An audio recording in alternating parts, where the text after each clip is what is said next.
بسم الله الرحمن الرحيم.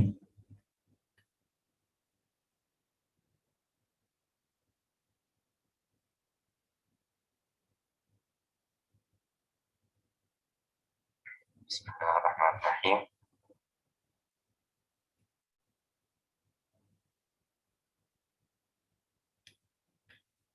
بسم الله الرحمن الرحيم.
Hello, everyone. I'm here half an hour early.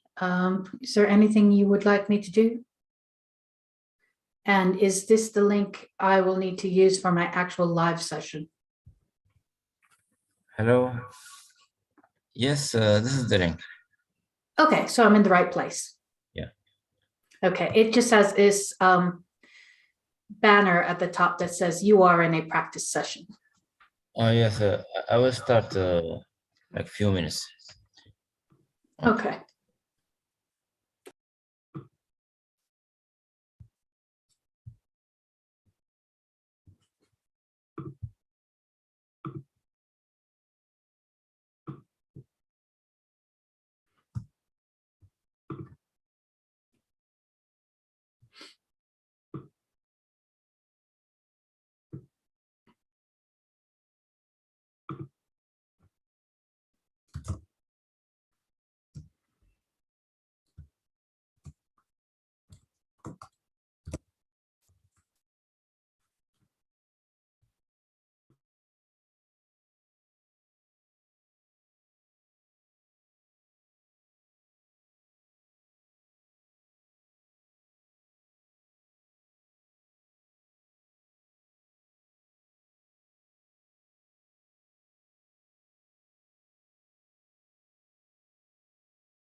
Good morning, everybody. Good morning, Vicky. Good evening.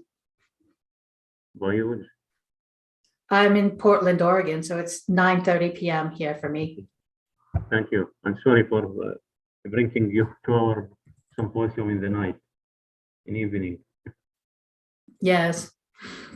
Thank you very much for accepting our invitation and presenting your work here. Thank you very much. I'm happy to be here. Thank you for having me. I think it is in half an hour. Your presentation will start. Yes, it is. The session will start at 10 o'clock. Okay, that's good. That works well for me. Thank you very much.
Okay.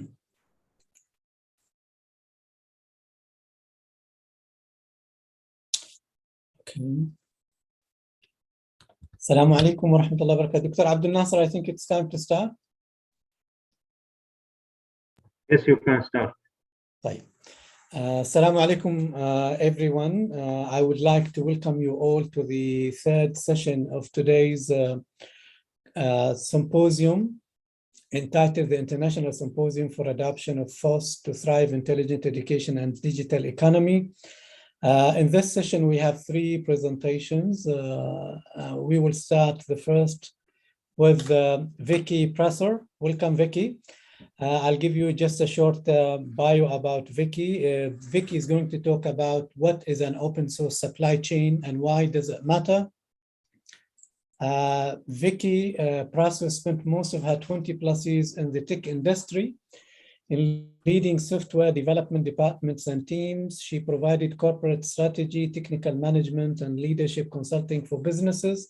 She also helped companies understand, use, release, and contribute to free and open source software in a way that is good for both their bottom line and the community. She also authored the Forge Your Future with Open Source, the first and only book detailed how to contribute to free open source software projects. Vicky also was the moderator and the author of opensource.com, and she's still up to now. Also, she's an author of the Linux Journal, the vice president of the Open Source Initiative, and is a frequent and popular speaker at free open source conferences and events. She's proud for winning actually the Pearl White Camel Award in 2014, the Orally Open Source Award also in 2016, and two opensource.com Moderators Choice Awards in 2018 and 2019. Welcome, Vicky. The floor is yours. You have up to 45 minutes, and after you finish, then we will have some time to receive questions from the audience. Excellent. Well, I have time built into my talk to accept questions. Welcome, everyone. I'm very grateful for you being here. Let me see. Let me share my screen. That screen right there. Share. Okay, that is working. So hello, everyone, and thank you for joining me here for what is an open source supply chain and why does it matter? Just very briefly about me. As you heard in my bio, I don't really have to say much more than that. So thank you very much for that very good bio and introduction. I am based on the West Coast of the United States in the Pacific Northwest, right in the area around Portland, Oregon. So it is approximately 10 p.m. here for me. So I understand it's approximately 10 a.m. there for you in Oman. So I hope you're having a beautiful day today. I am a director and senior strategy advisor at Wipro. Wipro has a long and wonderful history with free and open source software. We have over 20,000 developers, and they all work with and on free and open source software. We're members of over 24 communities. We have very large community internally, specifically around free and open source software. It reached, I believe, yes, it reached over 5,500 members just in the past few weeks, which is very exciting for us. We are on the board of directors of the the FinTech Open Source Foundation, the Open Source Security Foundation, and we contribute to a lot of things. So free and open source software is really in the blood of Wipro. We love it a great deal. And so we're very honored to be a part of it here in Oman. Briefly, let me let you know what we're going to cover in this talk today. I will start with an introduction to software supply chains, largely about open source, but since there is proprietary software out there, I would like to touch upon it as well. Then I'll give you some of the risks involved with software supply chains, some approaches for how people deal with it. And one of those I'll go into a little more detail, which is the DAR cycle, the Discover, Analyze, and Remediate cycle for software supply chain risks. So let's just dive right in. Oh, and briefly, I can either see my slides or I can see you. I can't see both. So if you do have any questions, please add them to the Q&A section. And I will get to them after I finish my slides, or you can just hold on to them until the end when I'm done and you can ask them at that time. But unfortunately, I can't take questions during the presentation because I can't see them. So now I will move on, and I'm going to start in the most obvious places, which is the introduction to software supply chains. The obvious question here is what even is? What is a software supply chain? That's what you're all here to learn about. Well, we're all familiar with supply chains in general. So if you want a delicious piece of cake, right?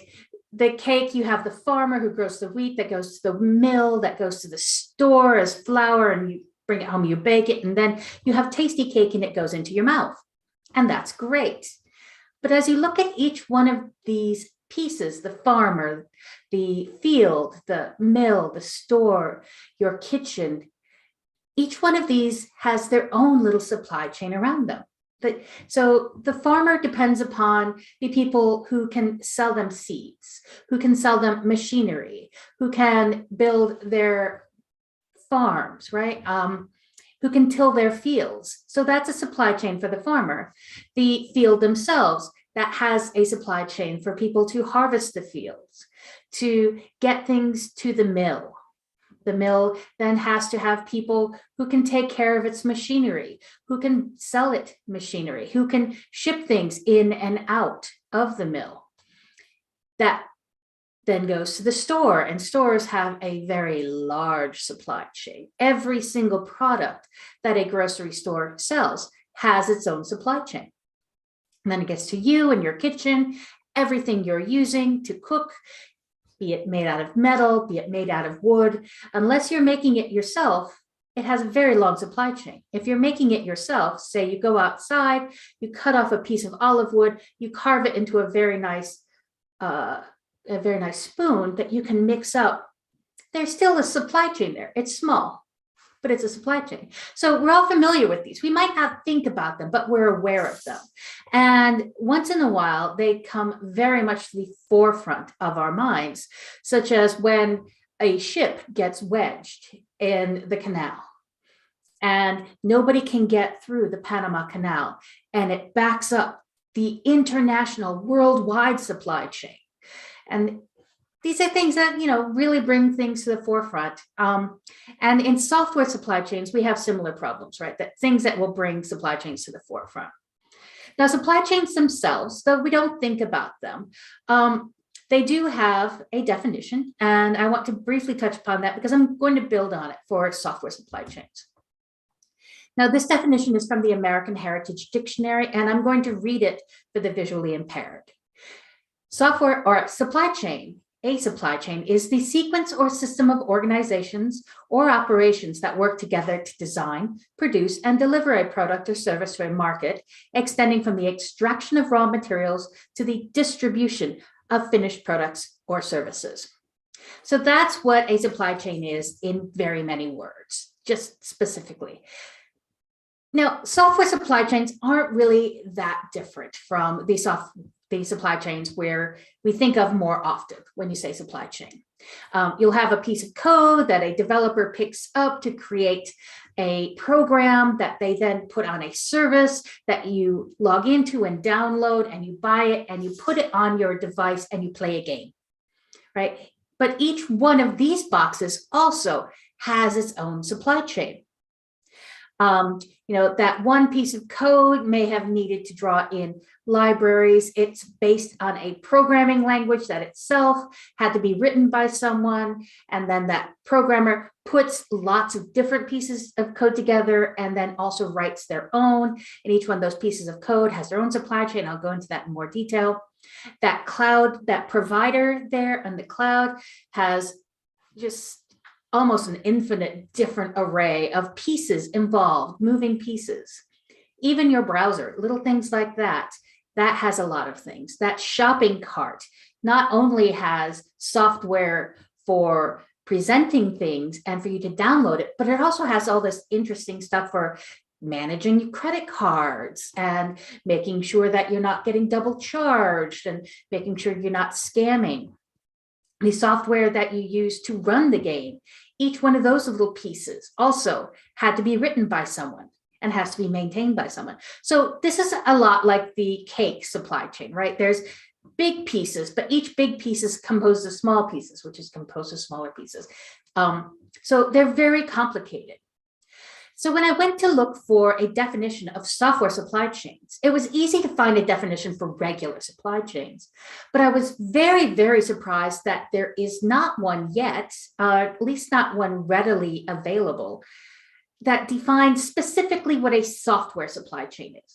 Everybody talks about them right now if in that part of the world, in that part of the industry, but they all assume everybody's meaning the same thing, when I have found, in fact, they do not. And so for this talk, in this context, this is what I mean by a software supply chain. All right, I will, again, read it for the visually impaired.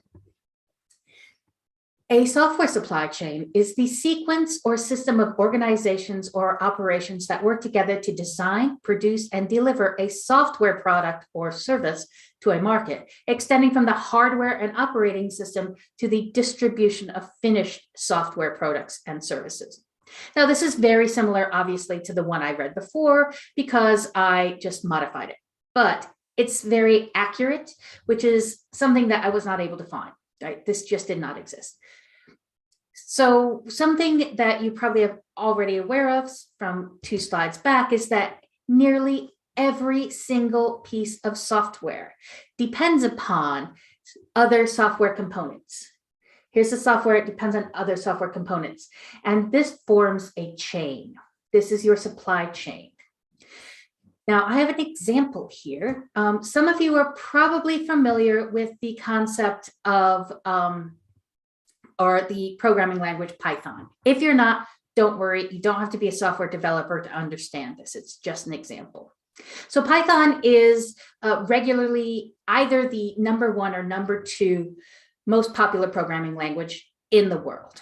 It's very, very popular.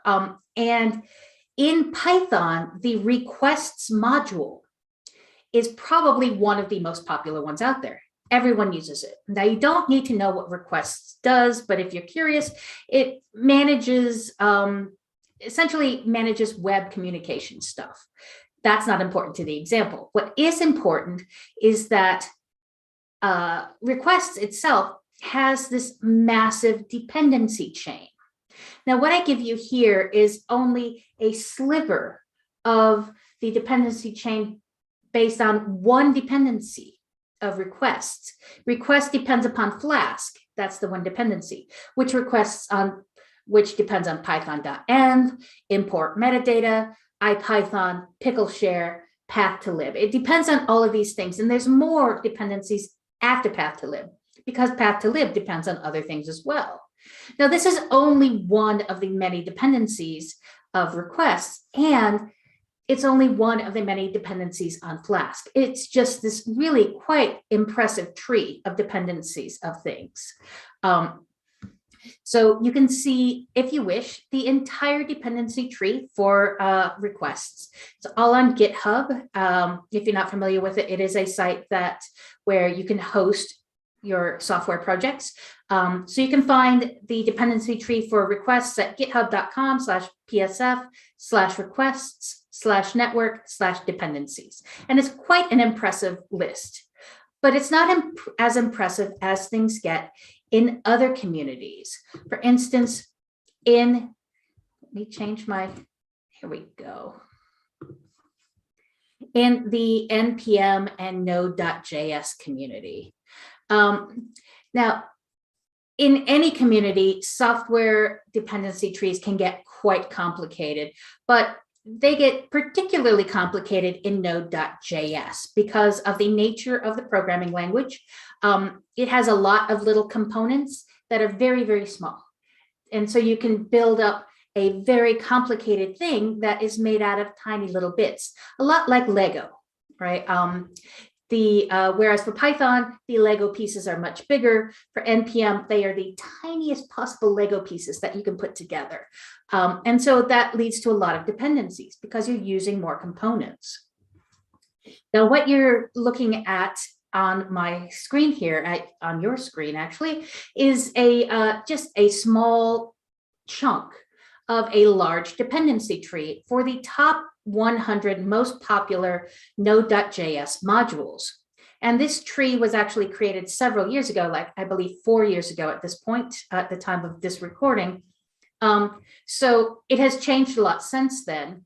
But one thing that has not changed is that it has not become less complicated. In fact, it's probably become more so. So you would think that something like this with Node.js is perhaps the worst case scenario, but it's not, because your software that you use in your home, in your company, in your department, these are composed of things from different ecosystems. So it might have, for instance, a Node.js backend. Maybe it'll have a React front end, the part that you interact with, and your web browser. And then it might have maybe, let's say, a Python middle bit that ties the two pieces together, your back end on the server and your front end on your web browser. Each of these are very large ecosystems, and each of these will create very large dependency trees. So you can see things get a little tricky here. And that can lead to some problems because you have this software supply chain and it's very, very large, but it's also incredibly critical. It's a critical piece of infrastructure for your business operations, for your department to work, for your country to work, for anything really to function. Think of the things you do on a day-to-day basis. What happens when a piece of software breaks? When your operating system does not work? Everything kind of stops because it gets blocked because of that piece of software. And that happens often because of a problem with the software supply chain. Now I'm going to go back to that Node.js diagram I had up a couple of slides ago. Now, the question is, what happens if there is a problem with only one link in your software supply chain of all these pieces? And the answer is, it affects everything in the chain.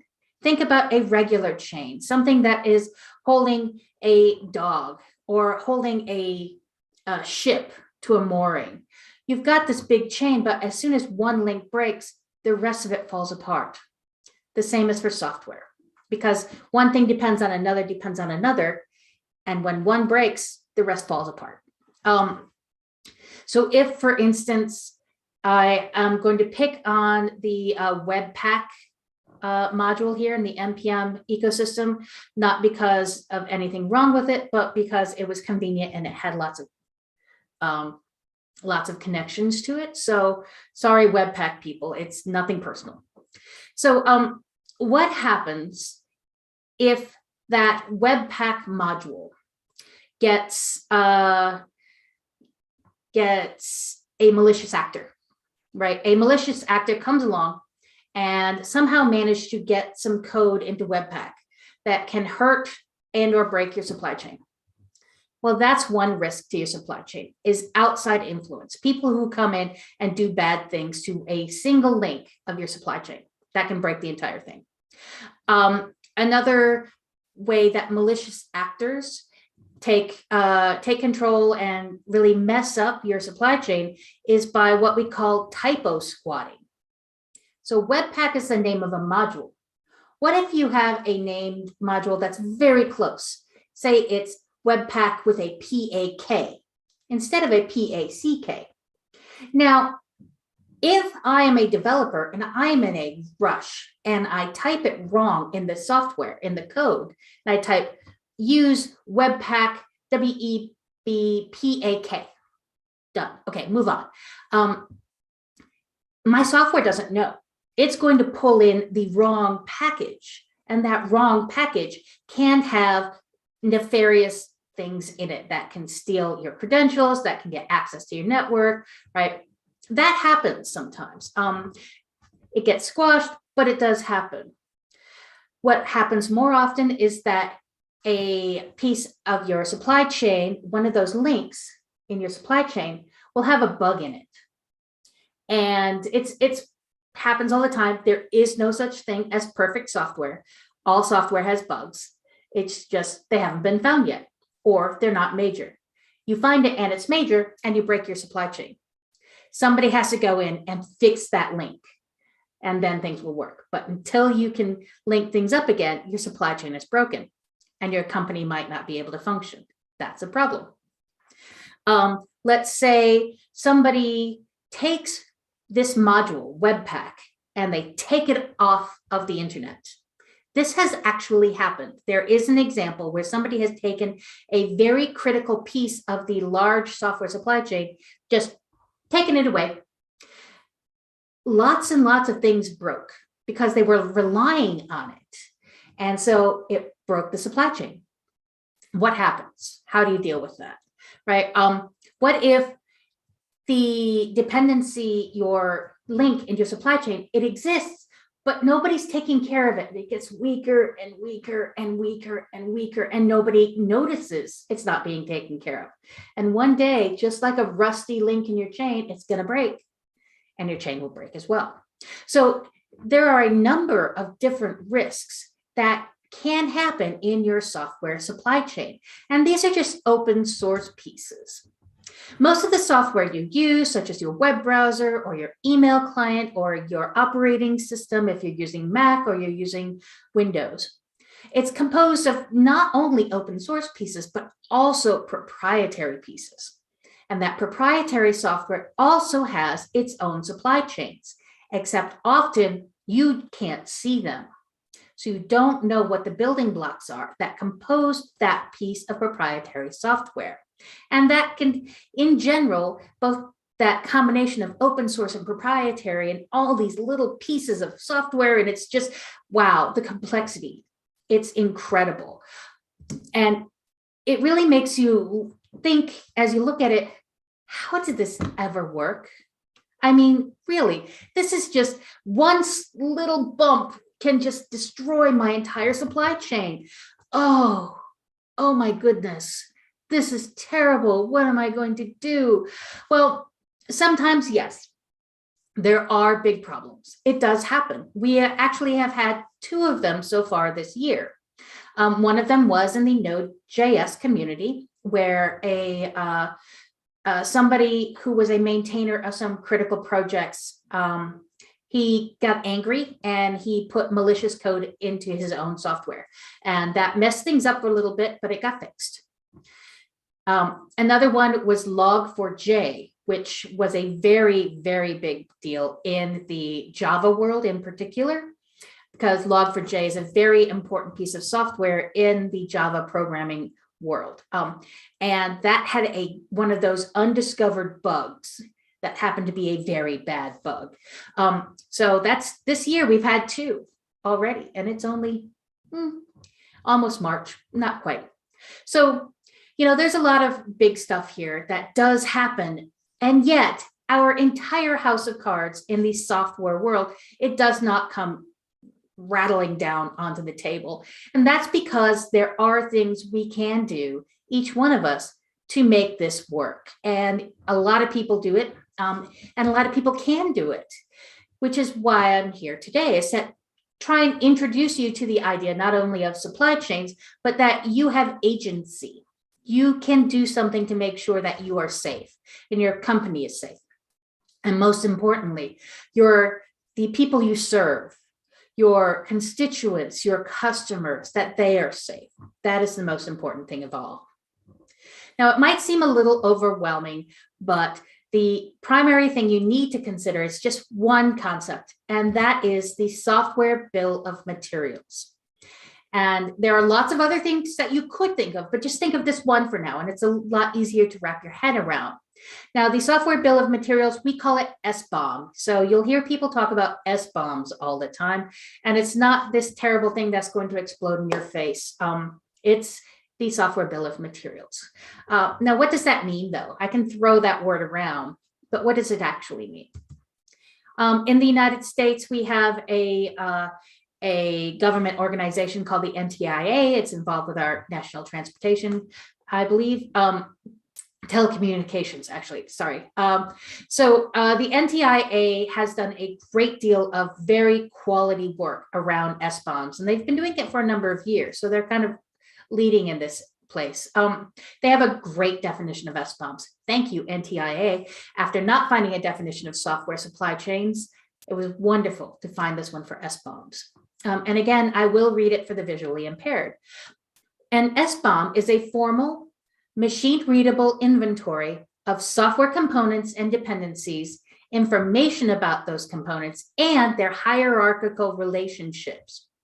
These inventories should be comprehensive, or they should explicitly state where they could not be. SBOMs may include open source or proprietary software, and they can be widely available, open, or they can be access restricted.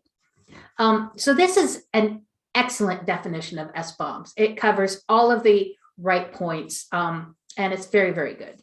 So SBOMs are wonderful. And why they're wonderful for you is that it allows you to see what's going on in your world, in your supply chain. The SBOM looks at an entire ecosystem, or allows you to look at an entire ecosystem and pick out only the pieces that you care about.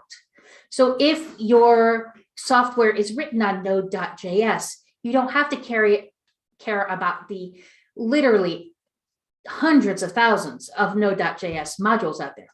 You only have to care about the ones in your supply chain. And you can tell that because of the SBOM.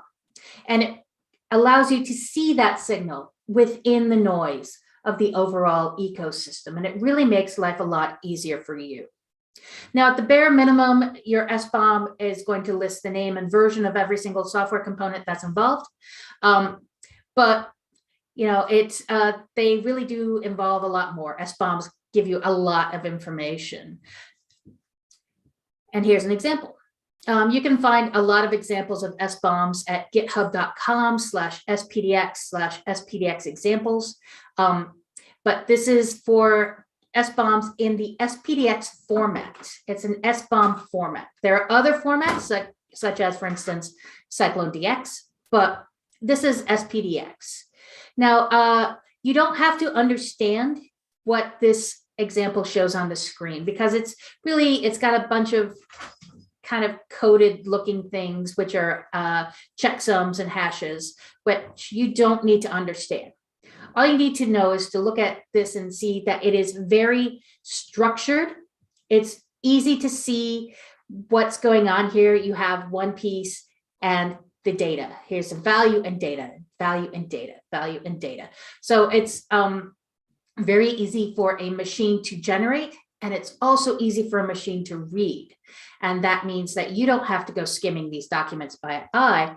You can have software that will do it for you. And there are a lot of services that can help generate and read and monitor SBOMs for you.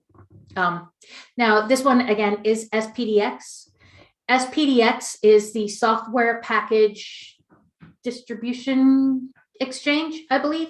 I might be wrong on that D, but what it actually is, and what I'm sure of, is that it is an international ISO standard for declaring SBOMs.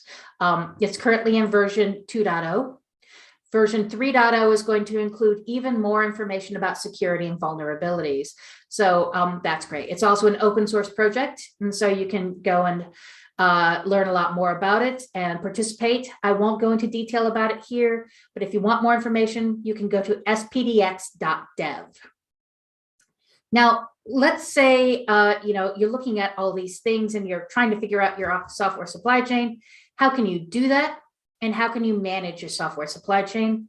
Well, first of all, remember, not all of your software is open source. You probably are getting software from external vendors. Feel free to ask them for their SBOMs. They can provide it to you privately. That is totally okay. And they might not have it, but you're not going to know until you ask. If they do have it and you receive it, it not only shows that they are following best practices, but it also gives you more insight into your overall software supply chain and the security of it and any potential risks that you, your company, your customers might have from your supply chain. Then if you are in an organization that creates software, you can add SBOM creation tools into your development tool chain.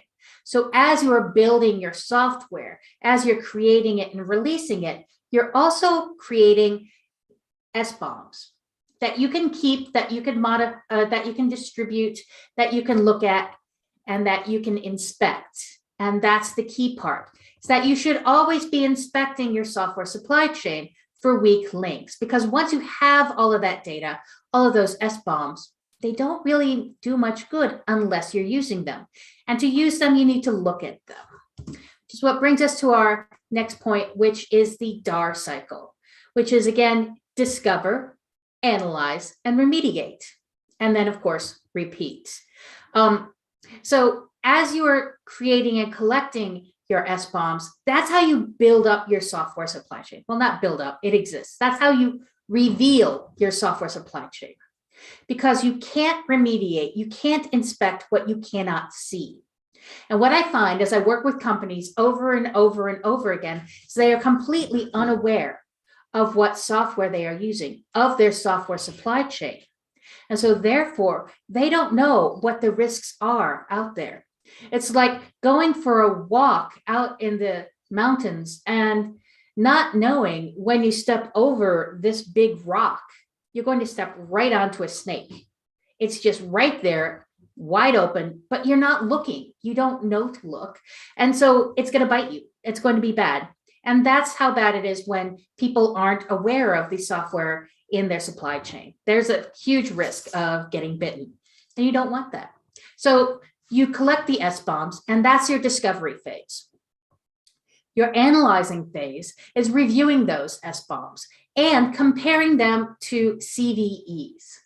A CVE is a common vulnerability and exposure, which is a really fancy way to say they're bugs. They're software bugs that have been reported to MITRE, which is a special organization.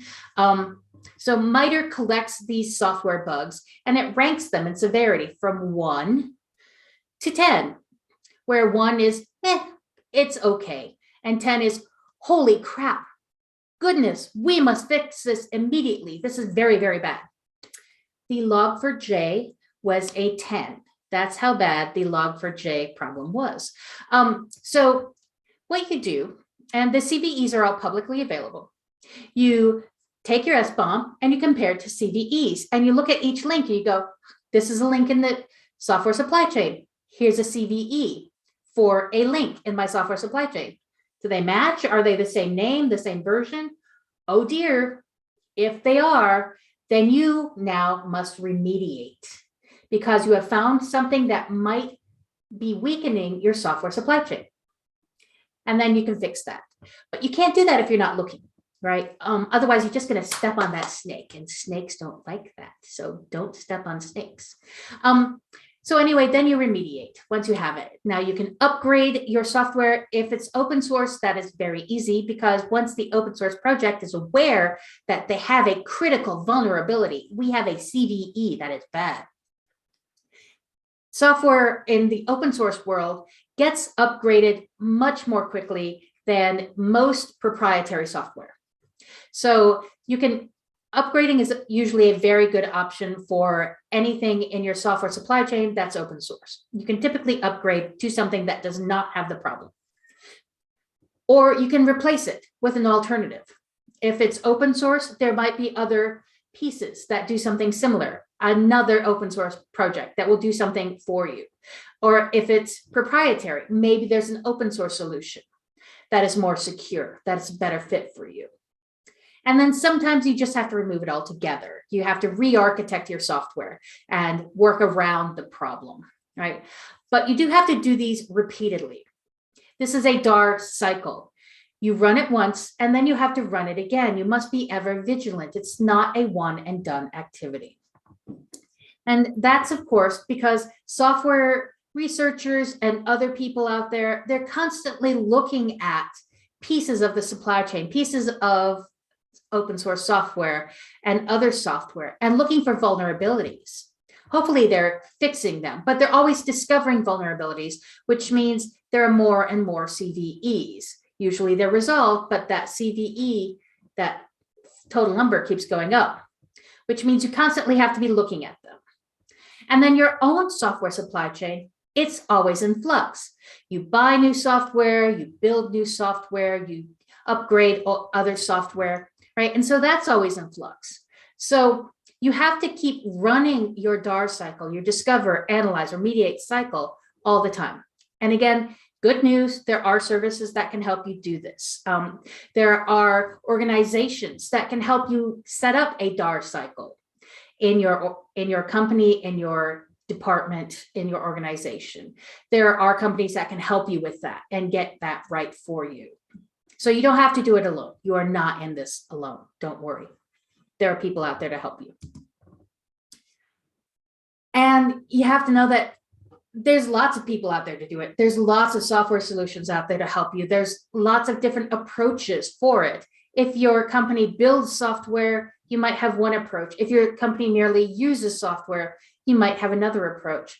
There is definitely more than one way to do software supply chain security.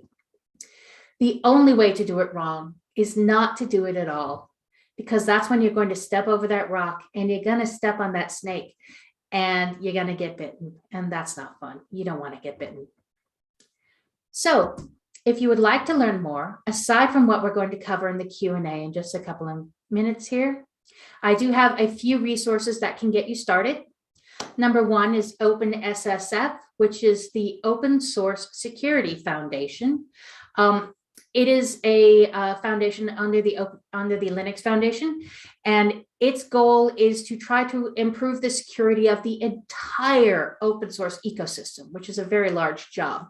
But they're doing a great job of it, and they are getting together, and you will find a lot of very friendly people there, and also incredibly knowledgeable people. This is a place where people who really care and know about open source security have come together to pool their knowledge and experience. And so you can learn a lot here.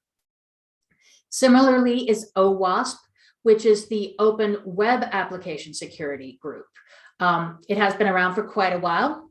And again, lots of security professionals come here who want to help you. OWASP has international and local groups. So there might be one near you that you can get to go ask questions and learn more about this stuff. If you just want to watch experts doing their work and watch what happens and how security researchers do this, then keep an eye on Google Project Zero, because they are working to do this research on critical and popular software, open source and proprietary, and then not only finding vulnerabilities, but also patching them. And they have a blog here at googleprojectzero.blogspot.com that you can keep an eye on, and you can learn about just what are the processes they use and what their thinking paths for how they do this. And finally, there is SPDX, which, as I mentioned, is the ISO standard, international standard for SBOM formatting. Very friendly group. Very happy to help you with any sort of questions. Also, it is an open source project under the Linux Foundation.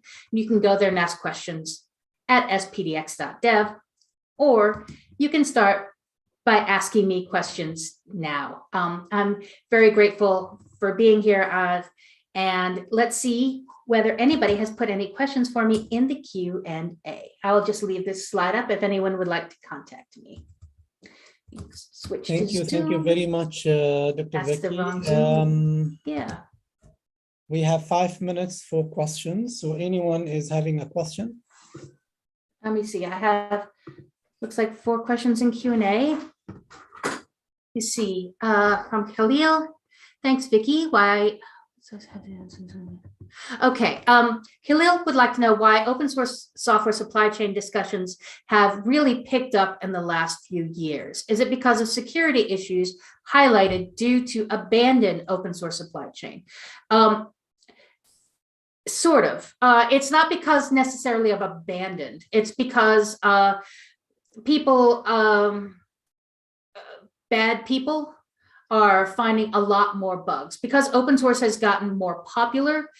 There's been a lot more of it. And so that's a larger attack surface for people. And so they're finding new and original ways to get in. And that leads to a lot more security problems, which leads to a lot more press about security problems, which leads to a lot more attention about security. And so that's why we're having a lot more talk about it right now. So that is, but there has been not necessarily abandoned, but under maintained projects just because there weren't enough people to do it. And that led to some critical problems. One in particular is called Heartbleed. That was a problem just a few years ago. And that really drew a lot of attention to this. That was the first really big one to draw attention. And it wasn't abandoned, but it was having a hard time because there weren't a lot of people who were able to fix it. Nobody was helping them. Let me see. I answered that one. Done. Next question. How many minutes do we have? I don't wish to run over. We have 5 minutes, still 5 minutes. Okay, we had 5 minutes 2 minutes ago, but okay. We'll give you 2 other minutes. Oh, thank you. I'm very grateful. Let me see. Do you think solo programmers who maintain critical open source supply chain are compensated and awarded fairly by the users, specifically corporates and governments? That depends. I think that's a very difficult question, and it depends upon, frankly, if it's a critical open source, if it's a critical link in the open source supply chain, it should not be a solo programmer. That's the problem. It's not whether they're getting paid, it's whether they have help to such that we have multiple people we can rely on rather than one. So I hope that answers your question, Mr. or Ms. Anonymous attendee. Is hardware failure considered as a break on software supply chain? Not usually, but it depends upon the nature of the hardware failure. If it's, for instance, a disk drive that just fails, that's not the software's fault. If it's a disk drive that gets too hot because it's spinning too quickly because the software can't control it, that's a software problem. So it really does depend upon the nature of the failure, but it can be software related. And, oh, my cat has come to say hello. One last question. Normally, in which part of the organization structure do bombs exist? This typically is going to be in the software development part of the structure, but it crosses over into other pieces such as legal, because these bombs also can be used for things like license compliance and contractual compliance and things like that. But they often, because they involve software and code, live or are created in the software development side of things. And that's all the questions that I have in the Q&A. And I believe we are out of time. Vicky, any more questions? You can see my cat who jumped up to say hello. Thank you very much, Vicky, for your informative presentation. Now we move to Olaid Ali. And his presentation is about the adoption of FOSS and intelligent education. Dr. Olaid Ali is the Director of Quality and Accreditation Department, University of Brahmi. He is considered as one of the international well-recognized experts in the field of future foresight, trends watching, Emerging Technologies and Innovation, Industrial Revolution 4.0, Future Cities, Smart Sustainable Innovation Cities, Education 4.0, and Artificial General Intelligence. He has participated in several projects related to these fields as a speaker of expert, as a researcher, advisor, and a trainer. He has been involved in the planning and the implementation of several future cities projects in various verticals such as smart mobility, smart education, smart tourism, smart energy, smart health, smart logistics, smart waste management, smart water management, smart security, smart policing, smart building and infrastructure, mashallah. He has also been giving several training and seminar related to these fields. And he is a member of several organizations related to the area of future foresight, future and smart cities, or urban technologies. Dr. Olaid Ali, the floor is yours. Thank you. You have up to 30 minutes. Can you hear me, please? Yes. Because now it's working. Because okay, I will share my presentation. Please let me know. Is my presentation visible? Can you see my presentation? Yes, we see. Go ahead, please. Thank you very much. So today I'm gonna talk about FOSS and the future of education, or smart education. First of all, thank you very much for organizing committee, for giving me this opportunity to speak. I speak a lot. I travel a lot to speak about anything related to smart cities and its vertical. I look to the future. We always look at the future, and this is my role as a trend watcher, technology watcher, future foresight.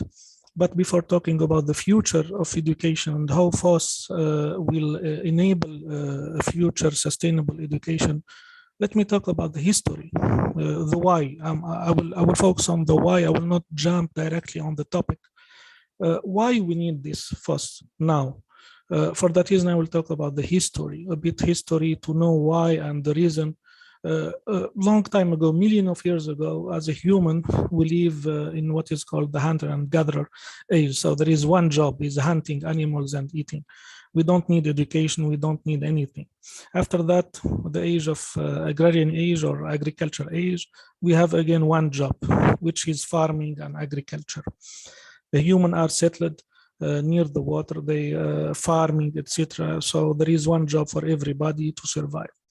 In the 1784, we have seen the first industrial revolution, and then we start seeing the diversity of a job, with the invention of steam and so on. And then, of course, with this job, we have to prepare people for this job. So the starting, actually, and the beginning of education and university started from the first industrial revolution, because the education is linked to the job. We are preparing students for the job market. And the same story is repeating. Now, I will talk about it later. So as you can see, the first industrial revolution started with technology innovation, and this is the beginning of the story. In the second industrial revolution, with the invention of the electricity, more jobs are created, more diversification of jobs, and of course, more program, and you can imagine more program and education to prepare these people for this job. And we have seen more development in as you can see here, in the technology and development. So this is the second industrial revolution, and I will talk about it. It became more fast, more exponential. You see here the timeline, it became more shorter, more exponential. In 1969, we talk about digital, the invention of the computer, transistor, internet, and the web, etc. Opened a new sector of jobs, the digital jobs, and of course, all these digital program at the university to prepare people for these jobs.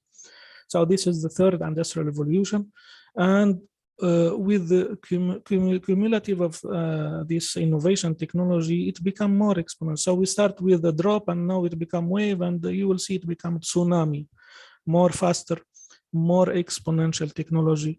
more diversification in the jobs, more education, and so on. And it becomes shorter in terms of life. You see here almost 100 year, but it will become shorter. Now, today we live in the fourth industrial revolution. The fourth industrial revolution has been coined in 2016 in the World Economic Forum. What is the specificity of this industrial revolution? It's like an inflection point. It become with, we studied more than 66 technology in this industrial revolution. And you see the diversification of jobs. We talk about Internet of Things, big data, AI, 3D printing, green technology, drones, artificial intelligence, social media, you name it. 66 technology and thousands, if not million of innovation. And then you can imagine that the type of a job we have now, the diversity of a job that we have, or we will have, with this new technology. So to summarize, technology innovation affect the market, job market. The job market will impact, of course, education, because it's like a chain. We have to prepare people for the market, which is impacted by the technology.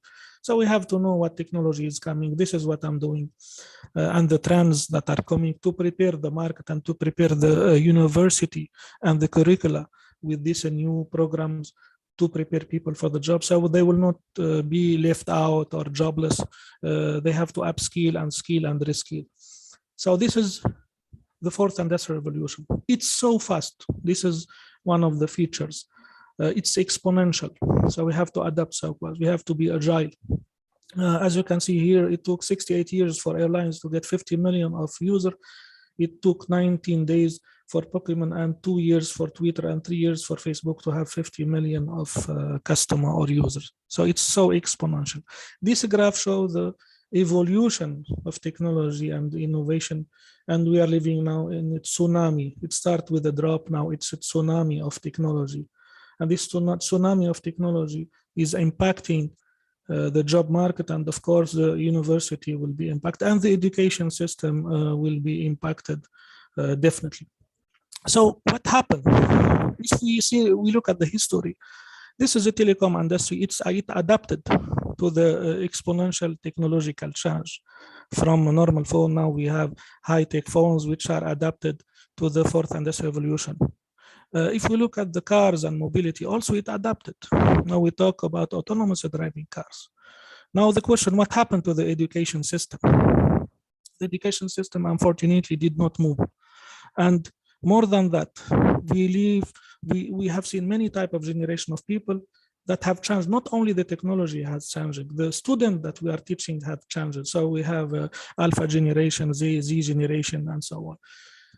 But unfortunately, everything is changing. The student, the people we are teaching, our stakeholder, the technology, the market, the job market, the future of jobs, the job, some jobs are, going and jobs are coming, but the education system is still the same. And this creates a gap. So this is the technological evolution. This is our education system. There is a huge gap between these two systems. This is a big problem for the education sector. The education sector is called the mammoth. It's very important, like the healthcare sector. It's very important in economy, but it's very difficult to move because it's the mammoth, very old. So how to fill this gap? How to fill this gap? By the way, filling this gap, before talking about filling this gap, what are the gaps? We have technological and digital gaps. We have skills gap. We have jobs gap. We have generation gap. We have infrastructure gap. So filling this gap now is very important. Otherwise, the education system will be, out of the game, will be out of the fourth industrial revolution. And of course, it's very important. We cannot sacrifice the education system. We have to find a solution because it's very, very important. Like health, education and health are very, very important. So now the question, how to fill gap. By the way, this is international agenda, not only Oman agenda or SQ agenda. Between 21st of March and 1st of April, I'm glad that I will go as a speaker in the Commission for Science, Technology and Development, the 25th session, to speak about as a panelist to speak about education and how to fill this gap, because this is very important, just to show you that it's on the international agenda, not only national agenda or SQA agenda. So I will present the same presentation as. So the question now, how to fill this gap? Okay, we have many solutions, the technology, blah, blah, blah, the innovation, entrepreneurship, but what is the feature of the future education system? What is education 4.0? We have to know what we want, our vision, so to develop a roadmap or a strategy or whatever to come up to this education 4.0. So first of all, the education system of the fourth industrial revolution, not the current education system, the mammoth, it should be technology driven, it should be data driven, it should be personalized, or we talk about personalized education or precise education. It should be student-centric, it should be agile, resilient. Remember the exponential technology. It should be exponential. It should be sustainable, it should be adaptive, it should be inclusive for all, it should be free, and it should be global. And many features. Inclusivity, sustainability, smart. We hear about many verbs or adjectives or terminology to describe the future of education. So the question, do we have this? No. Do we want this? Yes, we have to fill the gap. I show. If we want to fill the gap, many companies, the big companies, they come and they say, okay, we can make your education, blah, blah, blah, smart, personalized, data-driven, AI-driven. But this is impossible because we know we live in financial crisis, COVID, etc., a lot of competition. So it's very difficult. No university or no city in this, whatever it's rich city can develop this agenda through the big companies, GAFAM or whatever, or it needs a lot of money. So what is the solution? The solution is the topic of this forum is the open source. So many universities, they said, okay, we don't have money, but I have to fill my gap. This is a dilemma. I need to be education 4.0, but I don't have money. I have limited resources, etc. So some people, thanks to them, talked about open source, and I guess speaker from yesterday and from today and tomorrow, we talk about them. So what is FOSS? Free to use, free to share, free to modify, free to reshare or distribute. And in my career, in my life, I use open source. I developed an online education platform, academy, online innovation platform using open source, to collect everything. So I'm building my personal career using open source. So what is the best example?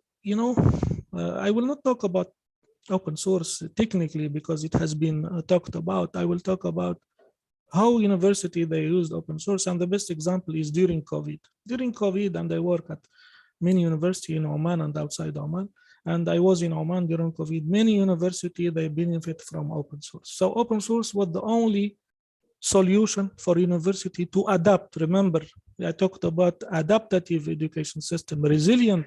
So when COVID came, the university looked at the open source for business continuity, to continue their business. Of course, we have model in SQ, they are using model for LMS, but they used other tools to deliver online classes like Google Meets, Google Classroom, Zoom, GoToMeeting, etc. And they are adapting to the situation. They became a resilient university. They fight COVID. They continue their business using only, at the beginning, of course, they use free open source software. After that, some university, we know they moved to Microsoft Teams and so on, the cloud, etc.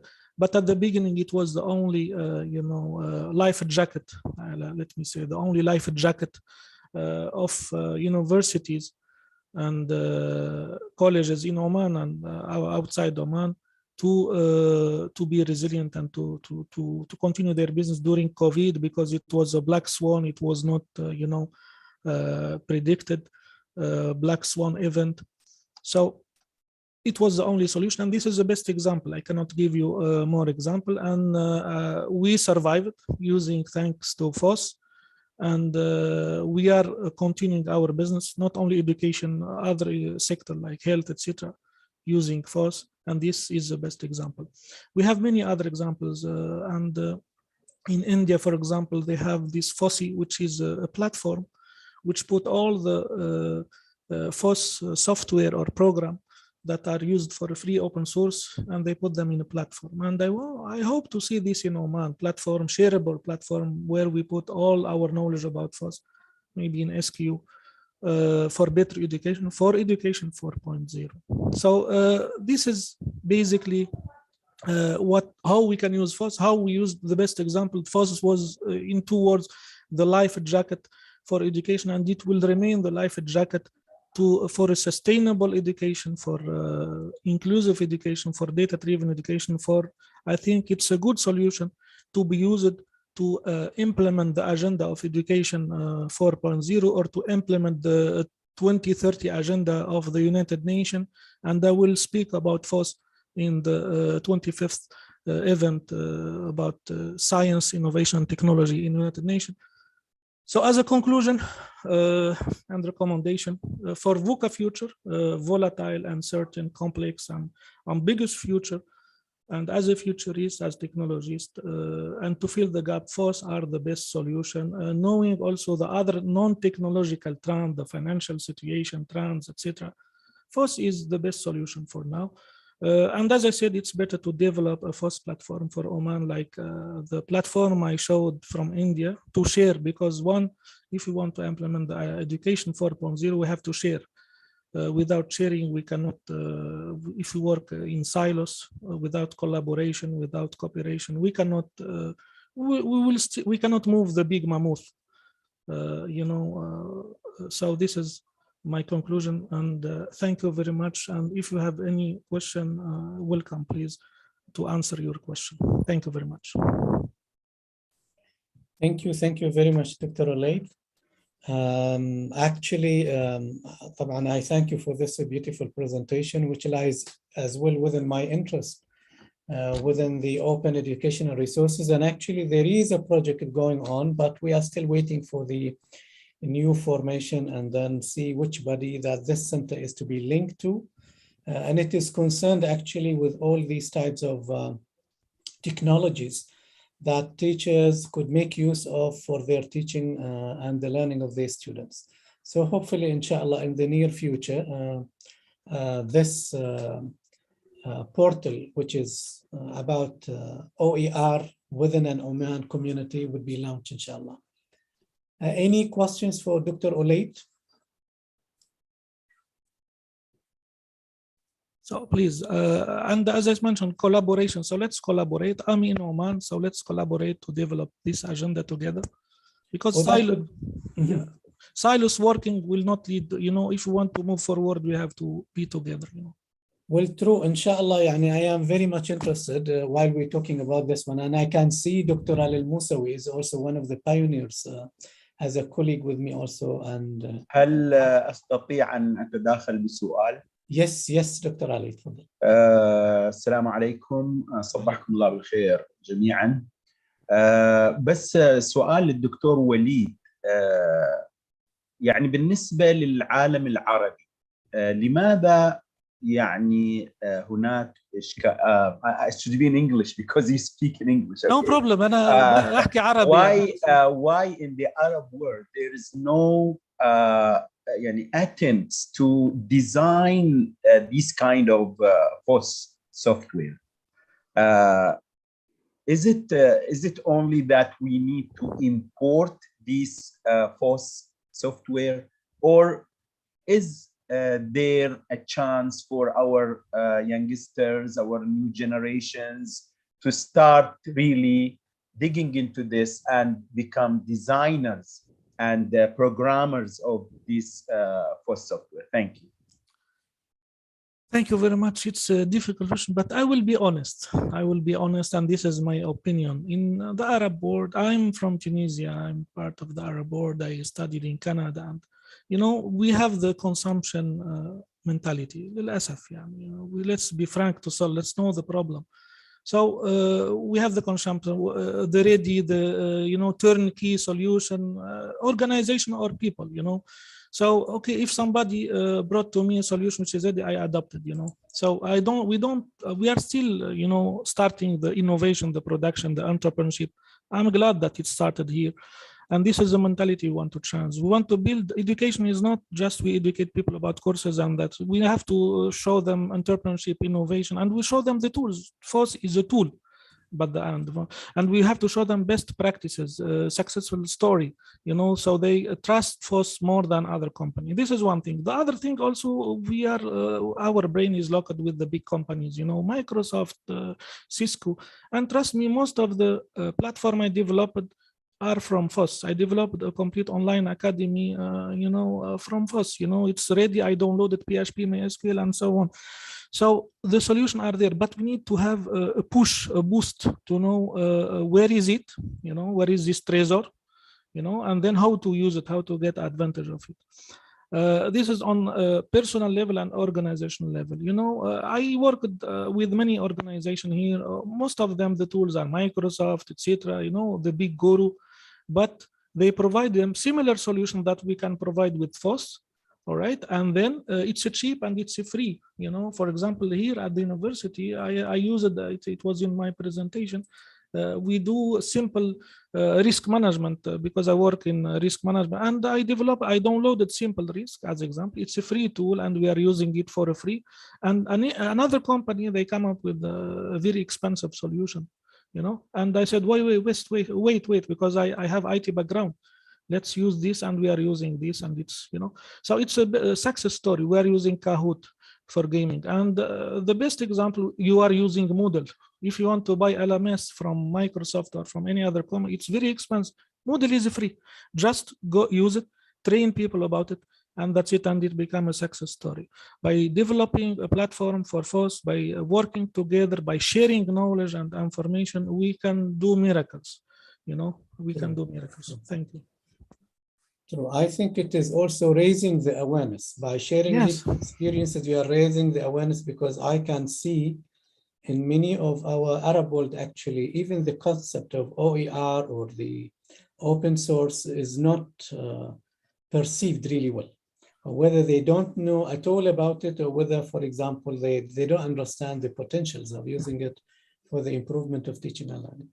Such event is a kind of awareness, and I hope that we will do more event related to FOSS, even in other sector, not only in education, because FOSS is used in healthcare, is used in mobility, So thank you very much for this event, because this is an eye-opening event, and this is a part of the awareness about FOSS. And by developing such platforms, such collaboration, such center in Oman and in the Arab world, we can, make more innovation, and we can be more independent, from companies. Inshallah. We have a question from Abdul Qawi Abdul Aziz. He's saying, do you suggest any FOSS for involving VR in education and learning processes? Thank you very much, but I didn't see before any FOSS related to VR, but I'm sure 100% the international community, whenever there is a new technology, people, who want free open source, they work together, they exchange, I'm sure if you Google it, you can find a FOSS working on AR, and then you can use it in education or in other sector. I'm sure, not 100%, but more than 90%, that we have some code, that you have some software there, which deal with AR. I have more advanced code, ready to use code for artificial intelligence, computer vision, IoT, all free. And I'm using this, in my project and so on. So I'm sure the international community, if we join hands, we can become more powerful than the biggest company of the world. Very good. Any other questions? I have a comment, Dr. Khalid. Yes, تفضل, Doctor. Thank you, Dr. Walid, for this nice presentation and for raising these issues also. Really, we have at SQU now a project supported by Omantel to apply AI in education. And we have today in the afternoon session a tutorial on that, what we have did. Really, it is, we are trying to assist the student in even in teaching, in advising, in enhancing the university life. So it is. We have seen many experiences in different international universities, and we are applying that, and we are really happy to collaborate with any colleague in at SQU and in Oman and abroad also. We are open for any collaboration in these projects, and we think that this project is can be finished in 1 or 2 years, but it can be extended too much since the Revolution 4, Industrial Revolution 4 opens that for process and for advance. I think we need to collaborate, we need to work together, we need to work fast also, and apply these technologies in our education system, in our health system, in our economic system, in every field. Thank you very much. Thank you. Just to, as a comment, I'm open for any. I collaborated with Dr. Naufal, an ex-professor at SQU. I collaborated with Dr. Ahmed Sarab, with Dr. Yusuf, with Dr. Zuhur, and even with His Excellency, Dr. Rahma. We worked on the idea of smart campus SQU. I was there, you know, even if I don't belong to SQU, my mindset is collaboration, because hand in hand we can go further. You know, so I'm open for any collaboration. I extend this to invite you people from the communication, from information technologies departments, centers, to collaborate with maybe, I don't want to brag here, but with the right people in the College of Education at SQU. That's the Instructional and Learning Technologies Department. And at the same time, maybe you need to bridge your collaboration with this guy here in front of us, Dr. Khalid Al-Saadi, because he is responsible for the Open Resources, Educational Resources Center. It's a national center by the Ministry of Education and Higher Education and the TRC, the Research Council. So I think that if we put the efforts together, maybe then we can actually pass the message to the audience. What I think about, I read a lot about the FOSS movement.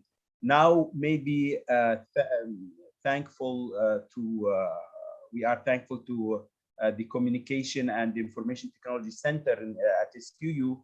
They are doing now these conferences maybe 4 times, and the next conference is coming on. So why the message doesn't, reach the right people? I think there is a problem with finding who is the right audience that the collaboration teams should work with. And that's one of maybe the recommendation that this seminar, this symposium should come up with. Thank you. Thank you, Dr. Ali Musa. Thank you. Thank you. Any further questions? Shukran, Doctor. Your name is Dr. Walid. My name is Walid, But it's written and Walid. I speak Arabic, but OU is in Tunisia, they say Oli. No, they Walid. add alif before. وليد يلا شكرا جزيلا. Thank you for this. شكرا. إن شاء الله نشوفكم على خير إن شاء الله. Inshallah, we will be in touch with you to extend this collaboration as we discussed in the previous discussion. Anyway, now we move to the third presenter, which is Ghani عن التعريف in Oman, and I think because this session is in Arabic, so I have to switch the language. فعندنا في السيشن الثالث اللي هو الدكتور علي بن شرف، البروفيسور علي بن شرف الموسوي، سيتحدث عن تبني البرمجيات الحرة والمفتوحة في التعلم الآلي الذكي. طبعا دكتور أو البروفيسور علي الموسوي تم تعيينه بجامعة السلطان قابوس منذ عام 1985، وقد قام بتخطيط وتدريس ما يقارب 22 مقررا مختلفا في مجالات التكنولوجيا التعليم والتعلم. قام بإجراء ونشر أكثر من 184 عملا بحثيا بين كتب وأوراق علمية وتقارير. قام أيضا بإنجاز ونيل أكثر من 17 منحة بحثية لمشاريع ممولة، والعمل أيضا في ما يقارب 115 لجنة علمية، وحضور 87 مؤتمر وندوة أكاديمية في مختلف المستويات المؤسسية والوطنية والدولية. ساهم طبعا دكتور علي الموسوي في إنشاء قسم تكنولوجيا التعليم والتعلم في الجامعة، وكان سابقا مديرا لمركز تقنيات التعليم، وشارك أيضا في عشرات اللجان الخدمية على المستوى الجامعي والوطني، وخصوصا فيما يتعلق بالتعليم والتعلم والتعليم الإلكتروني بالخصوص. أحيي الدكتور علي الموسوي فليتفضل مشكورا لإلقاء المحاضرة. السلام عليكم ورحمة الله وبركاته. شكرا جزيلا دكتور خالد الزميل العزيز، وشكرا لجميع القائمين على هذه الندوة الدولية. وطبعا ربما تشاهدون بأني أتكلم باللغة العربية وأن المحاضرة باللغة العربية، وهذا ما طلب إلي، ولربما يعني كجزء من التوصية التي ذكرتها في يعني الوقت السابق للمحاضرة. أعتقد أنه لابد من الوصول إلى الجمهور العماني والجمهور العربي من خلال تخصيص بعض يعني المحاضرات باللغة العربية في مثل هذه الندوات والمؤتمرات لبث الوعي، لأني أعتقد أن جزئية الوعي بالنسبة لموضوع البرمجيات الحرة والبرمجيات مفتوحة المصدر ليس فقط على مستوى الجمهور يعني غير المتخصص أو غير المتخصص حتى، وإنما على مستوى المسؤولين ويعني صانعي القرار، لأن يجب أن يدركوا هؤلاء يعني كم من الفائدة والمنفعة والمصلحة ويعني التوفير المالي الذي سوف يتحصل لهم من خلال يعني تبني هذه البرمجيات. وبالتالي فيعني اللغة العربية في يعني مثل هذه الندوات ومثل هذه المؤتمرات مهمة جدا. أيضا أعتذر بالنسبة لصوتي، فليس في أحسن أحواله باعتبار أني قد خرجت من دور زكام وبرد شديد، والحمد لله أني يعني استطعت أني أقوم ب يعني الوفاء بوعدي بتقديم هذه المحاضرة. نبدأ يعني المحاضرة ب اللي هو شير سكرين، وإن شاء الله تكون السكرين قد تم. هل ترونها الآن أمامكم يا جماعة الخير؟ لأني لا أراكم. نعم واضحة دكتور. طيب جميل جدا. بالنسبة لي يعني طبعا راح نتكلم اليوم عن تبني البرمجيات الحرة والمفتوحة المصدر في التعلم الآلي الذكي، وأشكر الدكتور وليد على تقريبا تقديم الموضوع بصورة يعني أيضا من زاوية ربما مختلفة بعض الشيء، ولكنها تصب في ذات المصب. بالنسبة لي يعني علي الموسوي، اللي يحب منكم من الممكن أن ترجعوا إلى موقعي الشبكي الموسوي.com، وفيه كل ما تودون وترغبون من معلومات عني وعن بحوثي ويعني دراساتي. عناصر العرض بسرعة نمر عليها. طبعا أنا راح أقدم شوية تعريف عن البرمجيات الحرة والمفتوحة المصدر في المؤسسات التعليمية، وهذا يعني كتعريف ربما يعني بالنسبة ربما الموجودين هم غنيين عن التعريف هذا لكونهم يمكن متخصصين، ولكن أنا قصدت التعريف للجمهور العربي العماني الذي ربما يكون يعني سوف يشاهد هذه المحاضرة إن شاء الله لاحقا. أيضا سوف نتعرض ل يعني آليات تبني البرمجيات الحرة والمفتوحة المصدر في التعلم الآلي الذكي، ثم سوف أخرج بإطار مقترح لتبني هذه البرمجيات في المؤسسات التربوية والتعليمية العربية، ثم تكون هناك خلاصة إن شاء الله صغيرة. بالنسبة للبرمجيات يعني إذا أردنا تعريفها، البرمجيات الحرة free and open source software. فهناك برمجيات طبعا هي ليست متشابهة، يعني هي طبعا برمجيات عادة ما تكون متوافرة مجانا، ولكن يعني البرمجيات الحرة ليست بالضرورة يعني مفتوحة المصدر، والعكس بالعكس. طبعا هذا أيضا يريد له يعني نظرة تخصصية.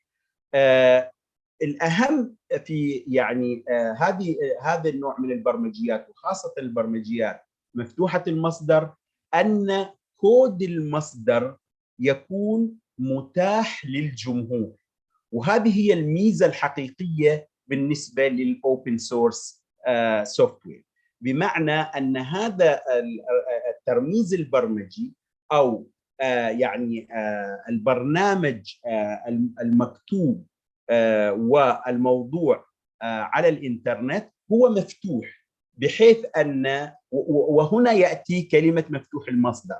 يعني مفتوح المصدر بمعنى أن مصدر البرنامج متاح للاستخدام أو التعديل.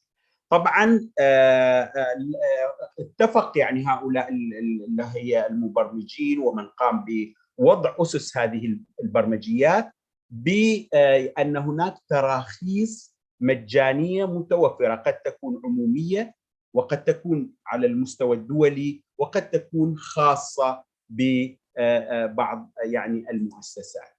ومن أكثر التراخيص شيوعا في يعني ومعرفة وشمولا في هذا المجال هناك GNU وهناك GPL، وللمزيد طبعا ايضا يعني مثل ما ذكر الدكتور وليد، يعني كوننا احنا ربما متخصصين اكثر على جانب الإديوكيشن غير يعني يعني متخصصين تقنيا في هذه الجوانب، وبالتالي يمكنكم طبعا انا راح اترك هذه ان شاء الله الباوربوينت للشباب ان يعطوكم اياها، فتقدروا يعني تدخلوا الى الاوبنسورس.org وتقوموا بالاطلاع على التراخيص ونوعياتها والى اخره. لا توجد رسوم ترخيص. من يعني خصائص هذه البرمجيات انه لا توجد رسوم ترخيص. رسوم معناه يعني اثمان او اسعار للترخيص لكل مستخدم، كما هو الحال في البرمجيات الاحتكاريه او البرمجيات ذات الملكيه. يعني عاده لما ناخذ ترخيص مثلا على خلينا نقول اي برمجيه، انا ما اريد اجيب اسماء لشركات يعني من اللي نستخدمها والتي تدفع مثلا جامعه السلطان قابوس الان في هذه الحاله لهذه البرمجيات، فانت محدد بعدد التراخيص. يعني مثلا اشتريت الان امامكم اللي هو بدون ما نذكره اللي هو الميت، البرمجيه التي نستخدمها في التلاقي مع التلاميذ، قضيه اللي هي التسجيل الريكوردينج لا تستطيع الان، لان حسب ما فهمت مثلا الجامعه عندها عدد محدد من التراخيص، ومن سبق على قولة المثل العماني لبن، يعني اول فيرست كم فيرست سيرف، وبمجرد ما تنتهي هذه التراخيص فمن بعدهم من اللي هو المحاضرين لا يستطيعون ان يسجلوا المحاضره لان التراخيص انتهت. هذا الكلام غير موجود في البرمجيات مفتوحه المصدر. تاخذ الترخيص وتوزعه وتنسخه بالعدد الذي تشاء، وممكن حتى إتاحته على كورس مضغوط، وتستطيع أن يعني تنسخ منه كما تشاء. توزيع هذه البرامج أو البرمجيات غير مقيد، ويمكن للمستخدمين إعادة التوزيع، لا بل يمكنك أن تحولها إلى كوميرشال، يعني بمعنى أنك تبيعها ويعني تقوم ب يعني عمل شركة بناء على استخدام. فإذا هذه من المواصفات أيضا الجيدة. امتيازات الترخيص المرفق بالبرمجية تمتد لتشمل جميع المستخدمين. إذا الترخيص الأصلي هو منتشر على بقية المستخدمين، لا يحتاجون للتقدم بطلب يعني الحصول على رخصة جديدة. لا يوجد قيود على التطبيق أو على البرمجية، يمكن إعادة استخدام مصدر البرمجية في أي ملفات أو أي أغراض. فإذا هذه من ميزات هذه البرمجيات الحرة والمفتوحة المصدر. كلها تشترك في إيش؟ أنها تمنح المستخدم أو المبرمج حقوقا إضافية غير تلك المنصوص عليها في التعريف العادي لحقوق الطبع والنشر. ولهذا أنت يعني في فكاك ما عندك مشكلة في قضايا الكوبي رايت وقضايا مثلا الفيوليشن مثلا الكوبي رايت، حقوق الملكية الفكرية وإلى آخره. أنت هنا لديك هذه البرمجية متاحة بصورة مجانية تمام. يتم إنشاء التعليمات البرمجية كجهد تعاوني، وهذا هنا الدعوة اللي هم يعني المبرمجين العرب، المبرمجين العمانيين، كما ذكرت يعني مع الدكتور وليد، أن نحن في حاجة إلى التصميم، ليس فقط الاكتفاء بأن والله هذه البرمجية مفتوحة المصدر مجانية إذا ننام نأخذها كما هي وكان الله بالسر عليم. لا، هذا مو صحيح. يعني أنا اللي أقصده هنا أن هناك نحن محتاجين، خاصة لما نتكلم عن التعليم، بعد شوية راح ندخل في مجال التعليم والتربية. أنتم جميعا يعني أساتذة ومعلمين، وتحتاجون لبرمجيات تكون في صميم تخصصكم، وبرمجيات ربما تكون في صميم تخصصكم ومكيفة لطلابكم، مكيفة لاحتياجاتهم، مكيفة لمنهجكم، لمنهج السلطنة. بكرة لما نتكلم حتى عن التعليم العام، هناك مناهج ما ممكن إن إحنا نجيبها ونستوردها من الخارج كما هي. إذا إحنا محتاجين برمجيات مفتوحة المصدر غير ذات تكلفة، اقتصاديا ما تكلف الموازنات مال الدولة، وفي نفس الوقت يعني تخدم وتلبي حاجات هؤلاء الطلاب. إذا يعني على أساس أن نحل هذه الإشكالية لابد من تكوين إيش؟ يعني أن يكون هناك جهود تعاونية، أن تكون هناك فرق، هذه الفرق تعمل يعني تفهم ما معنى البرمجية مفتوحة المصدر، البرمجية الحرة، وكيف يعني تقوم بعملية البرمجة وتصميم، وربما إذا ما أمكن التعديل، وإذا ما أمكن الاختيار. فإذا يعني راح نتكلم إن شاء الله عن هذا بعد قليل.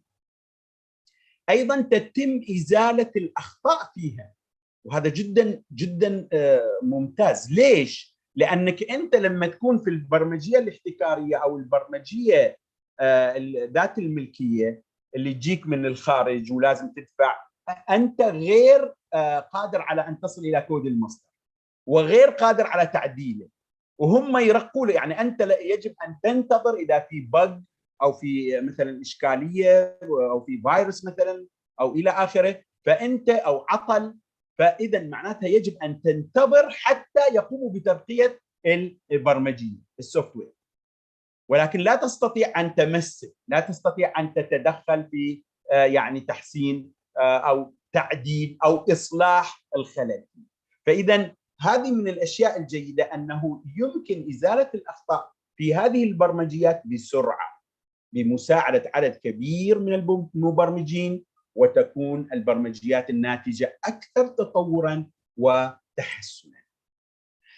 أيضاً تسمح هذه البرمجيات بتحديد الثغرات الأمنية، وطبعاً جانب الأمان جداً مهم، وأنها تحل من قبل أطراف ثالثة، يعني ليس الطرف الإيش المطور وليس الطرف المستخدم، وإنما ربما طرف ثالث يطلع عليها ويقوم بتحسين نظام الأمان في كود المصدر.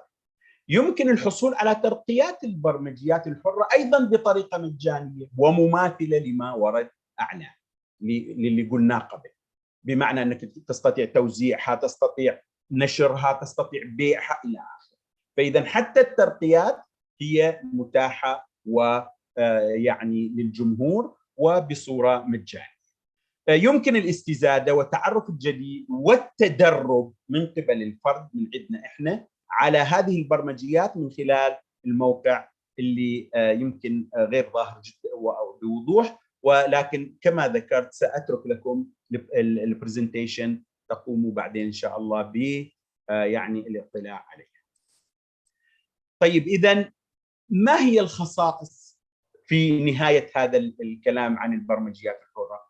أولاً أنك تستطيع أن تخصصها to customize it to your own يعني needs, to your own students' needs, to your own educational environment. فإذا معناتها نستطيع أن نقوم ب يعني تخصيص هذه البرمجية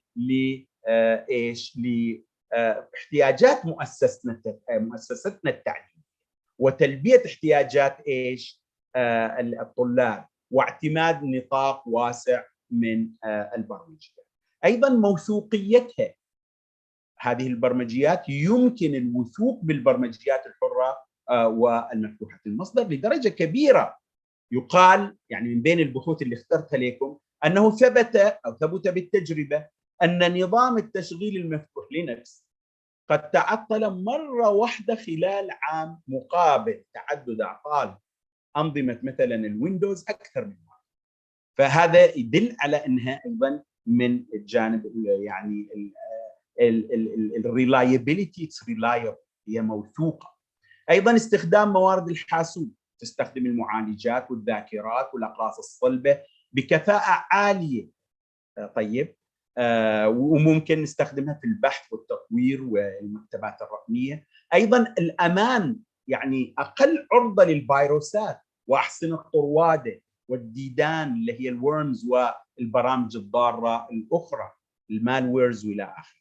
أيضا انخفاض التكلفة، وهذا طبعا واضح، وهذا هو المهم الآن بالنسبة للدول يعني ويعني الأعباء الكبيرة المالية الموضوعة على والاقتطاعات من الموازنات الكبيرة من المؤسسات الجامعية والمؤسسات التعليمية. إذا نحن محتاجين إلى مثل هذه البرمجيات، لأن انظروا إلى يعني أنت تتكلم التراخيص قد تكون بالملايين. أنا أضرب لكم مثل، كنا أيام زمان على قبل المودل كنا على ويب سي تي، الآن طبعا انتهى هذا. الويب سي تي كان يكلف الجامعة في كل سنة لتقريبا ما يقارب 30 أعتقد ألف أو 20 ألف تقريبا، ربما يصححني حتى الدكتور خالد، كان يكلف يعني بالآلاف الريالات سنويا لكل طالب. 25 ألف ريال تصوروا سنويا التجديد، بينما الآن المودل نحن لا نحتاج إلى مطلقا في المودل. وطبعا هذا نتكلم يعني على برمجية بسيطة، صدقوني برمجيات تكلف بالملايين ملايين للتجديد وللترخيص والى اخره. فتصوروا يعني لما يكون البرمجيات هذه ممكن نقوم نحن بتصميمها، نحن بتخصيصها، ونحن باختيارها، ونحن ب يعني تعديلها وتحسينها. القضاء ايضا على البرمجيات المقرصنه وغير المرخصه، وصدقوني يعني ثقافه القرصنه يكاد يعني تكون منتشرة بين يعني لأن البرمجيات الاحتكارية يعني حقيقة ما كل الأفراد يقدروا يدفعوا لها، لأنك بتدفع ل يعني برمجيتين فتضطر في الأخير يعني تعرفوا استخدام الكراكس والى اخره. فالقصد انه لا يعني يجب انه اذا كان في هذا البديل الجذاب المناسب فليش لا. فوائد التبني طبعا اذا طلبه اليوم هم موظفو الغد، وطبعا انت قاعد تعدهم مثل ما ذكر الدكتور وليد، فاذا لما انت تدربهم على البرمجيات المفتوحه المصدر بكره لو راحوا والدوله تبنت هذه حركه البرمجيات المفتوحه في كل في الاداره، في الاقتصاد، في التربيه، معناتها بكره لما تعده انت في الجانب التربوي لما يروح كما هو الحال الان مع البرمجيات ذات الملكيه. ايضا رفع الجدوى الاقتصاديه للعمليه التعليميه، يعني تصور لما انت تخفف من على كاهل المؤسسات التربويه هذه الكميه الهائله من الاموال والمصاريف يعني، وتوفرها الى خدمه اشياء اخرى، فطبعا 100% راح يكون طبعا تشجيع الابتكار ايضا في المؤسسه التربويه والتعليميه، وخاصه لمن هم متخصصون في مجال نظم المعلومات، تقنيه المعلومات، تقنيه التعليم، الهندسه الالكترونيه، هندسه البرمجيات، نظم او تقنيه المعلومات، كلها هذه يعني راح يكون عندهم والحاسوب يستطيعوا انهم يقوموا بايش؟ بالمشاركه الطلاب والاساتذه في التحسين والتطوير المستمر لهذه البرمجيات. طبعا هناك تحديات لا شك. اول شيء انا اشوف نقص الوعي بجدوى استخدام وتطبيق البرمجيات يعني عقبه رئيسيه امام اعتمادها. وصدقوني يعني انا امس في مقرر الماجستير تقول لي واحده من الطالبات يعني لاول مره احنا نعرف عن شيء اسمه برمجيات مفتوحه.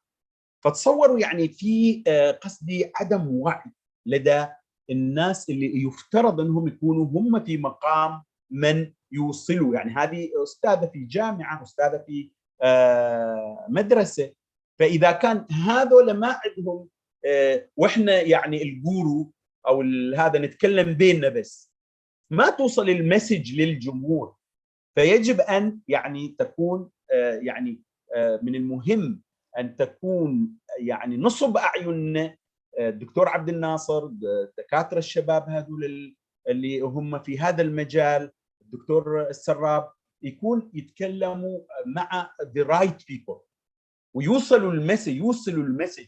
ويعني من الاشياء المهمه ان لا يكون هناك تريتورياليتي المناطقيه، كل ايش يغني على ليلى، ما يعني انا ما فيما عندي راضي وانت فيما عندك راضي، والكل يشتغل يمكن لنفس الهدف لكن ما حد يعرف اي قاعد يشتغل الثاني.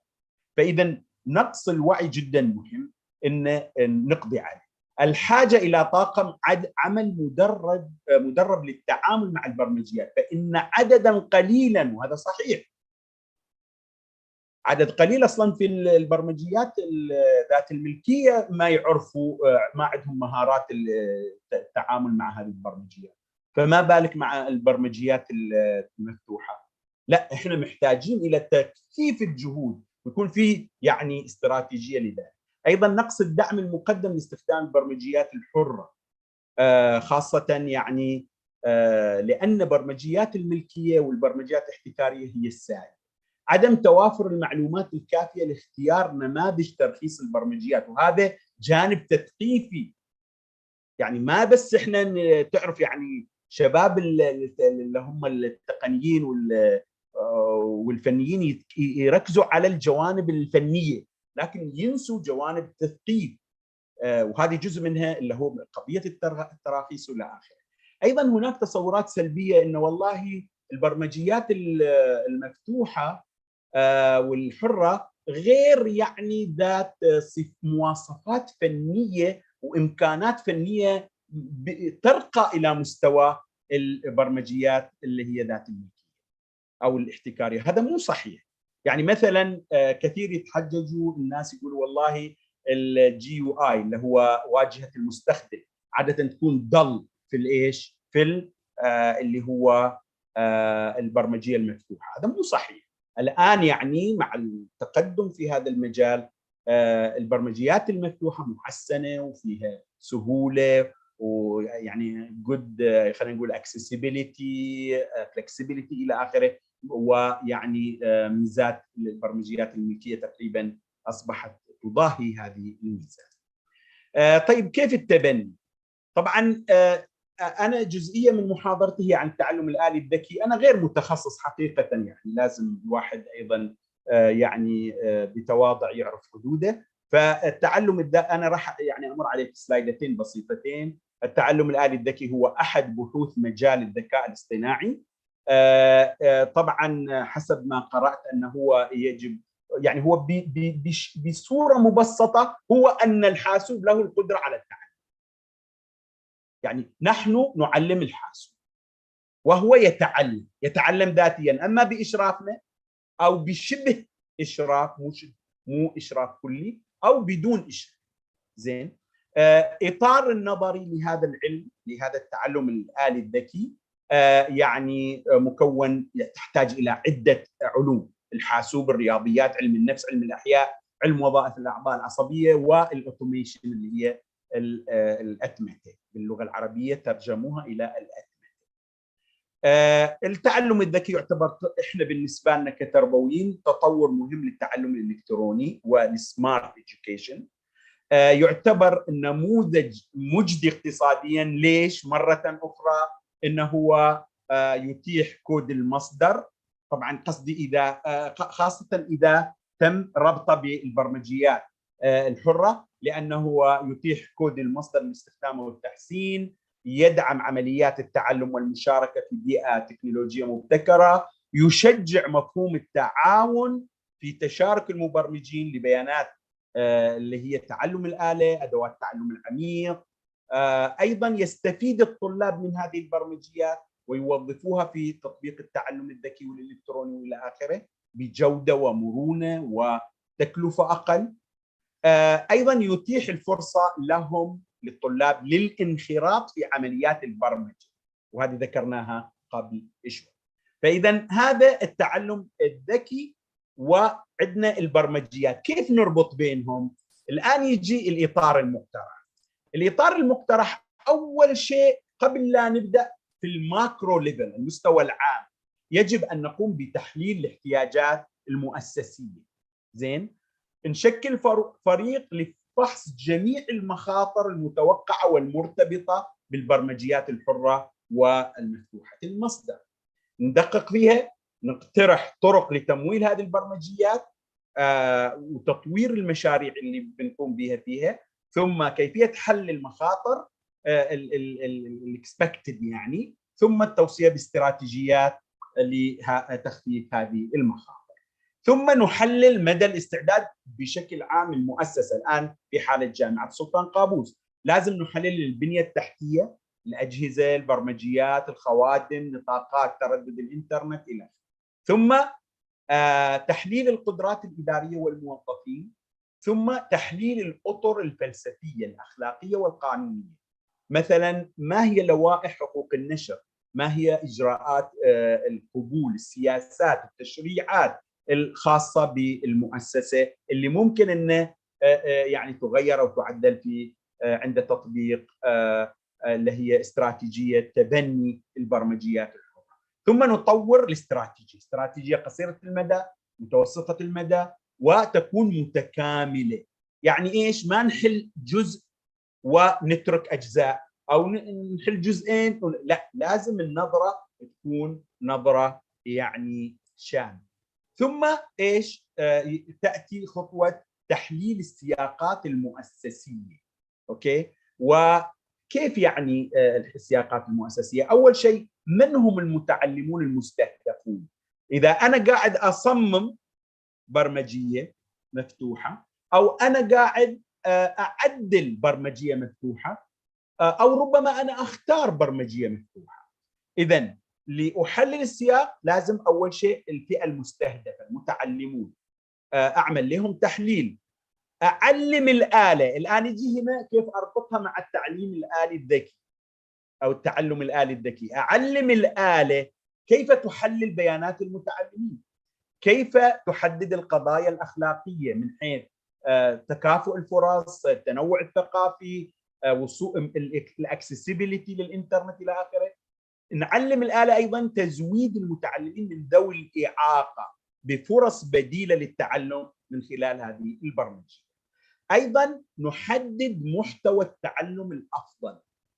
إذا الآلة البرمجية هي تتعلم بذاتها، نحاول نبرمجها بحيث انها هي من تقوم بتحليل المفاهيم، بتحليل المقررات، وتكون بناء على خصائص هذا المتعلم، قدراته، مستواه الأكاديمي، توزيع الجغرافي، متى مثلا الوقت ليل الوقت نهار. تعرفوا يعني كل هذه الأشياء يجب أن تكون في مستوى ان الآلة تتعلمها وتعدل من المحتوى بناء على هذا الشيء.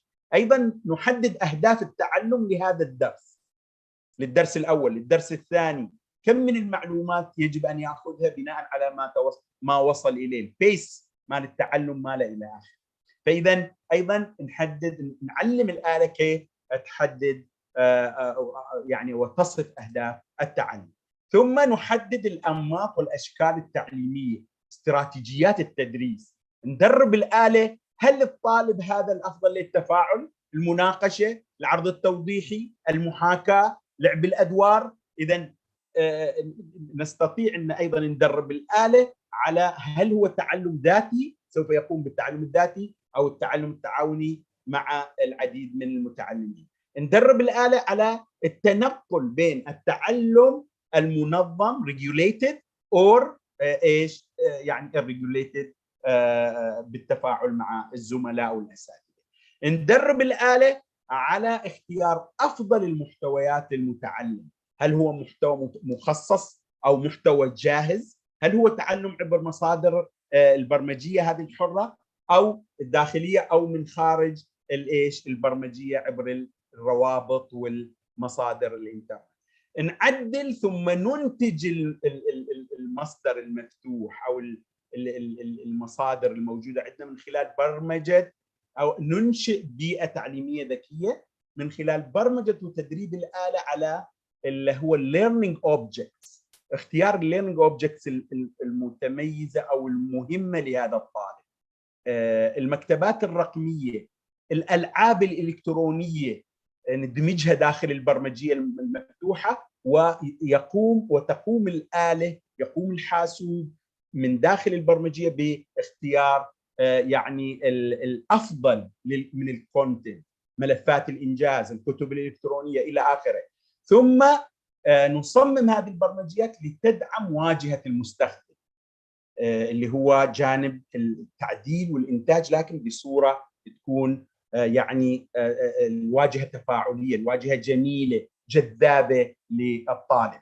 ثم ننظم ونقدم موارد متنوعة غير متصلة بالإنترنت. نريد نقدم استشارة للطالب، نبرمج الآلة إذا سأل هذا السؤال، إذن الآلة فيها ما يجيب الطالب. في مثلا private tutorials، في ايضا اسئله شائعه frequently asked questions وهالشيء كيف. فاذا نقدم المساعده له من خلال للطالب من خلال هذه البرمجيه. ايضا ربما نحن نريد ان نختار البرمجيه فقط. لاحظوا الان ان وقفنا في التصميم، نجي للاختيار. ربما نحن نريد ان نختار البرمجيه التي تصلح للطلاب، طلابنا ومؤسستنا. في هالحاله يجب ان يعني نعقد ورش ودورات لاعداد المعلمين في هذه البرمجيات، نقدم تدريب اثناء الخدمه، نقدم دعم اداري وفني، نعزز الفرص المتاحه للاساتذه والمعلمين لاستخدام وتجريب هذه البرمجيات، لان هذه مختاره، يعني هي موجوده وقمنا بايش. فهذا قطع بس على اساس تعرفوا أيضا ما هي المعايير التي من خلالها نختار يعني برمجية جاهزة ل يعني قضايا التعليم في المؤسسي في التعلم الآلي الذكي. نرجع الآن إلى مرحلة التنفيذ بشكل عام، إن كانت مختارة أو كانت إيش مصممة. لابد من إدارة التعلم الذكي، نؤمن البنية التحتية، المرافق، اللوجستيات، ندير بيئات التعلم الذكي من خلال تسجيل الطلاب، جدولة الدروس، تخصيص هذه البرمجيات والتعلم الذكي بما يتلائم مع خصائص المتعلمين الفعليين. يعني أنت تارة أنت خططت على المستوى العام، لكن لما تجي في أثناء مثلا التدريس باستخدام برمجية مفتوحة المصدر، إن كان بصورة يعني تفاعلية تقابلية فيس تو فيس، أو أنك تقول له يعني روح على الإنترنت واشتغل بنفسك. فإذا أيضا هنا في التنفيذ يجب أن نكون أما تعلم مدمج أو تعلم يعني إلكتروني بحت وكامل. أيضا تقديم التعليم والشرح والتوضيحات باستخدام البرمجيات الحرة يعني تطبيق استراتيجيات يعني التدريس التقليدية والإلكترونية. طبعا أنا ما أقدر أمر على كل شيء، هذه أتركها لكم، وإذا عندكم ثمة يعني أسئلة إن شاء الله يعني ممكن أن يعني حتى يعني من خلال الإيميل، من خلال الموقع، تستطيعوا أنكم يعني تتواصلوا معي. في مرحلة التفاعل بعد ما خلصنا تماما اللي هو عملية التنفيذ والتدريس، نركز على الأنشطة، وهنا بعد أيضا ندرب الآلة على أنها تختار أفضل الأنشطة التي تتلائم ومستويات المتعلمين واستيعابهم وذاكراتهم. لأن إحنا الغرض من التعليم ليس فقط أنه هو يدرس، وإنما يعزز هذا التدريس، يرسخ المعلومة. أهم من التعليم يعني إطالة أثر مدى التعلم.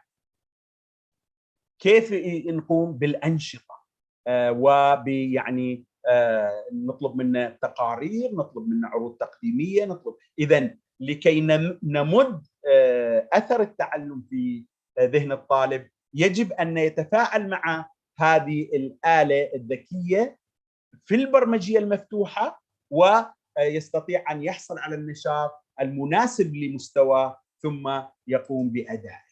بعد كده تجي مرحلة التقييم اللي هي المرحلة الأخيرة، تعليم الآلة على كيفية قياس أداء الطلاب في الاختبارات والتجارب المعملية والخ. ثم تقييم قابلية استخدام التعلم الآلي الذكي باستخدام البرمجيات الحرة من خلال قياس فاعلية مكونات هذه البرمجيات المبنية. يعني نقوم نشوف هل بهالبرمجية أدت ما هو مطلوب منها من خلال تصميمنا أو من خلال اختيارنا أو من خلال تعديلنا لما هو موجود في الإنترنت، هذه البرمجية الحرة أو المفتوحة. والله وجدنا فيه إشكاليات، إذن نقوم بالتعديل، والحمد لله كود المصدر موجود والمبرمجين موجودين يقوموا بهذا. ثم قياس فاعلية مكونات الإطار. هذا الإطار اللي وضعته الآن أنا اقترحته عليكم، ممكن أن يعني تقوم عليه خلينا نقول تتبناه مثلا الآن جامعة سلطان قابوس، وهذا الإطار يناقش ويراجع بين فترة وأخرى. إذن الخلاصة: آليات تبني البرمجيات في البيئة التربوية العربية، أولا رفع وعي الجمهور والمسؤولين والفئات المستهدفة، قيادة التحول التدريجي في المؤسسات التربوية العربية باستخدام مجموعة أكبر من البرمجيات الحرة والمفتوحة، مراجعة نماذج تراخيص البرمجيات بما يتفق وتوجه المؤسسات العربية، متابعة ورفع قدرة المبرمجين، زين، وهذا يحتاج يمكن في الأخير نقول إلى بناء الكباسيتي، بناء القدرة عندنا داخل تكييفها، تبيئها، توطين الخبرة عندنا في داخل مؤسساتنا، الحصول على مساعدة ربما في البداية من شركات متخصصة لتقليل مخاطر التوقف عن العمل، تتبع التكاليف لوضع مقاييس مستمرة للدعم والصيانة وتكلفة الأدوات الإدارة والتدريب، ضمان توفير تقديم المشورة والتدريب والدعم وبناء القدرات المؤسسية على المدى الطويل. ولازم يكون عندنا بيوت خبرة في هذا المجال، لأن بكرة راح نريد هذا. وإحنا نتكلم عن استراتيجية 2040 والرؤية السامية لتحويل المجتمع إلى مجتمع يعني معلومات. يجب أن يكون هناك عندنا الجامعة تتحول إلى بيت خبرة، هاي جامعة سلطان قابوس وجامعات أخرى. يجب أن يكون هناك لدينا يعني قدرات وإمكانات. طيب، عندي مثال أنا الآن أدعوكم أنتم اللي هم المتخصصين وربما الطلاب المهتمين وإلى آخره. هذا الموديل الآن عندنا يمكن تشكيل فريق بحثي يتقدم بحث ممول ويكون تقني من موظفي الجامعات والطلبة لتنفيذ المشروع التالي، وهو إدخال تعديلات ببرمجة تعلم الآلة بحيث يناسب هذا الموديل اللي احنا نستخدمه الآن. مجرد ان نحكي بس بلاج انز لا، نجيب والله فريق بحثي متمكن، مبرمجين مثلا، لانه هو اصلا الموديل على فكره نتاج من جامعه في اعتقد في استراليا او نيوزيلندا. ليش ما احنا نقوم بجزئيه اخرى، وهي ان جانب التعلم الآلي الذكي نقوم احنا بعمل المحتوى، الأنشطة، البيس اللي هو خطو الطالب في التعلم، والتقييم. بس يكون ايش؟ نقول والله هذا الطالب هذه امكانياته، اذا تختار الآلة له والبرمجية هذه نحطها داخل الموديل بلاج ان ولا وات ايفر، زين. ثم نقوم بايش؟ ب يعني تعديل المحتوى، تعديل الأنشطة، تعديل الامتحانات مثلا، بناء على تعلم الذاتي يعني للطالب. الطالب نفسه يتعلم ذاتيا وليس فقط يعني ويدمب اللي هو الباوربوينت كما هو الحال المعروف، ونسمي هذا تعلم الكتروني او تعلم آلي او تعلم لا. يجب الآن ان نقف ونقول حان الوقت لتطوير يعني التعلم بالموديل في هذا الاتجاه. ايضا الطلاب ممكن ندرسهم يعني لغات برمجه مثل السي بلس بلس مثلا، الجافا، البي اتش بي من خلال هذا المشروع، ويكون المشروع متعدد ايش يعني الاتجاهات. اذا الخلاصه، تمتلك البرمجيات الحره والمفتوحه المصدر ميزات فريده، وتعتبر إحدى الفرص الآن اللي المفروض ما نضيعها. We have to seize it. يعني يجب أن إيش؟ نقتنصها هذه الفرصة، زين، التي ينبغي تفعيلها في المؤسسات التعليمية. يمكن تطبيق بيئات التعلم الآلي الذكي في هذه البرمجيات. بالعكس، هي ربما هذه البرمجيات من أفضل الأمكنة اللي ممكن، كما هو الحال مع اللي ضربناه الآن في الموديل، انزين، مما يعطيها بعدا اضافيا كاحد تقنيات التعلم الالكتروني والذكي الاكثر تطورا. لابد من وضع اطار مؤسسي واضح وشامل، ما يعني يكون مجرد ايش؟ انتقاء اشياء بسيطه يعني وتكون مبتسره ومقتطعه حلول، كما هو الحال الان. نتكلم عن التعلم الالكتروني صار لنا يعني لولا ان الجائحه جت يعني ألزمتنا، وإلا كان المفروض التعلم الإلكتروني في يعني الجامعات العربية والإقليمية بصورة أكبر. طبعا هذه بعض المراجع. أشكركم والسلام عليكم ورحمة الله شكرا وبركاته. شكرا دكتور بروفيسور علي الموسوي على هذه الورقة المثرية وهذا العرض الجميل. Are there any questions؟ عندنا باقي 3 دقائق. في أسئلة؟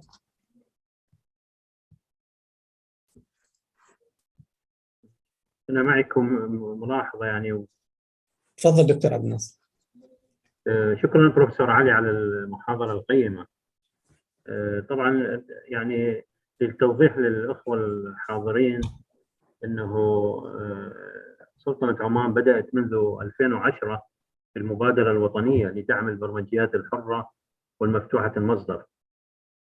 وبذلت جهود كبيرة، أنشأت عدة مختبرات، أحدها في جامعة السلطان قابوس. يعني سابقا كانت هيئة تقنية المعلومات هي التي تتابع هذا الواجب ضمن عاتقها، والآن هيئة تقنية المعلومات أصبحت جزء من وزارة النقل والاتصالات وتقنية المعلومات، ولا زالت تواصل بهذا المجال.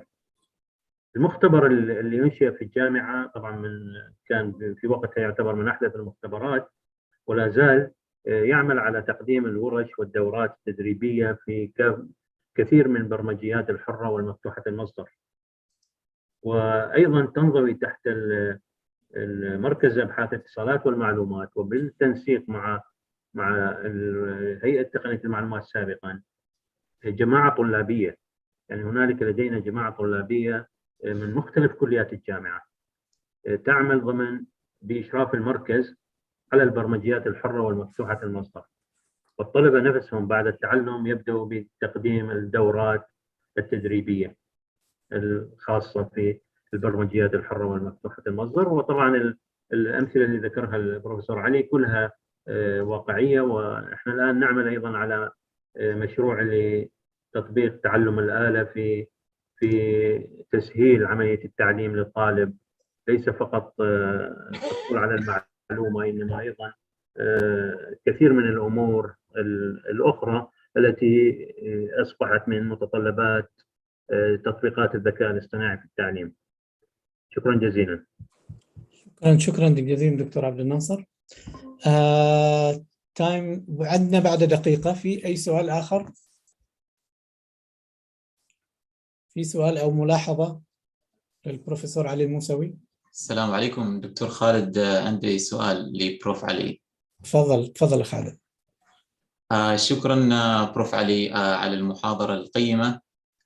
هو عندي بعض يعني الاستفسار، وإيش ترى فيما يتعلق ب يعني التبني الحقيقي لبرمجيات المجانية ومفتوحة المصدر. أنا ربما في البداية بتكلم عن تجربتي، يعني أنا من الناس المتبنين للأوبن سورس، وفي محاضرتي في الأمس ذكرت بعض هذه البرامج اللي هي الفري أند أوبن سورس، لكن حقيقة يعني أنا واجهتني بعض التحديات أثناء يعني توظيف هذه البرمجيات. فعلى سبيل المثال الفصل الماضي كان عندي برنامج الريسيرش ميثودولوجي، منهجية البحث العلمي، المنهج الكمي لطلبة الدكتوراه، وخبرتهم على أن ما راح نستخدم برامج اللي هي تجارية مثل SPSS ولا AMS إلى آخره. فكانت فكرتي قبل ما أعدل السيلبس أني أستخدم الR programming في تعليم الطلبة منهج النمذج، هيكلة النماذج المعادلات الهيكلية اللي هي Structural Equation Modeling. فبالتالي الإشكالية على أن في التحديات كالتالي. أولاً في برامج هي إحصائية على سبيل المثال، مثل برنامج SPS يعني اللي هي تجارية SPS Stata SAS إلى آخره، وكذلك في برامج اللي هي يعني مفتوحة المصدر ومجانية، ربما PSPP ما مفتوحة المصدر ولكن برنامج مجاني، في برامج اللي هي جاسب جاموفي إلى آخره. الإشكالية بروف على أن الطلبة حتى لو نحن نعلمهم بهذه البرامج المجانية، في تحدي اللي هو اللي أنا واجهته، أن ما يحصلوا شروحات في اليوتيوب. أغلب الشروحات في اليوتيوب التيوتوريال أغلبها هي في البرامج التجارية، مثلا SPSS المجتمع اللي هي كوميونتي جدا في أي جزئية. حتى على سبيل المثال برنامج المود اللي يعني برنامج ممتاز جدا، إلا وأن في برامج اللي هي open source أفضل بكثير من مودل. يعني المودل يعني الواجهة بالمقارنة مع حتى كانفاس open source وفي نسخة تجارية، ولكن لا مقارنة. يعني كورزيرا كيف قدروا يعني يكونوا هذا المجتمع التعلم الافتراضي؟ هم كورزيرا جامعة ستانفورد وحدهم طوروا LMS Learning Management System جدا، لأنهم أخذوا بعين الاعتبار الUX واليوزر انترفيس إلى آخره. فسؤال الآن بمثال آخر اللي مايكروسوفت ليبري، برنامج ممتاز في أغلب الخصائص، ولكن أنا إذا بغيت مثلا خاصية معينة، كيف أسوي مثلا شيء معين، أقدر أحصل تيوتوريال في اليوتيوب بالمايكروسوفت وورد لكني ما أحصل بالمايكروسوفت ليبري. فهذه التحديات اللي نواجهها. فإيش رأيك في ايش هي الحلول اللي ممكن احنا نتقدم في يعني قدما والتخلص من هذه التحديات. شكرا بروف. شكرا جزيلا. تفضل دكتور. شكرا دكتور خالد، شكرا دكتور عادل. ونتمنى ان يعني هذه الجهود وان كانت فرديه يعني، لكن ان شاء الله يعني تثمر مع الوقت مع التضافر الجهود. يبقى ان مثل ما ذكرت انت في المحاضره يعني الوعي وتغيير الثقافه، التشينج مانجمنت تعرف is very يعني important. الإشكالية إن إحنا ربينا على اللي هو البرمجيات الاحتكارية، البرمجيات ذات الملكية، ونفس الشيء طلابنا.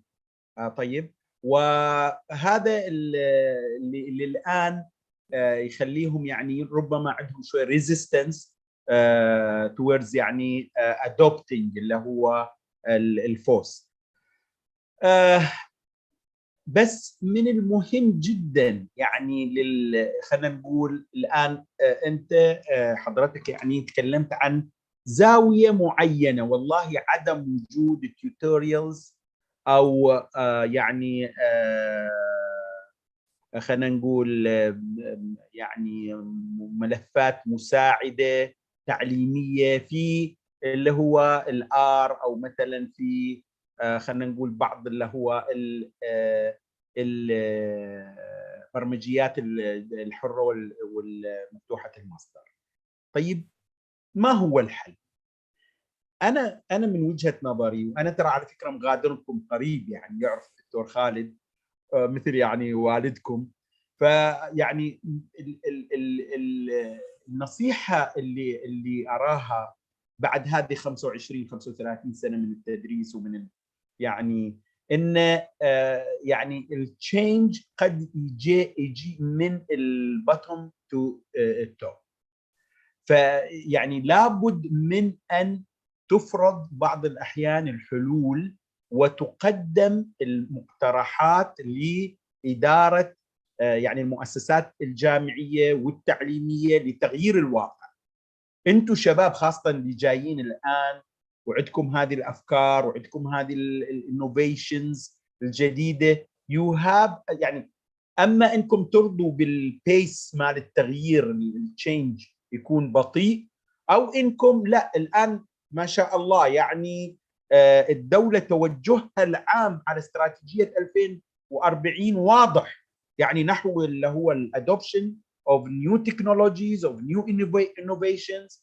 فاذا مطالبين انكم يعني تكونوا مثل التاسك فورس داخل الجامعه، مثلا في حاله جامعه السلطان قابوس، وتبداوا يعني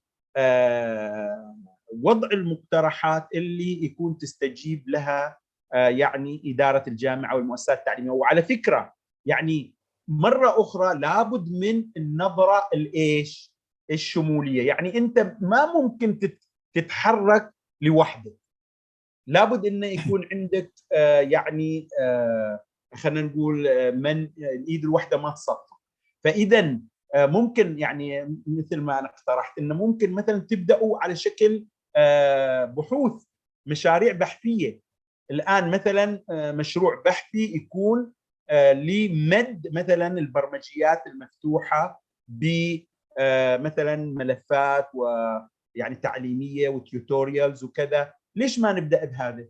اذا كان هذا ممكن، يعني خلال 3 سنوات انت ممكن تنتج الكثير من اللي هو التيوتوريالز، ان كان على شكل فيديو، ان كان على شكل كليبس، او الى ما اعرف يعني اللي هي ممكن تكون يعني قصدي هذا يعني اذا اخذنا المثل الصيني ان تشعل شمعه خير من ان تلعن الظلام.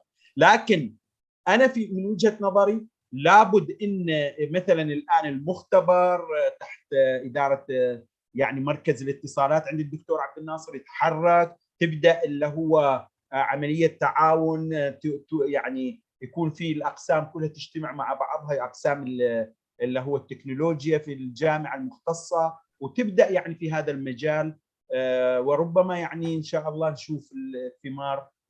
والبعد قلت عن الاستراتيجيات اللي هي المقتطعه. يعني اعدل مثلا اعمل المانيوالز هنا وانسى التدريب هنا، اسوي التدريب هنا وانسى المعامل هنا. لا، I have to look يعني اللي هو البيج بيكتشر احسن.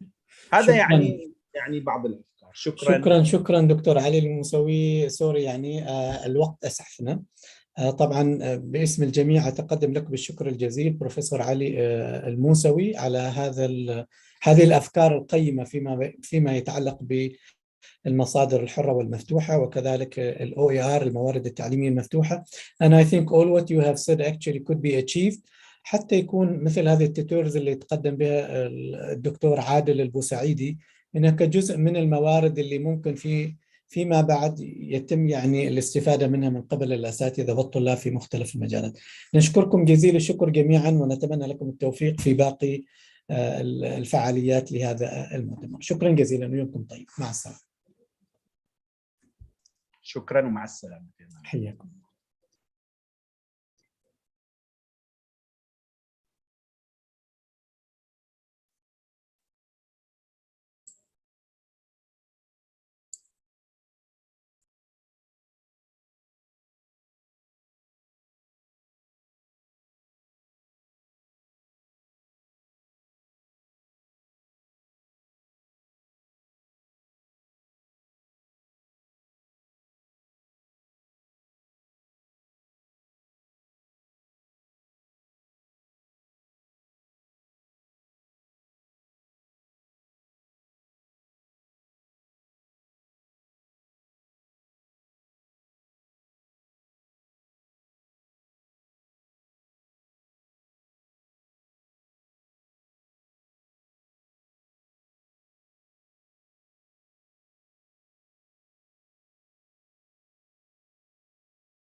Hey, Ahmed, can you hear me from here?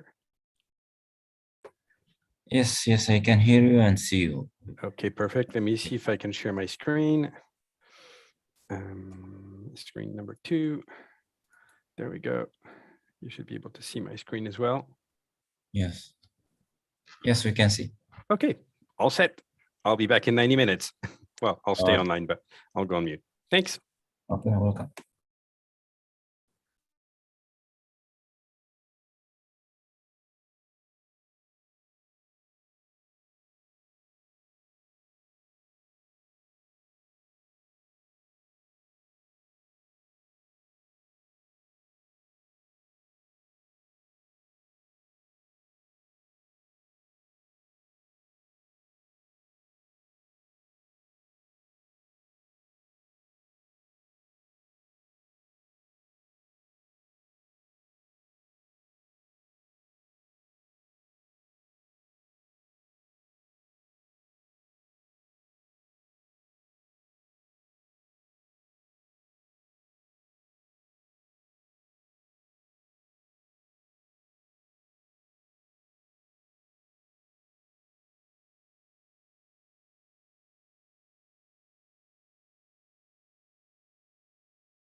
Good afternoon, everyone. Can you hear me? Hello, good afternoon. Yeah, we can hear you in good way. Dr. Nora, thank you. Maybe I'm 1 minute early, so let's wait 1 or 2 minutes to allow some time for people to come and join us.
I think we should start. Assalamu alaikum. Good afternoon, everyone. I'm Dr. Sham Al-Aloush, and I'll be gladly chairing this interesting session for this symposium. Actually, it's the longest session of the symposium, I think, so I hope everyone will stay with us to get the benefit from our great speakers. Please post your questions in the Q&A box for the speaker during the presentation. We'll give like about 5 minutes for each speaker to answer the questions after his or her presentation. We'll start with Dr. Noura Al-Mar'abi. I'll briefly introduce her. She's a prompt and professional dedicated person with 9 years of experience in the education field, with solid foundation in curriculum instruction, developing model lessons using structured pedagogy that fit within the scope and sequence based on international and Lebanese context through her experience in IB.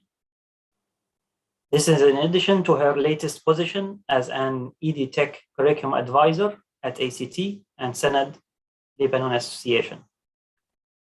Dr. Al-Mar'abi acted as PR and event coordinator at several associations such as PCA, which is the Professional Computer Association, the Lebanese Inventor Association, ARISPA, and Digital Transformation Network in Lebanon, member at the Global Institute for Arabic Renewal. He assisted the leader of the EduTech and Innovation Committee and Digital Transformation Network in partnership with the Westminster for Democracy to write the strategic plan and studies for the Lebanese Parliament Education and Technology Committee. He was also involved in the jury for the EduTech startups in the National Association for Science and Research. Dr. Al-Mar'abi is certified trainer for educational institutes and companies such as Microsoft and Edmodo. She gave training for DOPs in Edmodo, and she also trained the trainer at the Ministry of Education and USAID. Dr. Noura today will take us in a journey through education and innovation to very interesting, very interrelated words. So we're looking forward for her presentation. Please, Dr. Al-Marabi, the floor is yours. Hello, good afternoon. Please, can you give me the permission?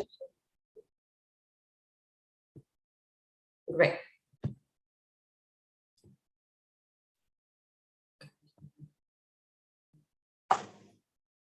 Yeah, we can see your screen now. Great, that's perfect.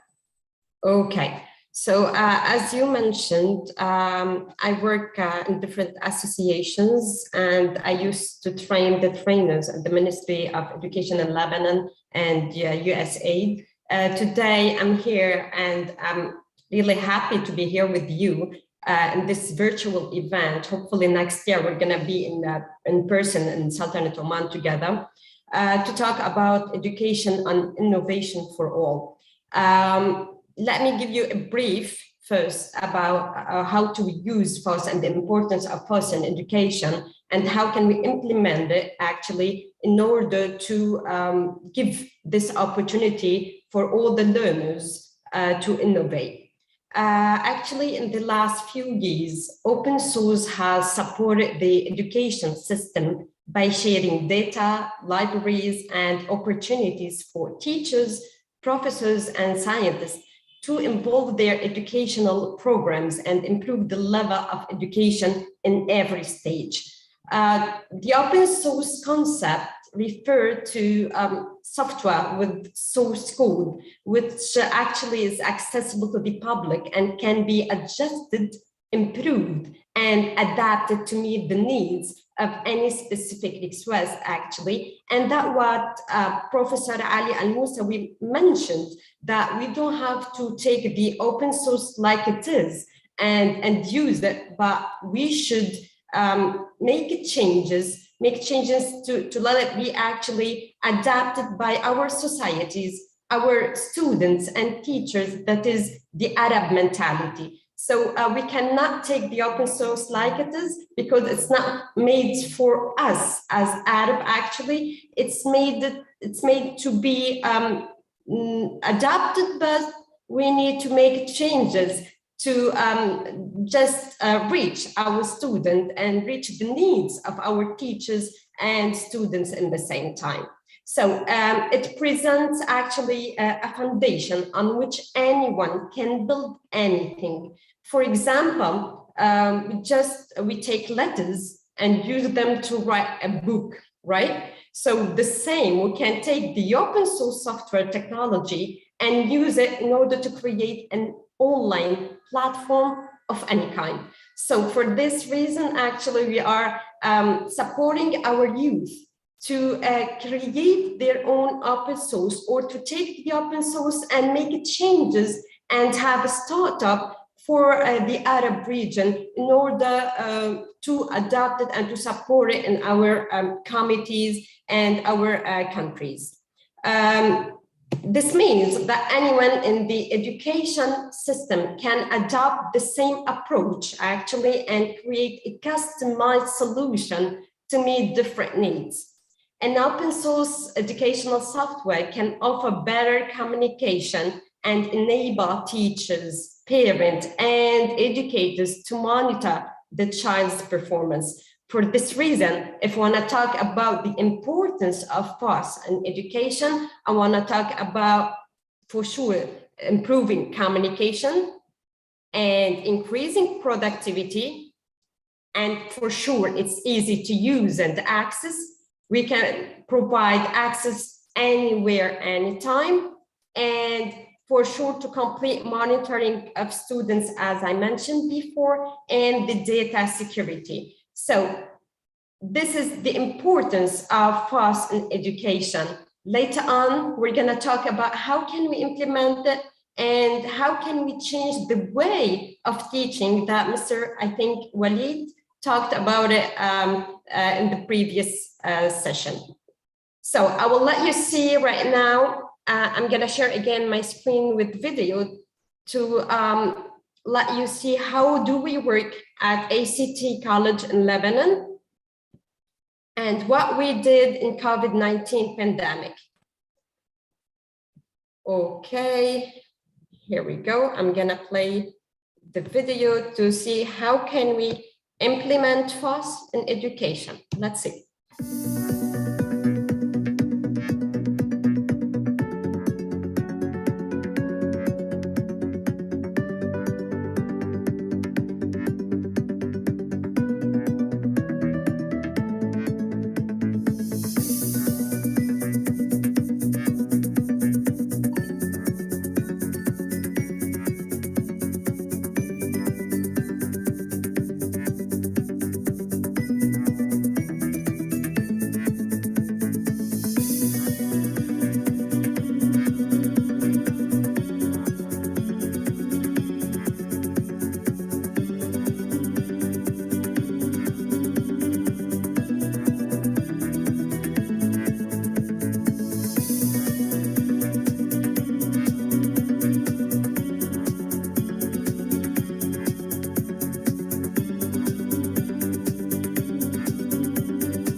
So during the pandemic, we know it was a challenge for all the schools and universities all around the world. How can they offer education in a better way and in a good quality? How can they give the lab sessions in a hybrid way or an online education? So using FOSS, using the open source software, and the curriculum that we had, that we improve it in a way to let these students at home during the pandemic being involved in the scientific materials, and especially the robotics and scientific materials in a specific way, in an interactive way. And we did that as a challenge, as I said, and we did it finally. So to talk about innovation for everyone, we have to talk about the reason why. Actually, we have to provide not only education for everyone, but also the right to innovate for all the students. And that because of the fourth industrial revolution and the 21st century strategies and skills, and for sure, the digital natives and students in the Arab region and all over the world, to obtain the SDGs, the Sustainable Development Goal, in our way of teaching and providing information for our learners, and for sure to apply and stream STEAM program. As Mr. Walid mentioned in the previous session, we are not actually applying and giving the right education for our learners. That's right. Maybe it's hard to change the curriculum in a country because we have many challenges, especially in the MENA region. But at least we can change the way of educating and the way of giving the information. Changing the way means it's the halfway actually to improve our education in the Arab region. When I talk about the fourth industrial revolution, for sure, I'm talking about robotics, cybersecurity, big data. I'm talking about IoT, IOP. You are all involved about the fourth industrial revolution, but the most important thing is to use the SDGs in our curriculum or in our way of providing education. How can we do that? Actually, we can do it by just taking this code and taking this statement and apply it in our countries and in our schools and universities. That is, we should educate on innovation. So each student and each learner in a classroom, whatever is it, actually is an innovator in a way, because we know that we have different type of intelligence in each classroom. So I don't want to talk about the IQ of a learner. I want to say that each one is a creative and innovative in a way, and I should give this flame for this learner in order to innovate. How can we do that? I will let you see in a particular way. And, you know, I can give a speech, I can talk that we should do that, but the most important thing is to give you the way. And I will give you the way during the speech. So the right of innovation and creativity for everyone, it's a right for our learners. So how can I implement that in my curriculum, or at least how can I use it in using my curriculum that I have with my hands right now as educator? We know that all the objectives in the lesson, and whatever is it, material in math, science, or whatever, we have to make the values of this subject is the Sustainable Development Goals. That means I should make my learners think about which SDGs actually they are talking about in this subject or this area. I should build the personality of my student, not only the 21st century skills, but also I should add the creativity. How can I teach and how can I make my learners think in a creative way in whatever they are doing? So the competencies, I will talk about values. Values should be the SDGs. I want to talk about skills. The skills should be the 21st century skills, and especially the creativity and critical thinking. And the knowledge, I want to talk about research, but the most important thing is not to stop on the research level, but we should move from the research to apply this into a project or a prototype. That means we have inquiry-based learning that is based on critical thinking and creativity, and let the student innovate using the FOSS or using the free open source. So it's our way to implement FOSS, and how FOSS actually help in improving the quality of education in our systems. So all start by an idea, and we should apply STEM. We all know STEM and STEAM, and we know that is science, technology, engineer, art, and math, but Mr. Rabia Balbaki, the founder of the MENA EdTech Alliance, actually added two other figures or two other concepts to the STEAM, that is STEAM++. So in order to improve the quality of education and to adapt the innovation for everyone, we do have only to apply STEAM in our curriculum, but also we have to add the productivity and to think in the humanity, and if this project actually help us as a human to improve our lives, yes or no. So in addition to STEAM, we should add these two plus, and I should let my student actually think in this way. If their prototype are actually able to be productive, yes or no, and if it's help the community and the human itself, yes or no. So when I think and let my student think in this way, actually each learner will be creative in a way and will have a project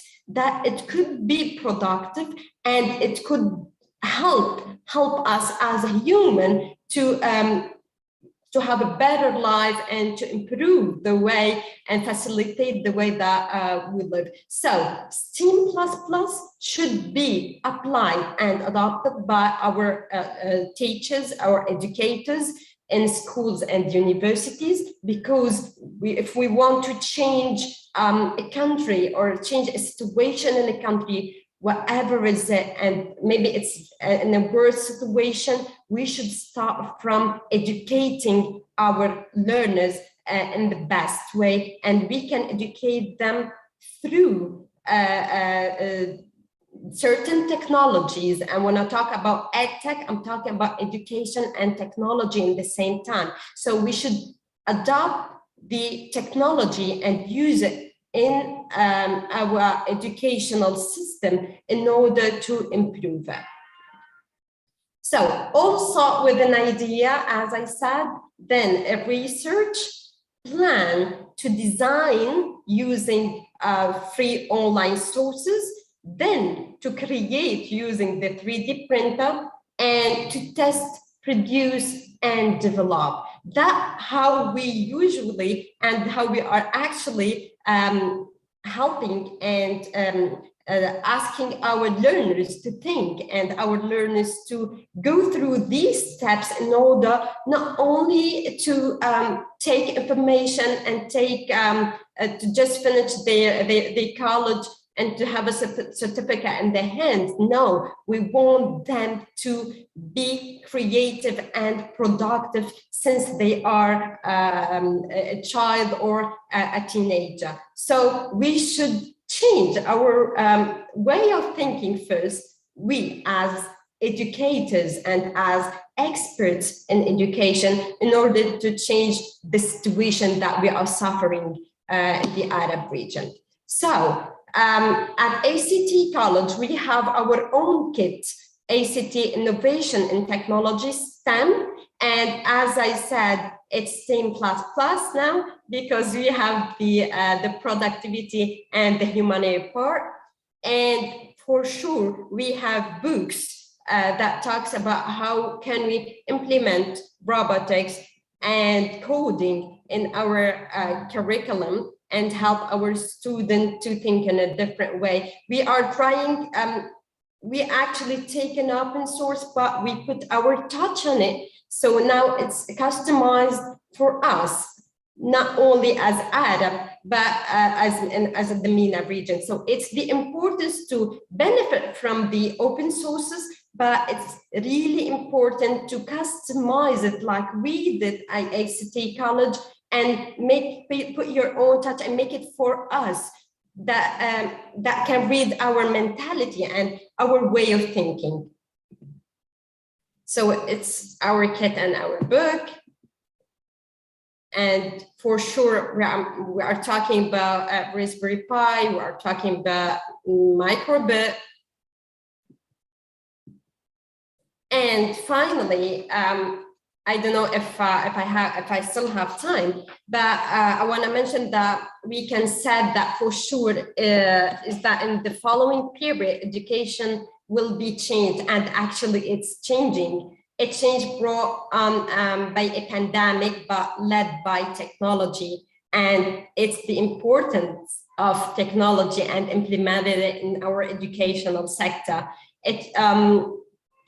The new educational wave offers the opportunity to invest less money and create an educational model in line with our personal preferences and based on data. So the future of education, it's in our hand actually. It's based on technology, and it's our chance to change this situation that we are living in it, changing, take this light, the education light, and change your position in the internationally. We should be at Arab, this hub, the hub of changing, and have our own open source and our own curriculum, and especially the Arab and the Arabic curriculum and the Arabic content, because we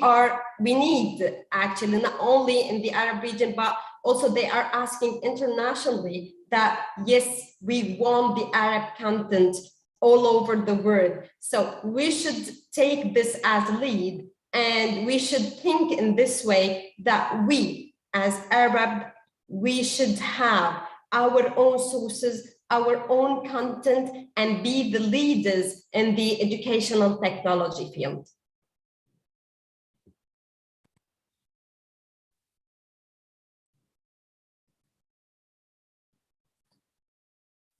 I don't know if there is any question.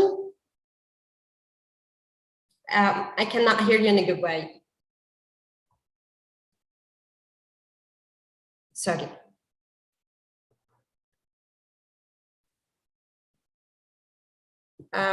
Prof. Abdel Nasser, I cannot hear him. He's talking about.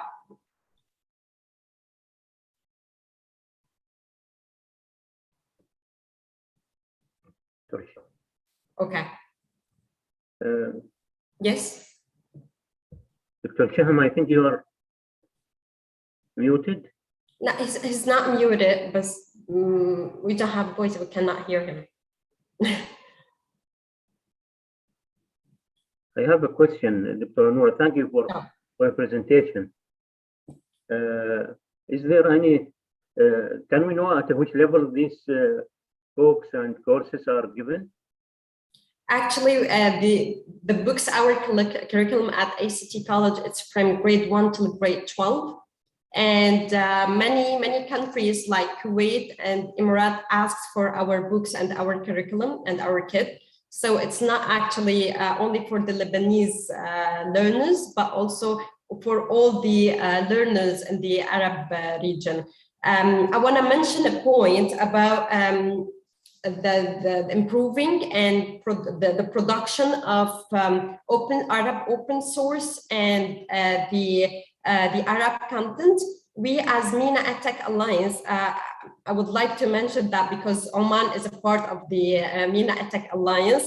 At Expo Dubai, at the Knowledge and Learning Week, Dr. Rabia Balbaki and we launched the MENA EdTech Alliance in an official way. And Oman is a part of this alliance. In this alliance, actually, we are supporting all the youth and all the startups in the MENA region, especially the one that they are creating their own programs and their own software, and they want a support, an international support. So we are doing that, and we are offering this support for them because we believe that we should do something for our region and we should make a change in the educational field in our region. So the MENA EdTech Alliance, we started with the first step by announcing it, and now we are starting to have these baby steps together with all the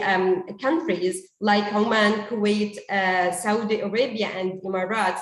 And we have many other countries that they're gonna join this alliance. So maybe inshallah later on, we're gonna talk about all the achievements of the MENA EdTech Alliance together. Thank you.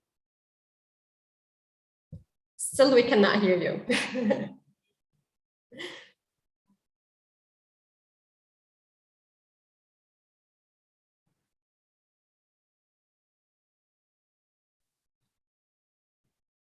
I think you have to change the option down for your microphone.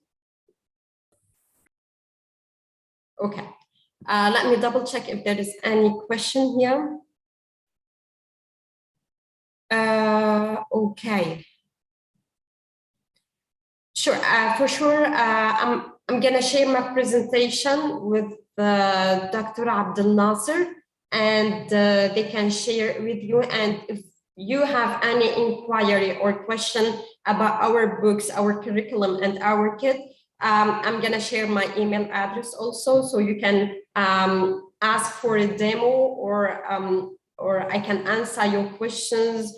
Feel free to contact me via email, and the presentation will be within minutes with Dr. Abdel Nasser.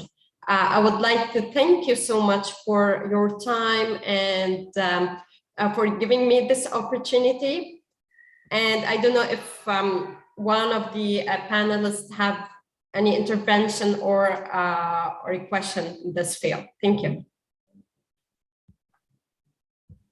Thanks a lot. If you can share with us this information, it will be very good. We will appreciate it. Sure, thank you.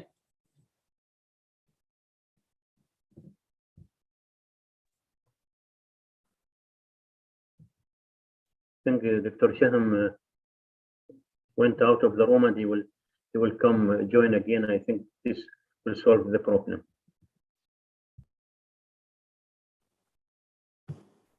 Hello, that's me again. I hope you can hear me now. Yes. Good. Yes. Yeah, Good. Thank you very much, Dr. Noura. Sorry for that. I was muted that's fine. somehow by the host maybe, but it works fine now. I see that you've answered the questions. Yeah. Thank you very much for that interesting presentation. Thank you very much. Thank you. Next presentation, we have Giles Gravier. I hope I pronounced the name right. I don't speak French, so I apologize if the pronunciation is not perfect. I did my homework on that though. I'll introduce Mr. Giles. He's a director and senior open source strategy advisor in Wipro Open Source Program Office, based in Geneva, Switzerland. He provides open source and blockchain strategy consulting and advising services to Wipro key customers worldwide.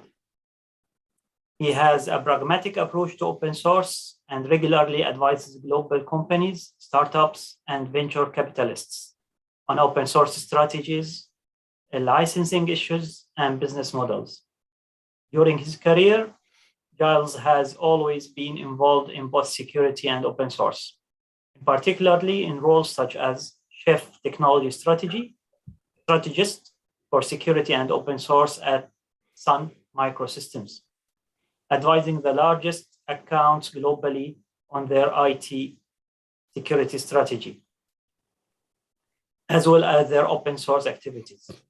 He moved on to develop the global market and business development strategies for open source and security in the public sector, still at Sun, and then Oracle. He has been active as a technology evangelist, in particular for these companies around cryptography, DRM, open source, and open standards.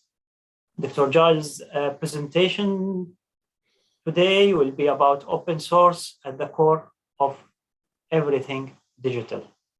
The floor is yours. Please share your screen and start your presentation. Thank you very much. Thank you very much. I will now share my screen.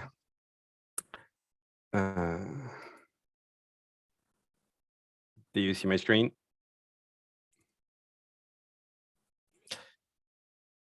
Yes. Okay, Perfectly. perfect. Thank you. So thank you for the nice words. And unfortunately for the French part of it, it's hard for everybody. But you should see me trying to speak Arabic. It's even worse. So my name is Gilles Gravier.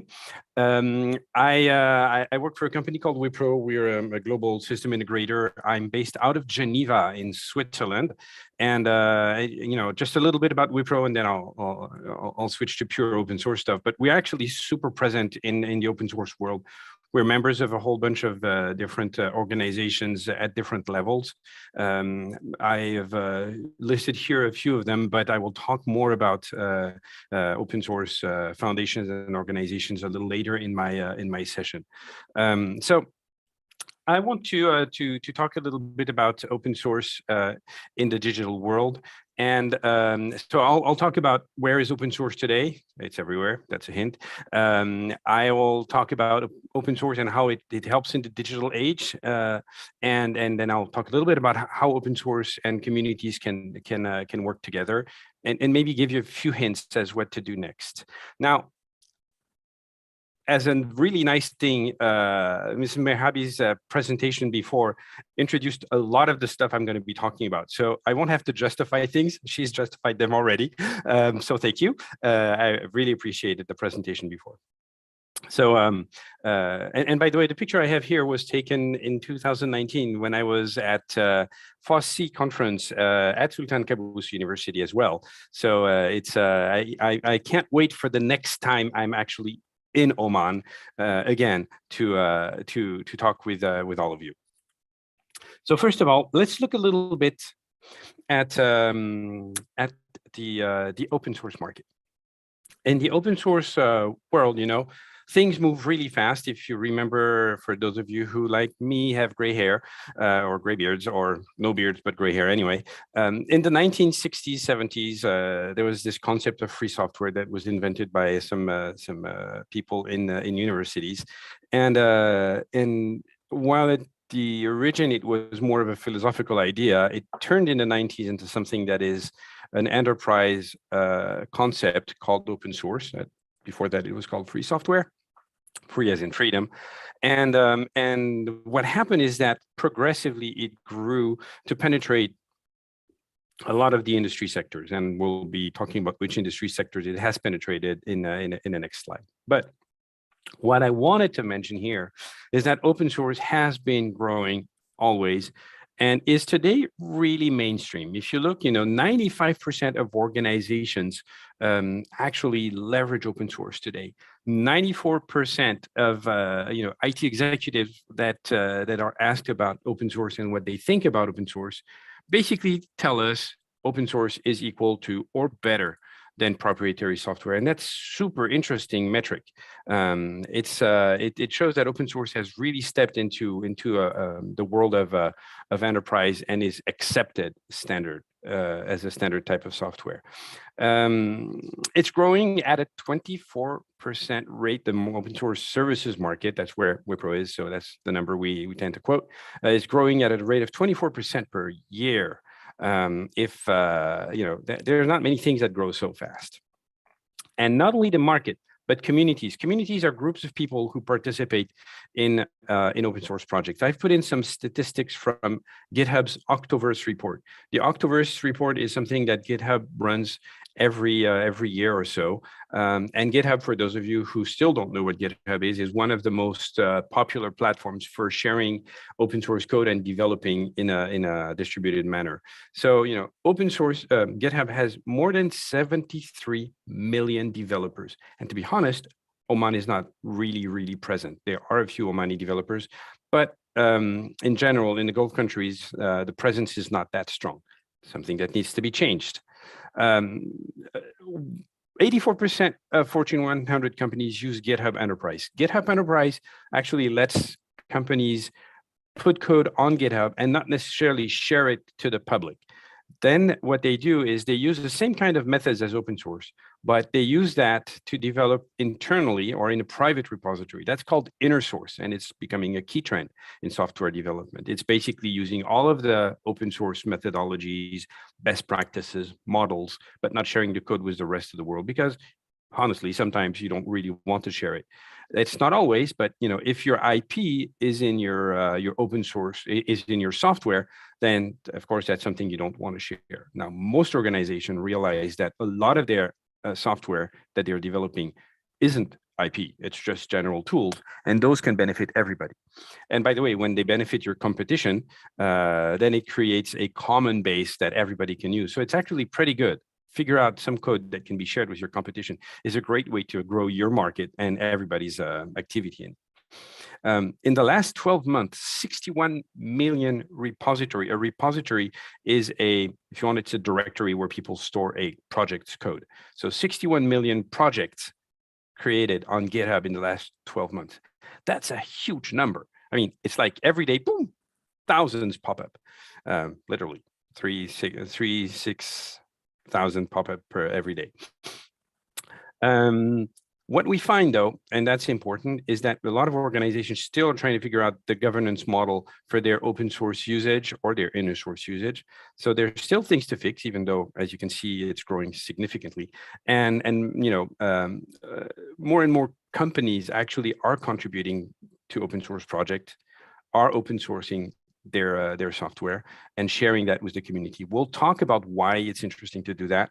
But the fact that more and more are doing it is really interesting. It means that some of these projects, these repositories, were created by banks, telcos, airlines, and I'm saying these names because I've seen the exact examples, right? So it's really interesting. And if you want to look at this, around you, check which companies are growing quickly. Very often it's because they're using open source. I met a bank about 2 years ago, year and a half in Oman that was telling me we don't have the big amount of money that the bigger banks have. So if we want to grow and leapfrog them, we actually have to develop in open source. It's cheaper, it's more efficient, and it'll let us be more innovative. So let's see a little bit more where open source is present in the enterprise world or everywhere else. So first of all, it's present in so many pieces of software that are either fully open source, like Linux, like LibreOffice. I'm sure you use these, Kubernetes, all around in the telco space. It's basically everywhere. But interestingly, Synopsys did a survey on proprietary software. Well, they did a survey on open source, but it includes proprietary software. And they find that 98% of the code they surveyed, I think over 1,500 projects they surveyed, 98% of those projects, proprietary projects, contain open source. 75% of them were composed only of open source. So if looking at a whole bunch of very common applications out there, the open source is everywhere. And it's interesting because in 2016, when they did that same survey, they actually distinguished open source from proprietary software, in particular in terms of code quality, and they found that both were very close. And in future surveys, they've stopped distinguishing that because almost all proprietary software includes open source. So there's not much point in distinguishing proprietary from open source in terms of, is open source in there? It is, always, or almost always. It's present in hardware, and that's interesting because Ms. Merhabi's presentation mentioned that we could see, equipment, measuring equipment, we could see robots being built, and things like that. Hardware, a lot of hardware, almost all hardware includes open source at some point. Medical equipment has open source, multimedia equipment. And then the fun thing is that it's not just in the software space, not just in the IT space. You can find open source schematics for houses, open source recipes for food, recipes because people are sharing actually these recipes and allowing people to modify them in an open source spirit. I seem to have duplicated 2 lines too. I didn't reread that part. Now, interestingly enough, in the same Synopsys survey, they looked at which markets you could find open source.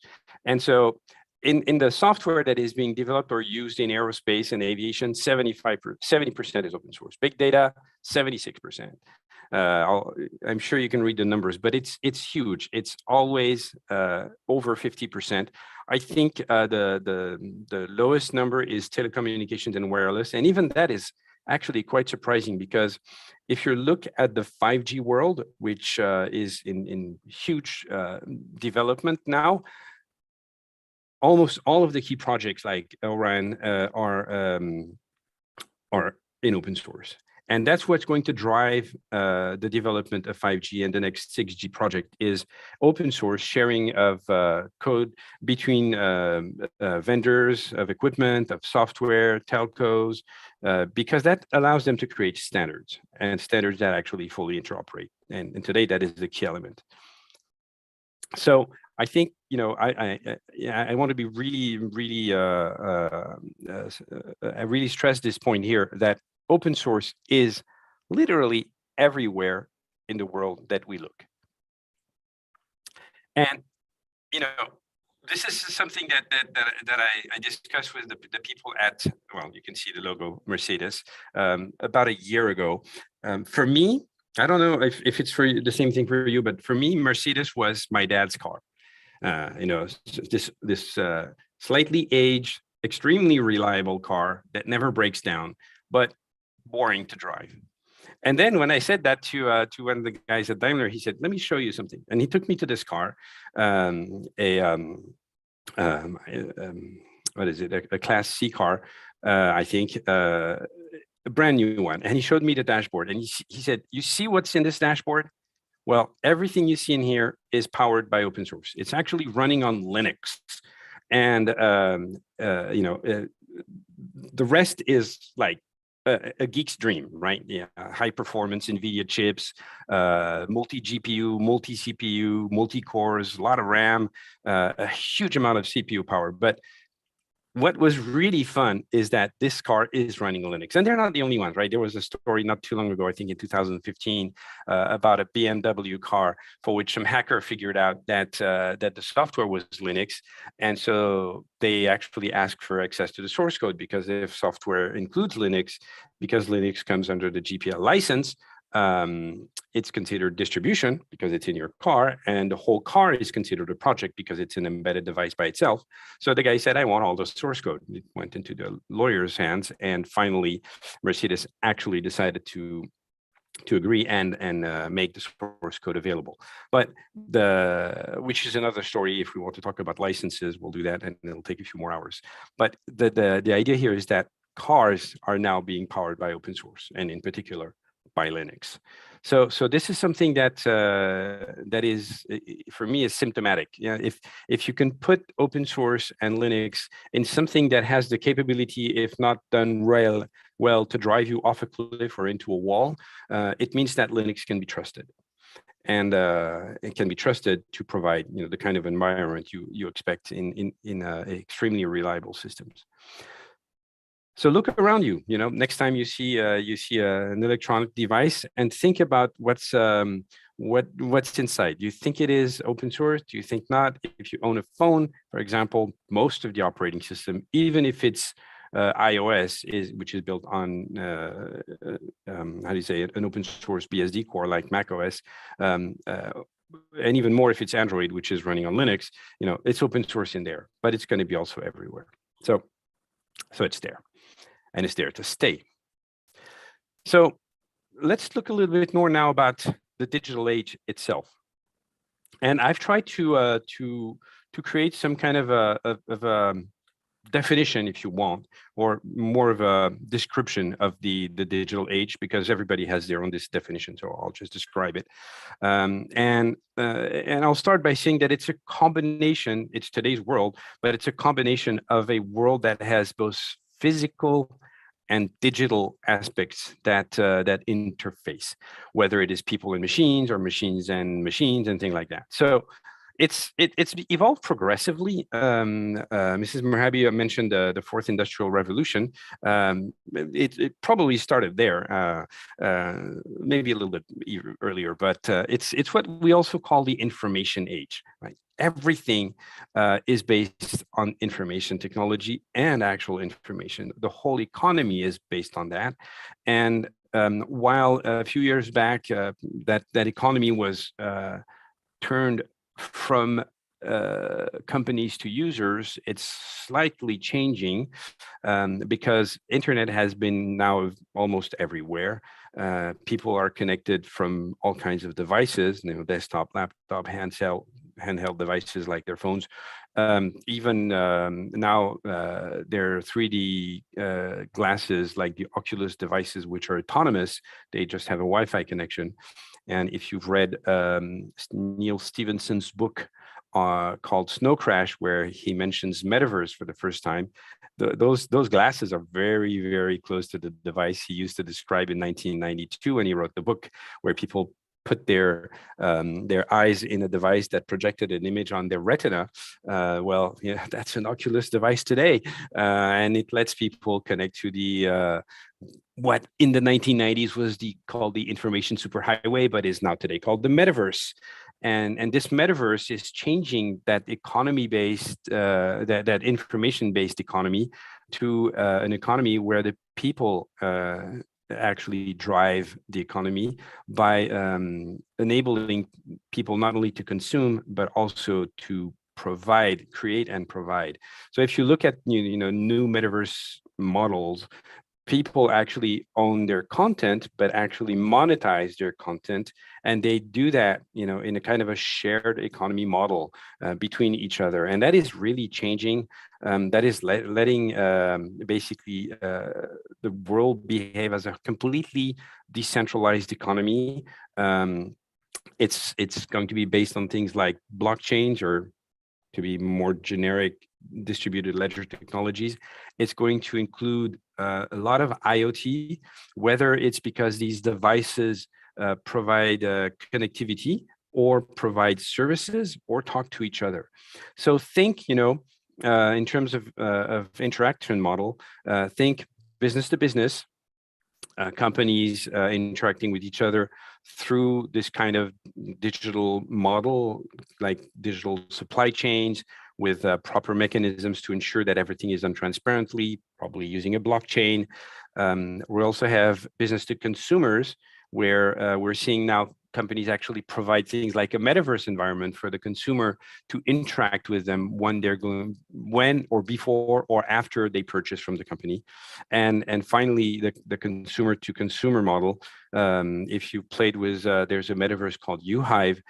People can post content, create their NFTs and sell them and buy stuff in an economy that's based on a blockchain-based token. So the centralized organization actually doesn't exist anymore.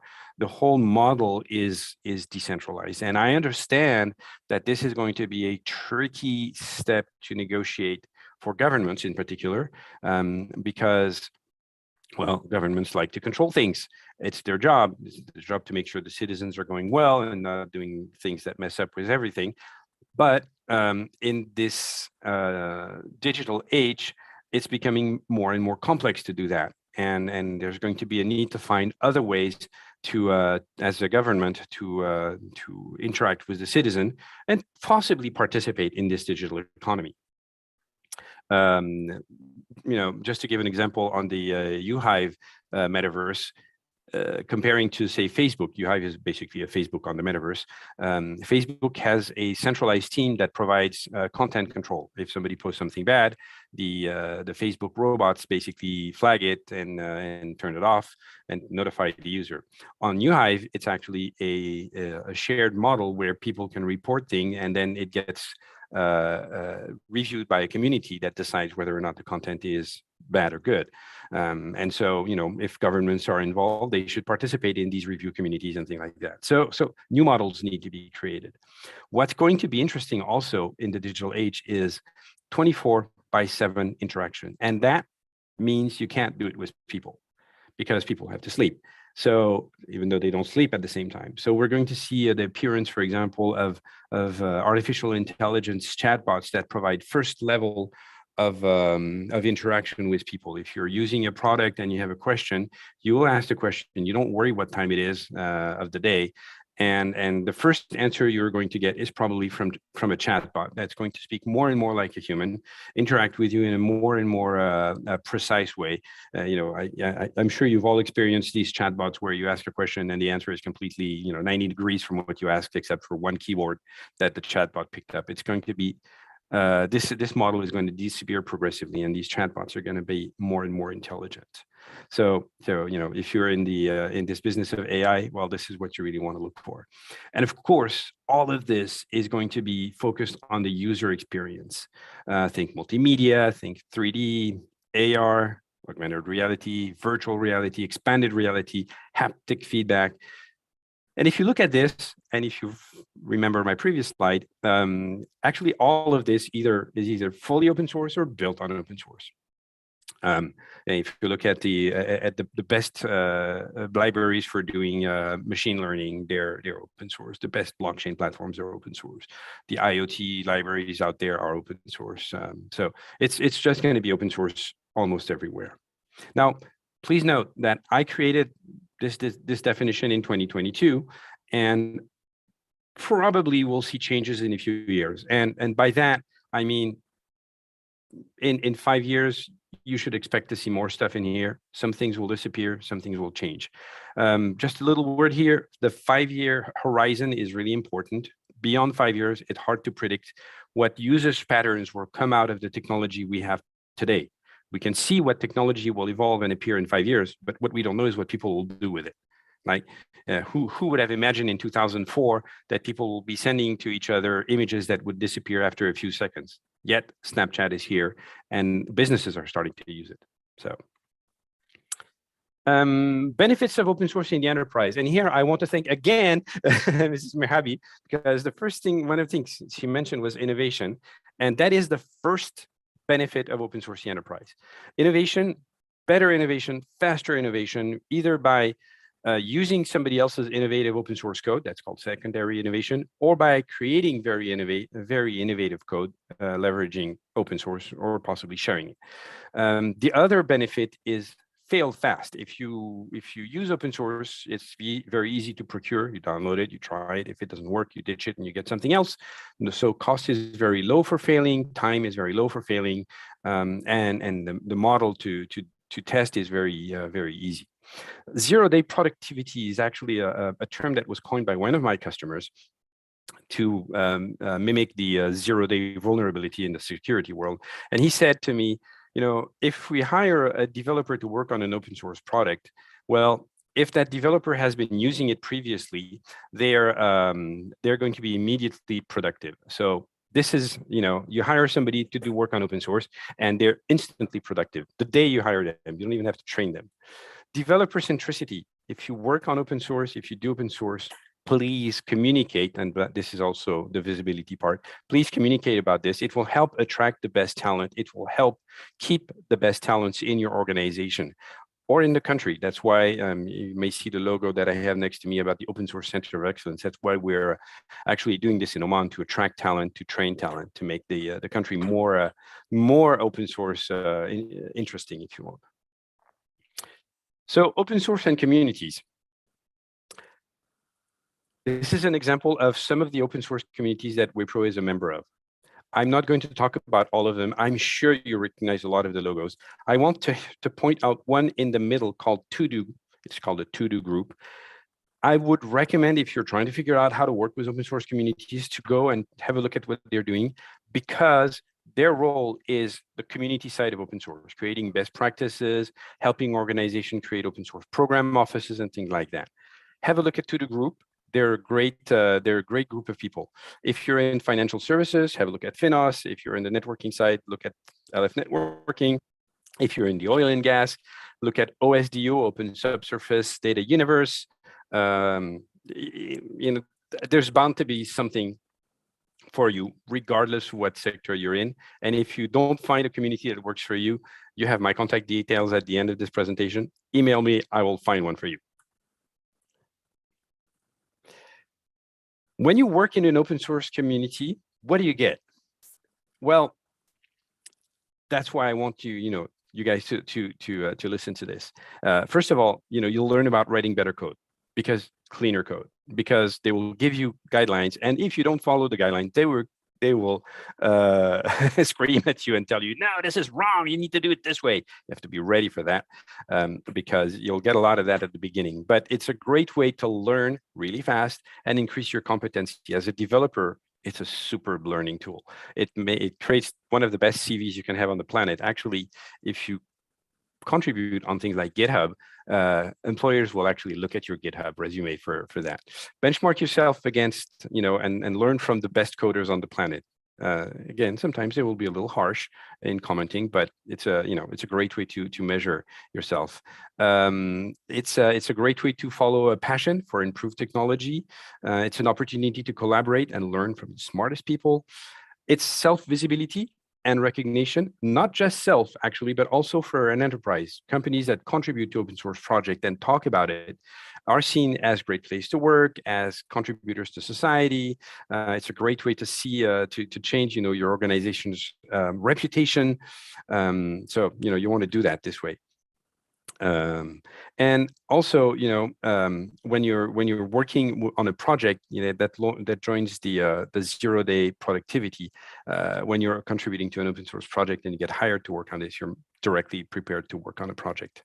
So have a look at open source projects. And by the way, if you're a developer and you don't know where to start, or if you're even better, if you're not a developer and you don't know where to start, there's plenty of places you can actually contribute, right? It's not just writing code, but reporting bugs is a great way to contribute to an open source project. A good bug report that has details, explain how to reproduce, is marvelous for a developer. Localization, your most of you here are from the Arabic world. A lot of the projects in the open source community don't have good Arabic translations.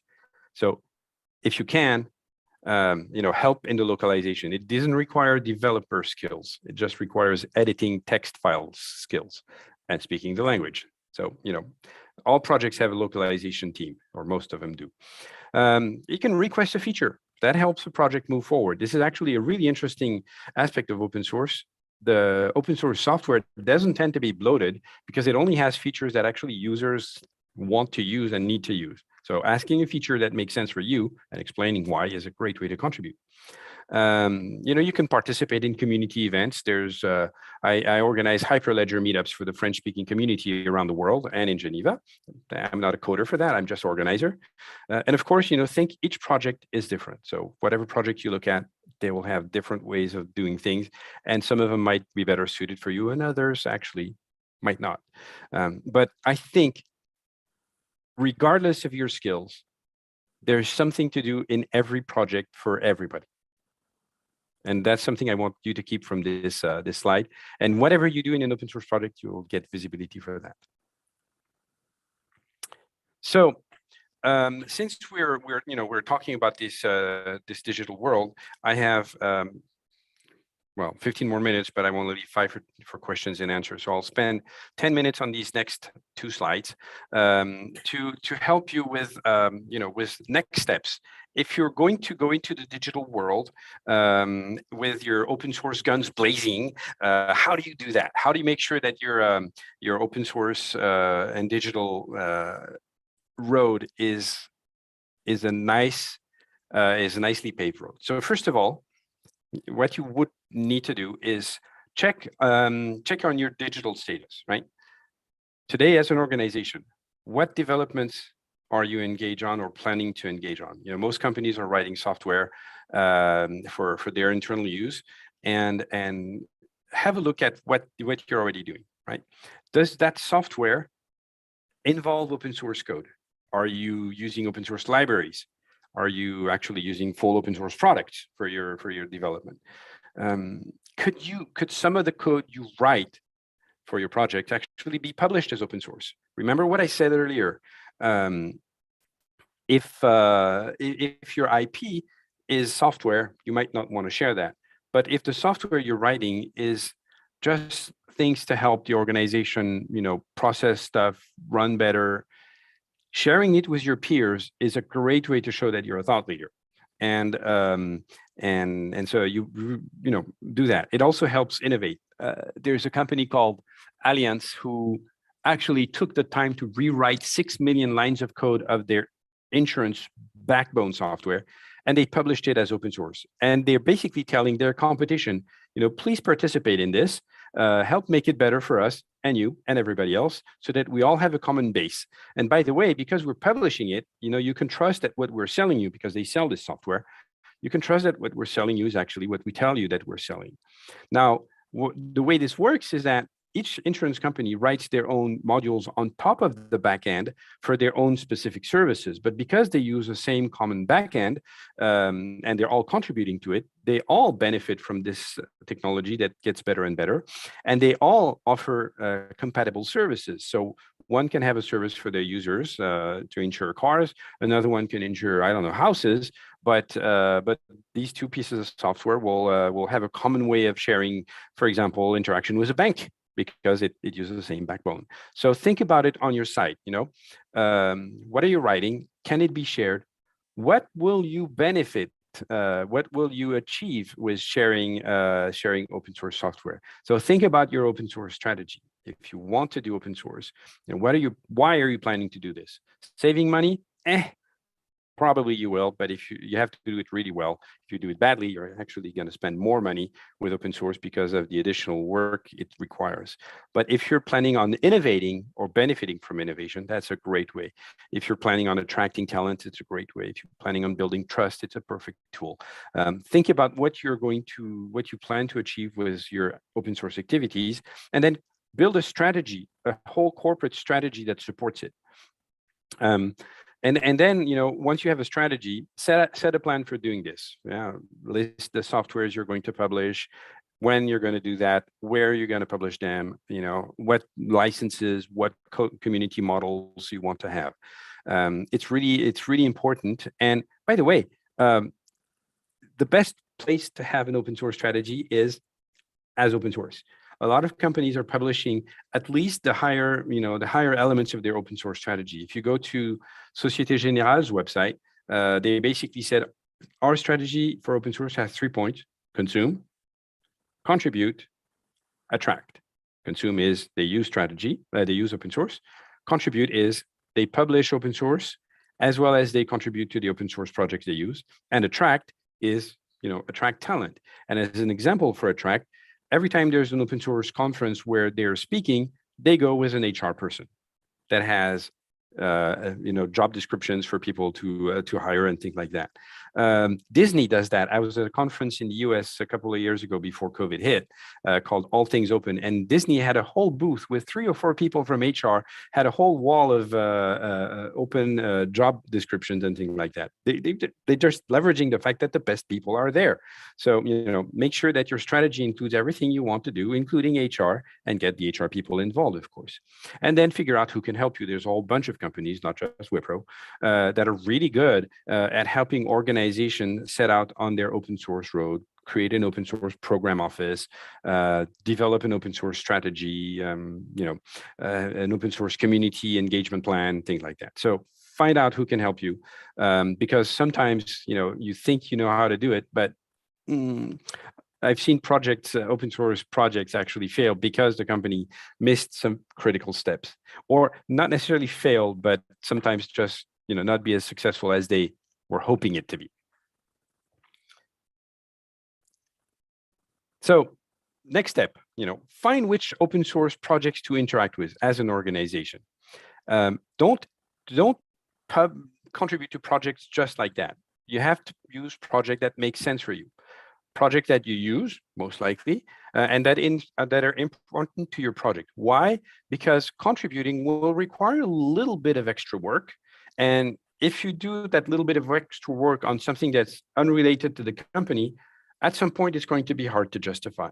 On the other hand, if you're using that software and you fix a bug, it's very easy to justify the interest of fixing a bug in the software. The first interest is you get it fixed way before everybody else. So if you have a bug and you have to wait for the vendor to fix the software, it's going to take ages. Or if you need an additional feature.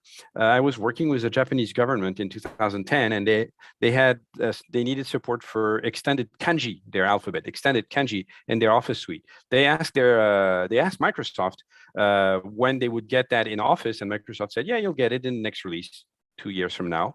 At the time, it wasn't Office 365, so they had individual releases. So they said 2.5 years, you'll have it, and you'll have to migrate because not Office 365, so, you know, upgrade license. So there was a cost. And then they asked me, I was at Sun Microsystems, who owned Open Office, and I said, no, we won't do it for you. Sorry, guys. But what we can do is we can help you set the team to do it. So we helped them build a team with font experts, UI experts, UX experts. Nobody talked UX, but that was the same thing. C and C++ programmers, because that's what Open Office was written in. And they did it by themselves. They did it in 2.5 months with a team of about 10 people. So the cost for doing that was a lot less than actually, and the time was a lot less, 10 times less than having to wait for a commercial vendor. And then they contributed that code to the Open Office project. And the great thing about contributing the code is that they actually sent that code. And now, even though Open Office is mostly dead and people use LibreOffice, which is a fork of Open Office, well, LibreOffice has and maintains support for extended kanji for free for the Japanese government and for every Japanese user. I have a question here. What is the risk of using the same backend with Azure have access to its source code and they can find vulnerabilities into it? Well, let me tell you something.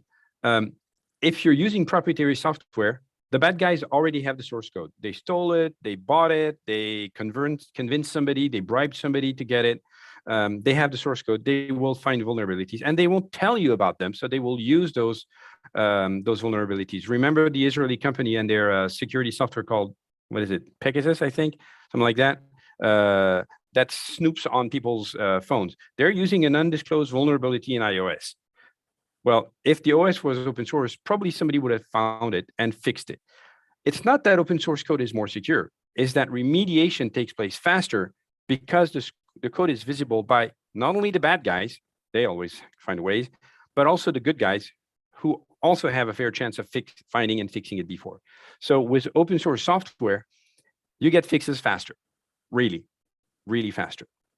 If we have time, I'll tell another story. But so, find open source projects to interact with and find how you can participate in the communities. I've given a few headlines, but To The Group is actually working on creating a new guide on how to interact with communities. So follow To The Group if you want to know more. But the best way to work with a community is first to start by lurking. Sign up to mailing list. Look at what people discuss. You probably will learn a lot there already. Maybe provide fixes or email questions, discuss things, and then of course provide translation. That's a great way to participate in the community. I've mentioned that. Of course, publish your own code, create a GitHub, put the code in a repository, choose a license, make it visible, make your communications, your publication visible, tweet about it, post on LinkedIn, you name it. Encourage your employees to identify themselves as employees of your organization so that your organization benefits from all the contributions they do, because it works really well. Communicate. I've mentioned it several times, so I'll mention it again. Communicate, use social media, use the communication tools that are available to you so that what you do is visible. It doesn't take a lot of extra effort. It brings a lot of extra benefits. Participate actively. Have a community manager that drives participation, that encourage your employees to post, to tweet, to discuss, to create events, to share their knowledge, everything. It's all about participation. And the more you participate, the more visibility you'll get, the more you'll be interesting for employees to join, the more you'll be showing your skills to your potential customers, etc. And finally, learn fast, and communities are a great way to learn fast. So as my last slide, actually, I want to encourage you to aim for Oman 2040, which has a lot of digital elements in there. That's the reason we created the Open Source Center of Excellence, and start doing that today. We're in 2022. We have 18 years to go forward to that Oman 2040, and start by doing open source, getting all digital, and that's a great way to move forward. Thank you. We have time for questions, so I'm going to open, or Shaham is going to open the bridge for everybody. Okay. If people I have want questions. to make sure that you can hear me. Yeah. I hear you fine, Shaham. Oh yeah. Now it works. So your name is Gilles, not Giles, as I pronounce it. Gilles. It's one of those tricky French names where you have to forget half of the letters. Yeah. Thank you very much for this actually rich and interesting presentation. Actually, for a non-specialized person such as myself, I came from architectural engineering background. It changed my attitude toward open source. Oh, thank you. Seriously, it did. And I have a comment on this, but I prefer first to see if any other person has a question. There were one question which you answered already about the back access. Do we have any other question?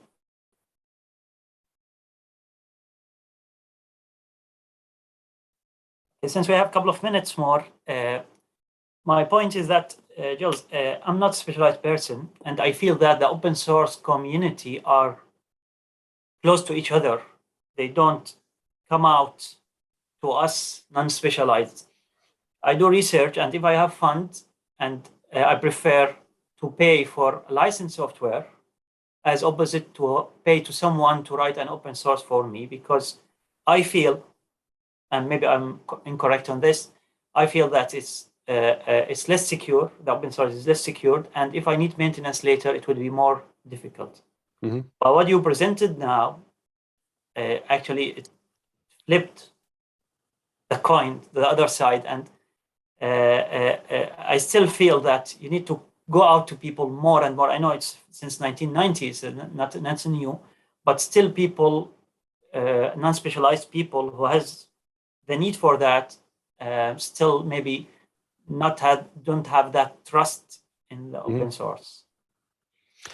And you're very right. I mean, it's there's not enough advertisements about open source technologies. Everybody is using open source. Literally everybody today. There's no hiding that, but they don't know that, and that's the problem.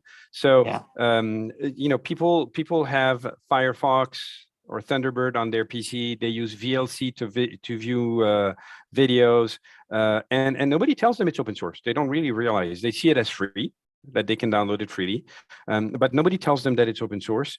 So it's hard to actually generate this visibility in a way that makes people aware of the fact that it's open source, and because it's open source, that they can participate, make it better, translate it, etc. I think the first time I participated in an open source project,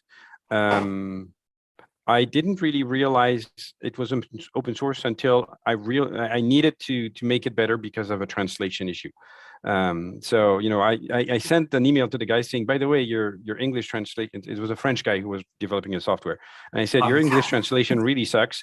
I can help you with that if you want. And he said, yeah, it's open source. Go there, get the file, and just provide the correct translation. And I did that, and then all of a sudden I had my name in the software. It's like, oh, cool. so nice. So people don't necessarily realize until they actually need to get involved. And that's something that's important from the visibility perspective. I have a question. Is there any educational open source that you recommend?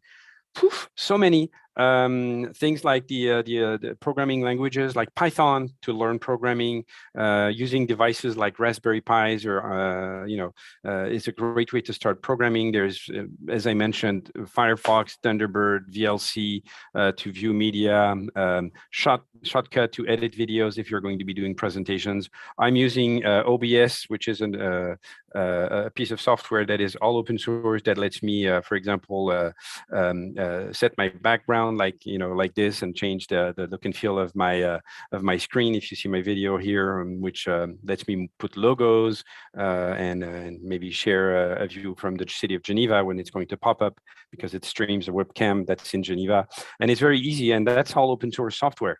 So open source is everywhere, and it's just a question of I think if you Google, your field of education, you'll find it. If you're looking for, AI libraries, you'll find TensorFlow hiding somewhere. That's open source. Thank you very much, Gilles, for the interesting presentation. I'm sure everyone benefited from that. Thank you very much. Thank you for inviting me here, and I look forward to being here next time in person at Sultan Qaboos University. As you can see, my background picture here is from the Sultan Qaboos University when I was there in 2019 on my slide. You are welcome always, Jim. Thank you. Very welcome. Thank you. Thank you very much. Thank you. Now we move to the next presentation with Dr. Mohammed Mustafa Fuad. Dr. Mohammed Mustafa received his MSc and PhD in computer science from Helwan University in the Arab Republic of Egypt, Faculty of Computer and Information.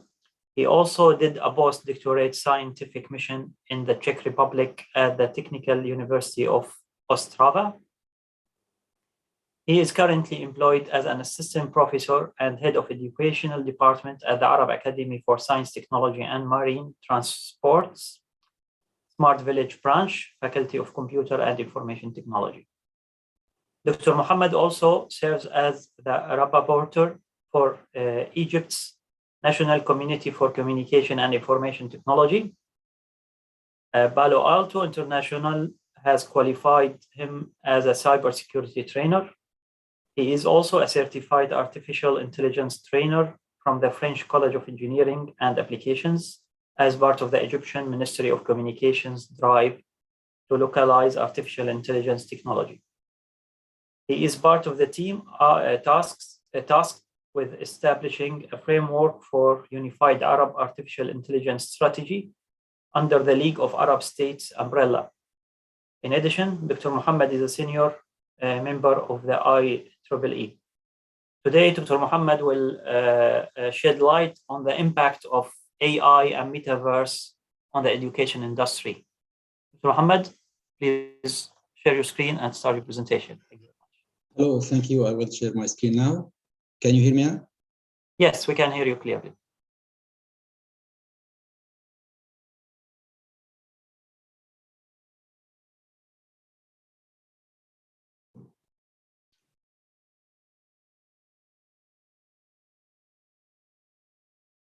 Perfect. تفضل. Okay. Can you see me because I couldn't see myself? Okay.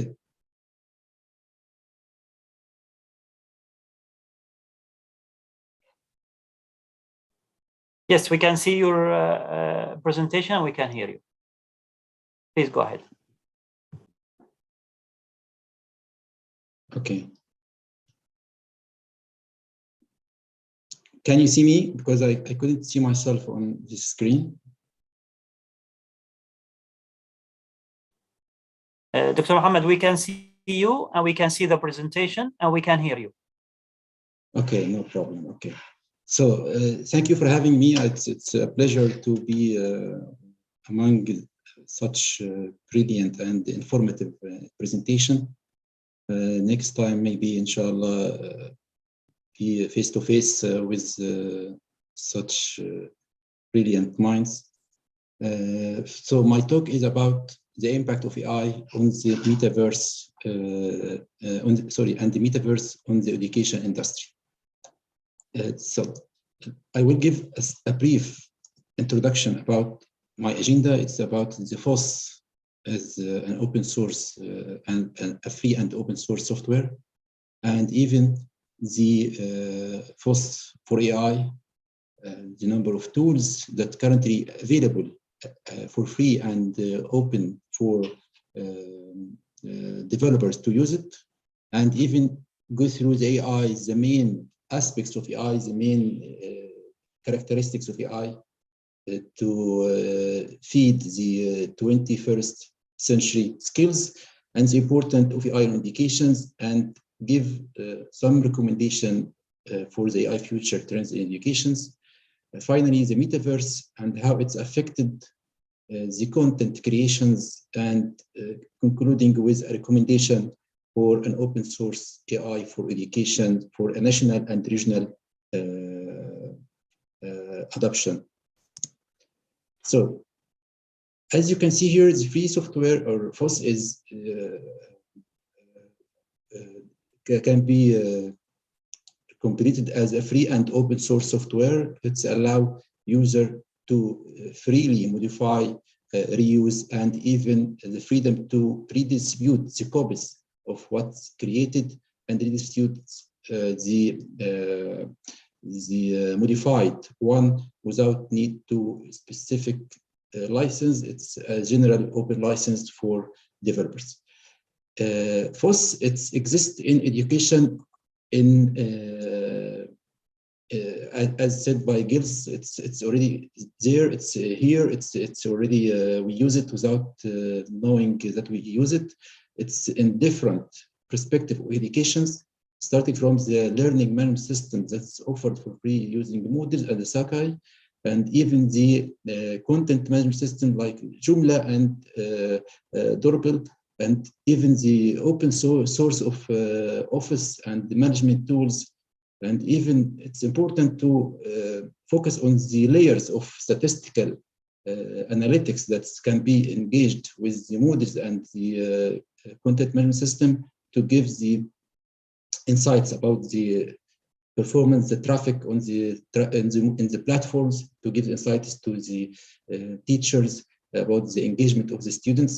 And even there is e-content authoring tools as a free open software. So free open software of supports for education is there, and it's is currently consumed by the different universities, different schools after the COVID pandemic. So, is there a FOSS for AI? Yes, FOSS exists for AI. But in AI, it's more about the data sets, the used data set to train the model, to give the previous experience to the model, because AI, it's about learning from previous data. So there is a number of data sets available for free.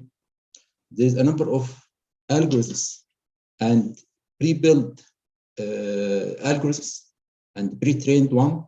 There is already APIs as interface for the development to facilitate, to fastens the development of the software or AI-based software.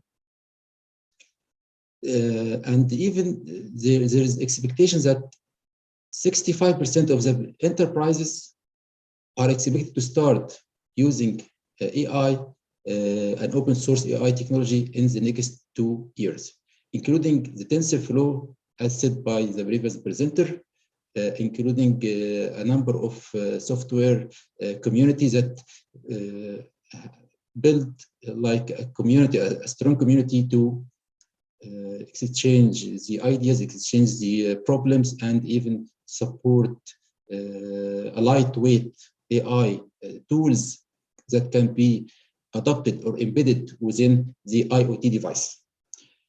So AI is here as a free open source software, and there is an ecosystem and there is a collaborative workspace for remote computations available for the developers. So AI is here. So let's go to define the AI as a concept. AI is the study of how to make computers do things at which at the moment people are do it better. Okay, in different awareness, AI, when you ask someone what is AI, it's about how to optimize the search or how to optimize the game. So it's in two fields in the mindset of a lot of people. It's about the search techniques using Google or about the game playing, but it's behind such fields. It's used for planning or future prediction using machine learning and using the previous data, and even include some sort of uncertainty. This is one of the challenges in AI techniques. Even there is 2 categories or more than 1 category for AI. It's a weak AI or either a strong AI. So what is the characteristics of the expected AI? It should mimic the human intelligence. First thing is to mimic the learning. The learning is the basic important characteristics or skills that should be adopted by any AI techniques. Either it's a simple learning from trial and error or a supervised learning and guided learning where you can give a previous data, so train the model that the previous data give him the guidance to the expected output. For example, if I give the model that each past tense is ended by ed, so once I give the general rule or general experience that each tense, past tense is ended by ed, so once I give him the jump or any verb, it will add an ed by the end of the verb itself. So it's a guided, supervised learning process. Or unguided supervised learning process using unsupervised learning style. Other techniques using reinforcement learning that gives the model no previous data, no guidance at all, but once he did something right, give him a reward until he learned by itself. So learning is the first step, but the other one is the reasoning. Is draw inference appropriate to situation. This is one important skills or human intelligence characteristics. And even problem solving is another issue. Problem solving is to choose among a different range of possible solutions for specific actions, the best and the right solution to solve such a problem or such situations or to reach a specific goal. More or less, it's important about the perception. perception, it's mainly about to define the or decompose the surrounding environment. It's important about to differentiate between the objects. So it's, if there is even a noise in the environment, there is like intensity of illuminations or any noise within the scene, it can separate the objects. It's important for especially autonomous cars and moving robots inside the building. So let's go through a 1 minute internet data travels across different environments or different social media networks. As you can see, it's a big amount of data. So we are in the big data era. Here is come the importance of AI, where it's used to process this extremely large amount of data to find the insights or useful insights, which is important for the government, important for the corporation, important to the survivability of the firms, and even increase the profit.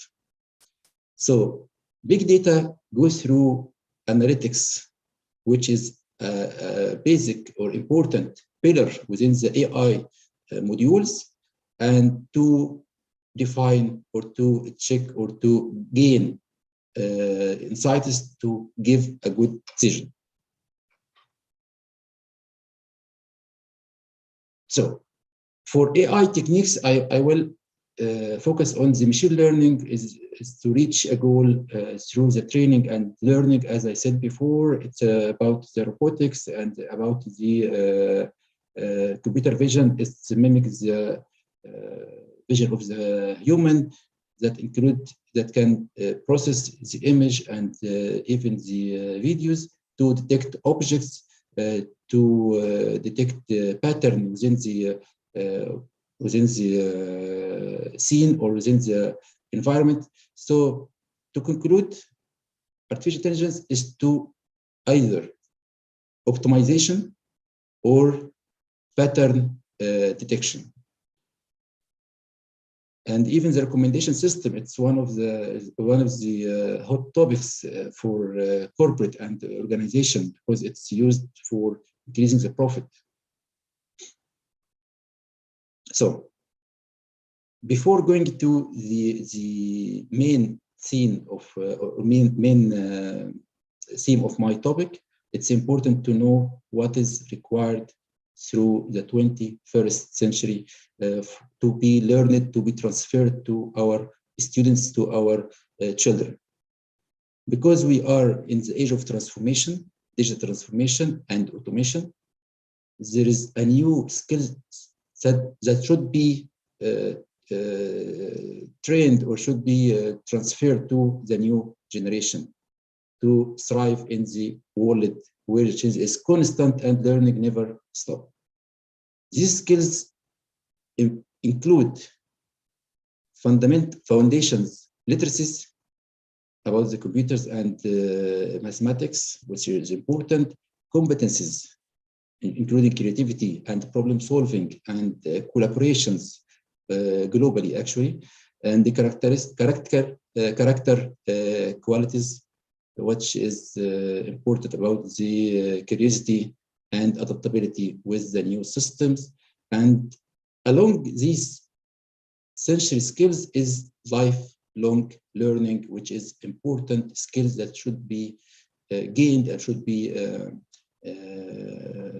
embedded within our education system to make it a long life learning journey, not ended by the end of the school or end of the university.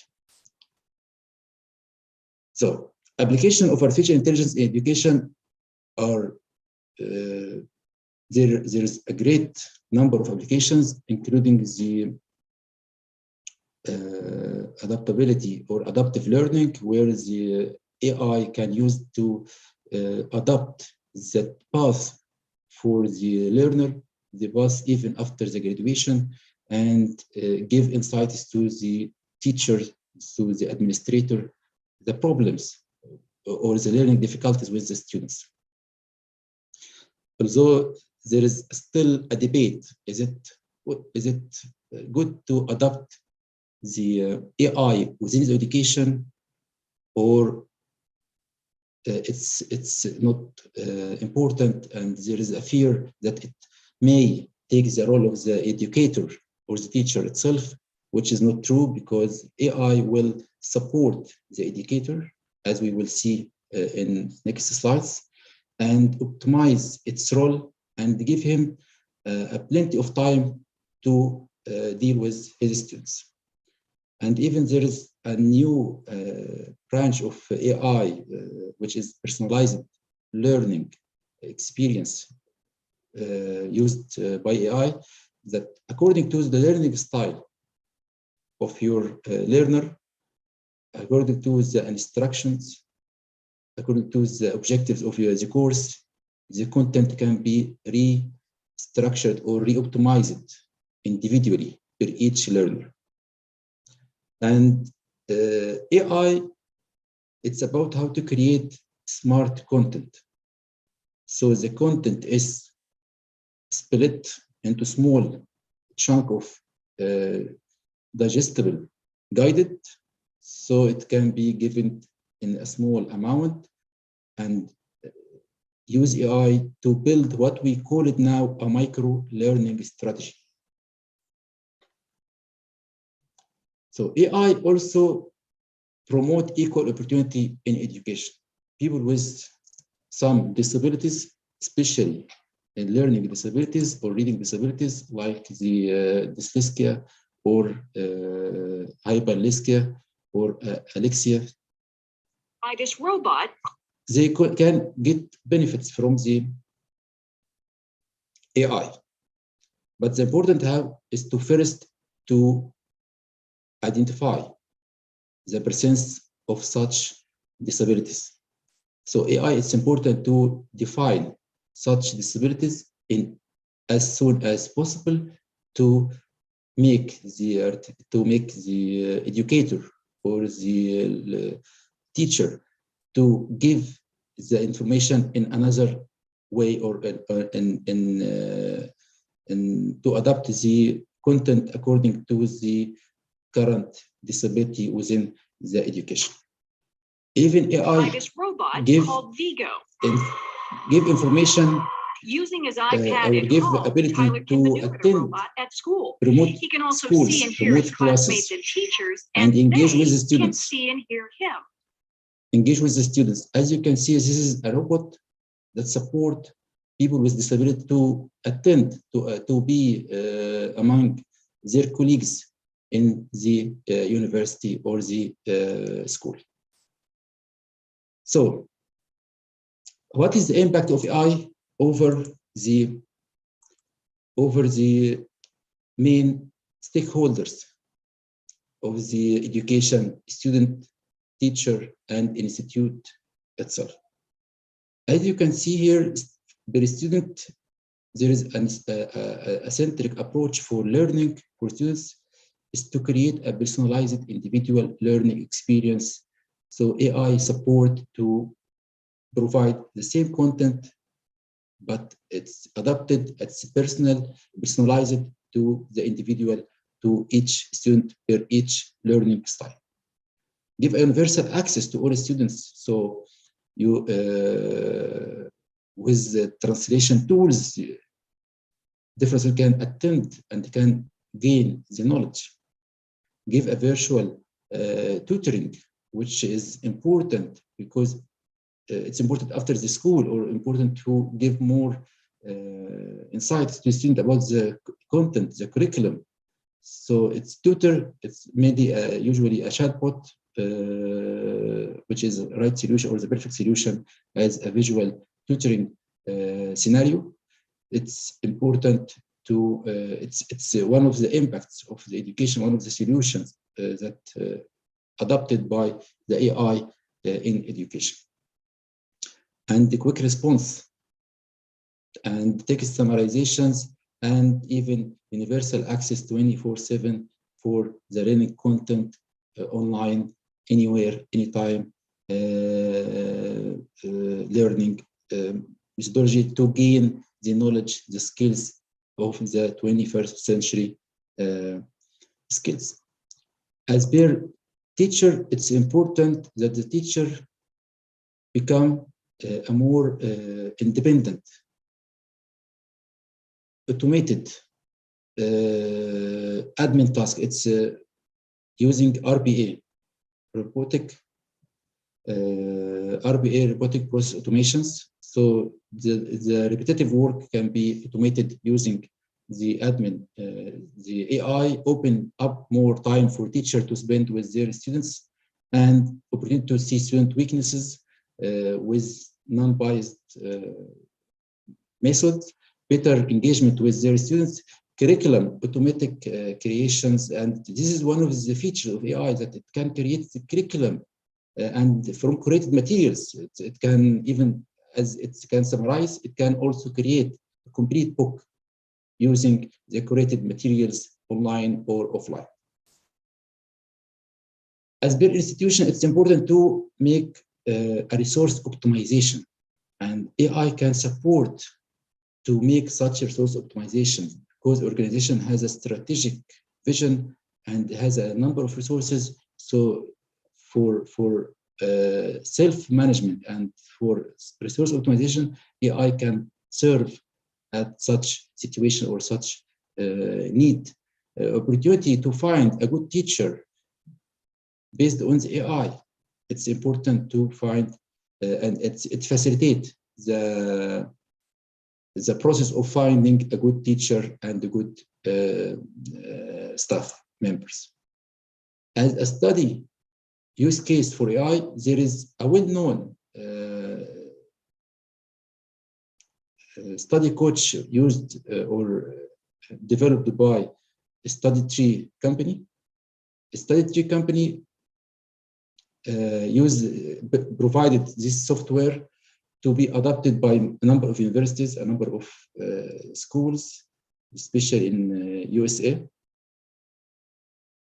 So it's used what we call it a portfolio for each learner, a pattern for each learner.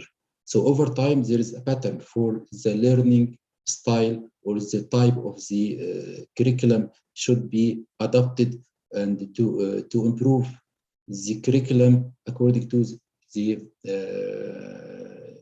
each individual difficulties or each individual problems. So one of these tools has been adopted by the University of Washington and developed Leon. Leon is a software, a study coach that measures and assesses student behavior as early predictor of any academic risk. It analyzes the student grades and behavior patterns to construct customized recommendations to improve their academic performance. Even it's before the final exams or final or any assessment, give a student a progress and some sort of micro-learning techniques to increase the self-confidence. And after a while, there is findings that every 1 point increase in self-confidence contributes to 6.3% increase to the student score. So AI can enhance and improve the academic performance of the students. So AI is not, it's a good, it has benefits, it has pros and cons. But the cons, it's maybe it's because it's a black box. So it's hard to know why. To know why the model decide to pick one of the outcomes and leave another. There is no transparency in AI modules. There is no explainable AI. Currently, they are searching about the explainable AI. And the algorithm, maybe it's biased to a specific class or specific decision. Because if the data is collected in a biased way, each insight will be biased to the output will be biased to the collected data. Other issues related to the moral and ethics. The data, this is a personal data for students. So it should be fall in the regulations of GDPR principle, and even how to protect this data, how to make sure that it's safe from the adversarials, and how to make sure that it's not biased and not discriminating against specific students or specific people. So still there is a challenges for adapting AI. So AI future trends in education go through two main pillars from my perspective. It's rethinking what we teach. So teaching should be evolved to increase or to enhance the skills of the students to make it cope with the next 5 year maybe expected jobs. So rethink what we teach should focus on delivering the essential skills to the students, including the innovation and the creativity skills, including the problem solving, of course, analytic thinking. It's one of the main pillars of the next 21st century skills. Technology skills, it's important to know the programming, the how to program, how to use the mathematics, and interpersonal skills, including emotional intelligence, empathy, and cooperations and social awareness. It's important to rethinking what we teach to transfer the such sort of skills, as I said, innovation, technology skills, and interpersonal skills. So the second pillar is rethink how we teach it. For rethinking how do we teach it, we should change our perspective to the teacher. It's not a content deliverable anymore. It's not delivery or not content deliverers for the content. It's a facilitator. It's a facilitator and enabler to the student to continue to thrive in the future jobs. So how we teach it, it's now currently the knowledge is online. There's a lot of digitized content. So it's what is given in the course, in the full wall classroom, it's already online. So the student can gain the knowledge without even attending the classroom. So it's important to make it focus on the personalizations, how to make it a self-paced content. It's one of the main challenges that affected or that should be targeted next as a challenge, how to personalize, how to make it more directed learning according to special or to different individual skills, individual learning style. More collaborative, build a project-based and problem-based learning journey for the students. And even think about the bit-sized learning or micro-learning style. This is the role of the teacher. It's not anymore a content deliverers. It's a facilitator, enabler for the student to reach the content online, to customize it, to digest that content. So metaverse, it's not a new technology. It exists. Actually, it's to make it clear, it's like a virtual reality as a service. there is VR and AR technology and VR headset. A lot of immersive experience can be gained using such tools. But currently, it's about how to create content in a way that interactive with the student, how to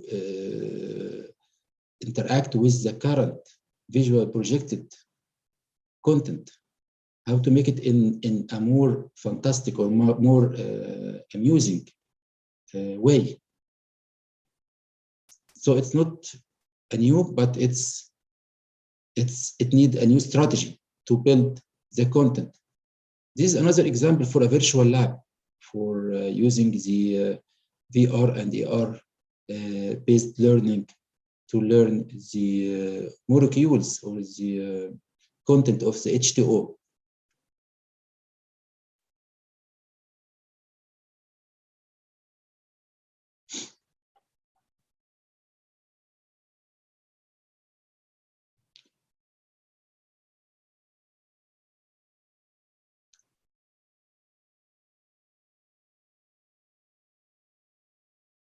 So, metaverse as a FOSS, there is a lot of projects that can be used as a FOSS or meta in creating the interactive content. Actually, Facebook and Microsoft try to make it like it's a new trend. It's our product. It's already free. There is a lot of platforms that provide a free open source delivery for creating avatars, creating a complete virtual world. But the problem with such software, open software, that they are cryptocurrency-based metaverse, which is prohibited in some countries in Arab region. And this is the list of the free open source metaverses platform to creating a free or virtual environment. Also, there is an open source virtual lab simulations provided by Colorado, which called VIT Colorado. It's an open source based on HTML5 and JavaScript as a source code. Let me try to open it for you. Just 1 minute. As you can see, this is interactive simulation for give the student about the gas properties.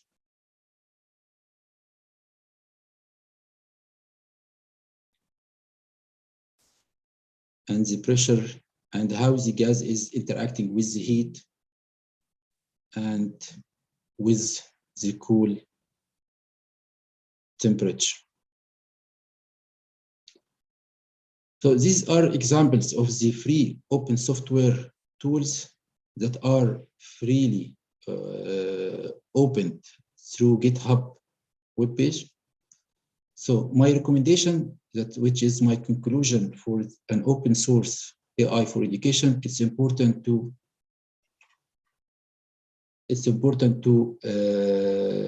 adopt education data sets with different data about the student. It's important to apply and develop an open source algorithm for education. It's important to develop or use an open source graphical user interface, and even more researches and data analytics skills to interpret data provided by the AI enabled systems, and even create an active and community, because as has been said in previous presentations, there is a thread about vulnerabilities, about the backdoors vulnerabilities that can affected by the free open source, but the community make sure that this vulnerability is closed, make sure that the updates is come to the community, and this is the assurance that or the guarantee that the software is bug-free or threat-free. Preparing the teachers for a new era, how to build the content, how to make it more engaging, how to make it more gamified for their students. And new management skills. It's important to manage human and AI resources at their disposal. Encourage and support tech startups, those accelerating AI adoption in education. This is main recommendation for an open source AI for the Arab region or for the education as whole. As has been said by various presentations, and I have heard from Professor Khaled that Muscat has an open education resource as a national project. UNESCO already provided an initiative for OER, which could be the seed for adopting an AI techniques in the coming era. So I hope we can collaborate with the Oman with their national OER initiatives, and we mimic or we redistribute this initiative to be adopted by the Arab State League to be generalized to different Arab countries. Thank you for having me. It was my pleasure. Thank you very much, Dr. Mohammed, for the presentation. Ready for any questions. We have 2 questions in the Q&A box. I'll read the first one for you. Can you hear me, Dr. Mohammed? Hello? Can you hear me, Dr. Mohammed? Hello? Can you hear me? Hello? I'm talking. Yeah. Can you hear me? Yeah, now I can hear you. So perfect. We have, I was saying, thank you very much for the presentation. And we have 2 questions in the Q&A box. The first one is, it asks, what is the impact of AI on learning analytics? Is there any FOSS for that perspective? Yeah, a lot of tools are there for analytics, and they are free. Even a model itself provides an analytic tool that can be adopted for any university, but usually we take the standard model. Perfect, thank you very much. The other question is from the administrator, and it asks about, it says, do you know here about any current implementation of text summarizing using AI in the education field? It's asking if there is any text about the using AI in education that is known to you. Yeah, but I had noticed one of these techniques, but I couldn't remember if it's in education or it's text summarization as a whole. Okay, so let me discuss it again, and I can get you back with the answer for the education sector. But the problem with the Arabic itself is the how to say it, النحو or the grammar. The grammar, yes, the grammar. It's difficult in the grammar, in the Arabic grammar, because each sign of the grammar give a different meaning.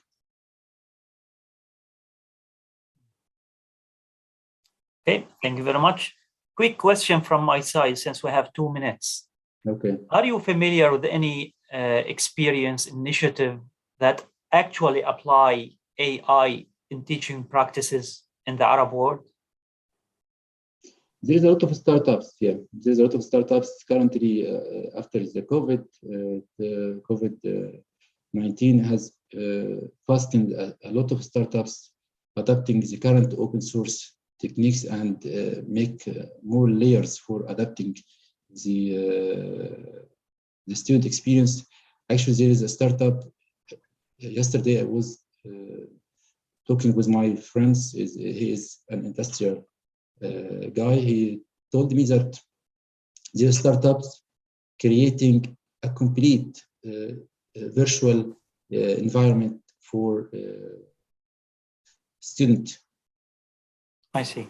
Perfect. We hope to see that startups actually implementing their initiatives into schools, in the Yes. Arab region. Thank you very much, Dr. Yes, Muhammad, sir. for Thank the you. presentation and for the answers. Thank you very much. For having me. It was my pleasure. Thank you. We move now to a tutorial. The tutorial will address AI in education and will be presented by a team from SQU and PDO. We have the teams led by Professor Abdel Nasser Hussein and contributed by Dr. Zia Nader and Dr. Hassan Lawati and Mr. Reyes Afroz from SQU. We have Ms. Muna Subhi from PDO. Professor Abdel Nasser, please, the floor is yours. Thank you, Dr. Shahan.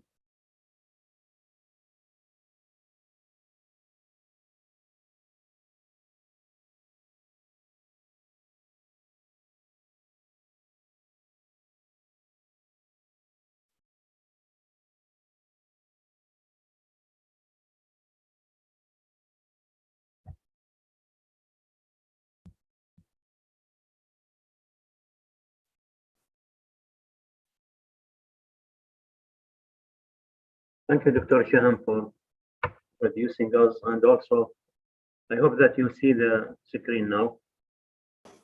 We see the screen and we can hear you. Thank you very much. And thank you for Dr. Muhammad Mustafa, who introduced our subject in a comprehensive presentation. So we have to talk today about artificial intelligence in education.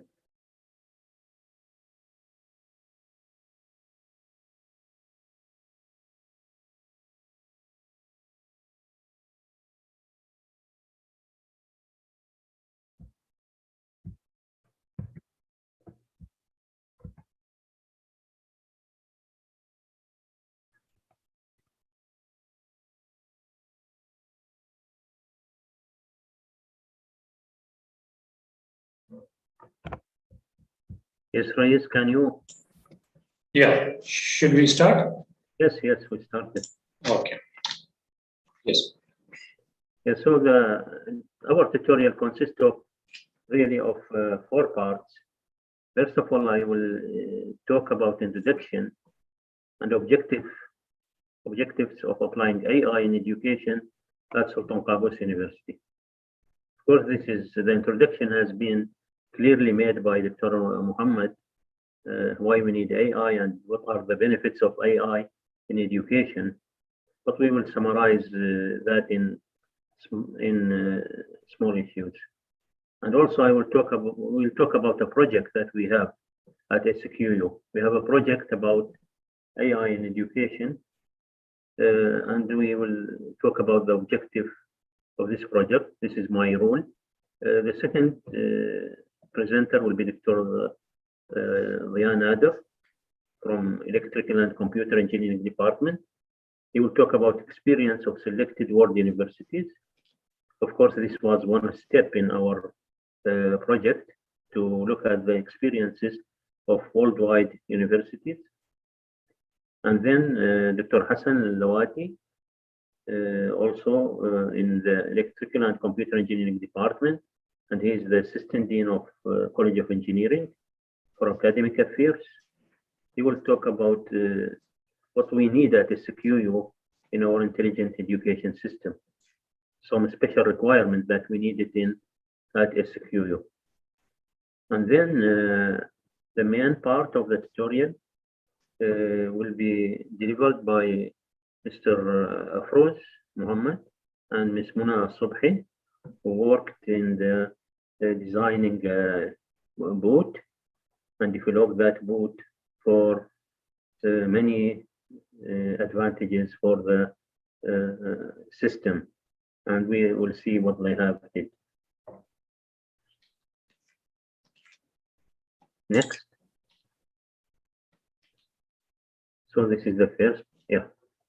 So artificial intelligence, as I teach this subject at the College of Engineering, and artificial intelligence can be defined in many forms. It has not only one definition, it has many definitions. And one of the definitions that defined by Dr. Muhammad, that artificial intelligence is that algorithm that need to be done in which human do it better. So artificial intelligence is not that you need to calculate long equations that computer can do it better than you. No, artificial intelligence to do something that you do it better than the computer. Similarly, like for example, speaker recognition, image recognition, voice recognition, fingerprint recognitions. So these are what we can say. Another definition simply can be defined as developing software and or hardware techniques to simulate human intelligence. And we know that AI has unimaginable capabilities, and there is a real revolution introduced by AI in all fields. And one of the fields is education. Before 2020, we have a symposium on artificial intelligence in medicine, and that also has changed everything in medicine, AI, and also now in education. AI system can enable education process. They can improve education. But the idea is not to replace the teacher. That is very important. People are afraid from new technologies that will close jobs and people will lose jobs. No, AI cannot replace the educator, cannot replace the teacher.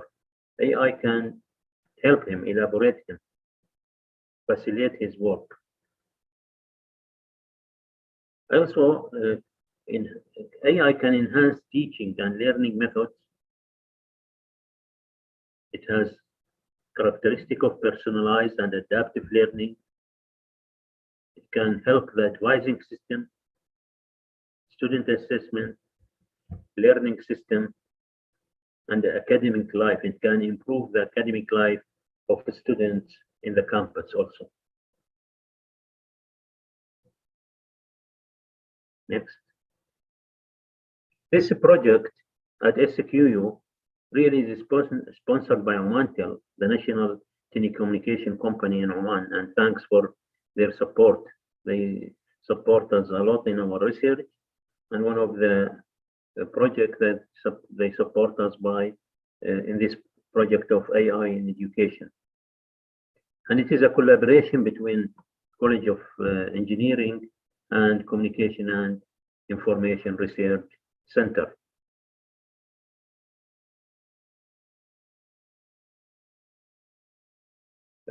When we wrote our proposal, these are our projects and the aims in the project.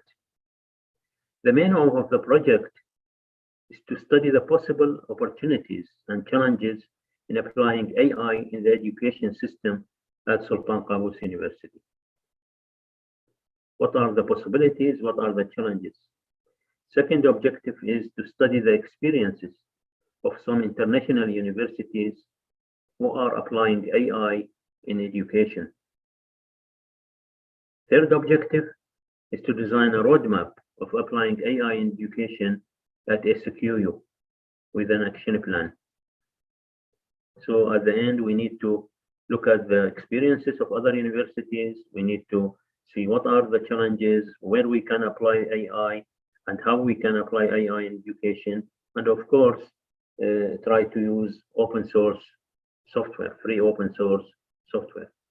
So we need to, in action plan, to also to address the ethical, legal implications of AI in education. What are the challenges here? And measure and evaluate the system that we select. We have studied many systems and how we can select and how can we measure the efficiency and evaluate the system. And also, of course, it is not only for Sultan Qaboos University. We need to have this, especially for the schools, because we need to begin early, not at the university level, at school level, as Dr. Noura mentioned also in her presentation. So that is very important to promote such applications for secondary schools and primary schools in the Sultanate.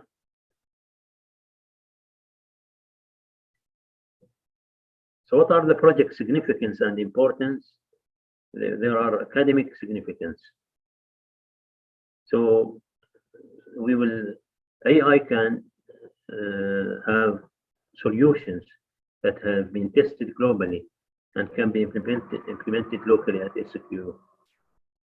We need to show how AI technologies are helping education system to improve the quality of education.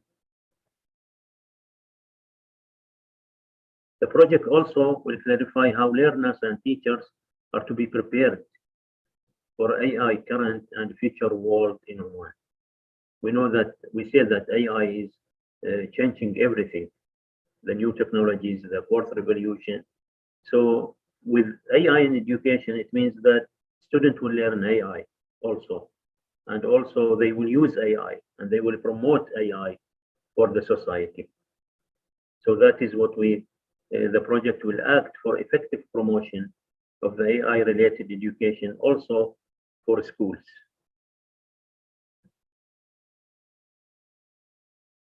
What are the benefits that we can get to Oman or any country that use AI in education system? The roadmap to be designed for short-term and long-term application of AI in education. For example, we can advise that to use it in this college, in this direction, how to improve the courses, how to improve the advising system, how to improve the information of the web, how can the student get information easily from the web. So these are important for our students, and this can be used for other institutes also. And applying AI in education will help in preparing the society to the future of AI or AI-powered future in all fields. And stating all opportunities and challenges will help decision makers in Oman implementing governmental plans to achieve Oman Vision 2040 in implementing AI technologies, because we know that Oman has a 2040 vision, and there are a lot of work in the direction to improve everything. And this our symposium here is one of the activities that in this direction, and we are supporting two major fields in this symposium. We are investigating the intelligent education and also the digital economy. So these are the routes to AI impact education, using AI in education to solve some of the educational challenges, as will be clarified by Afroz and Muna. What are the challenges that can be solved? And Dr. Hassan also will mention some of the needs, especially for our SQU, because we have some regulations that are not there in other universities. So how can AI adapt it to this regulation? Educating people about AI so they can use it safely and effectively. Changing education to focus on human intelligence and prepare the people for the AI world. They are not mutually exclusive. Those are three routes. They are interconnected. So if you use AI effectively in education, we will help people to understand AI. And as more people understand AI, they will see why things need to be changed in all fields.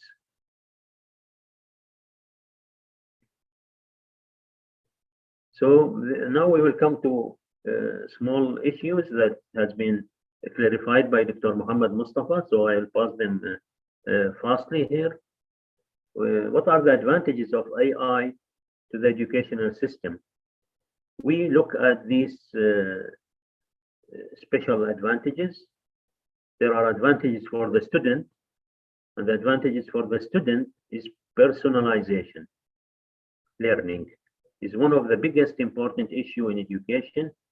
So with the use of AI, students have a personalized approach to learning programs based on their own experiences and preferences.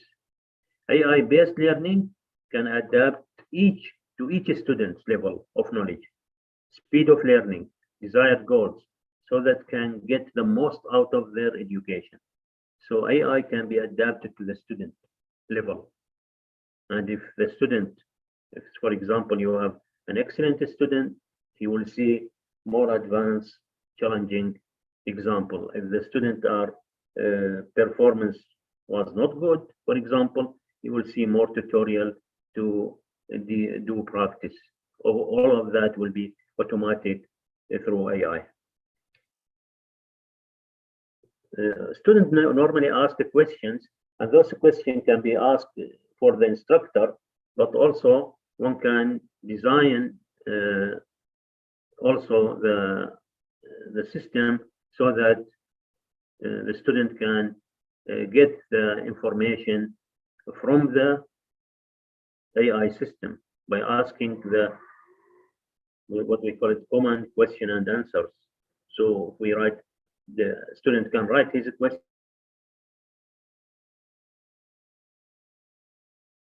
look at all the material to find that answer. So this is an example of how can AI facilitate the work of the student.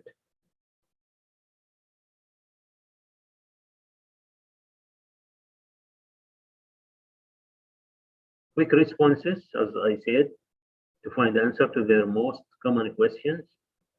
Not only does this save up a lot of time for these are the advantages for the instructor.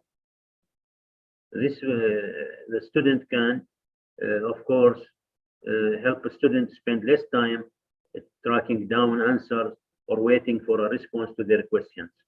So quick responses, as we said, they will save time to the student and the instructor, and help a student to spend less time, for example, to visit the instructor in his office to get his answer for a simple question, that he can find it easily through the AI system.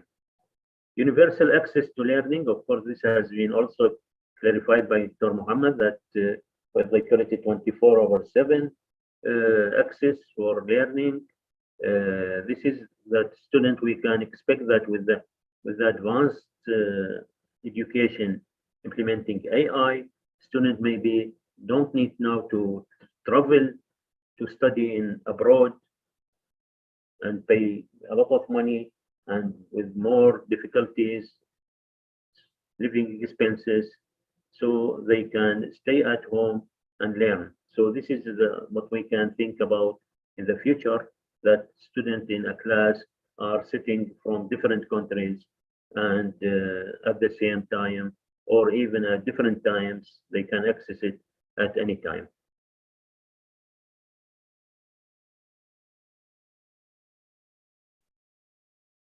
AI also can help the educators by the same advantages for the personalization.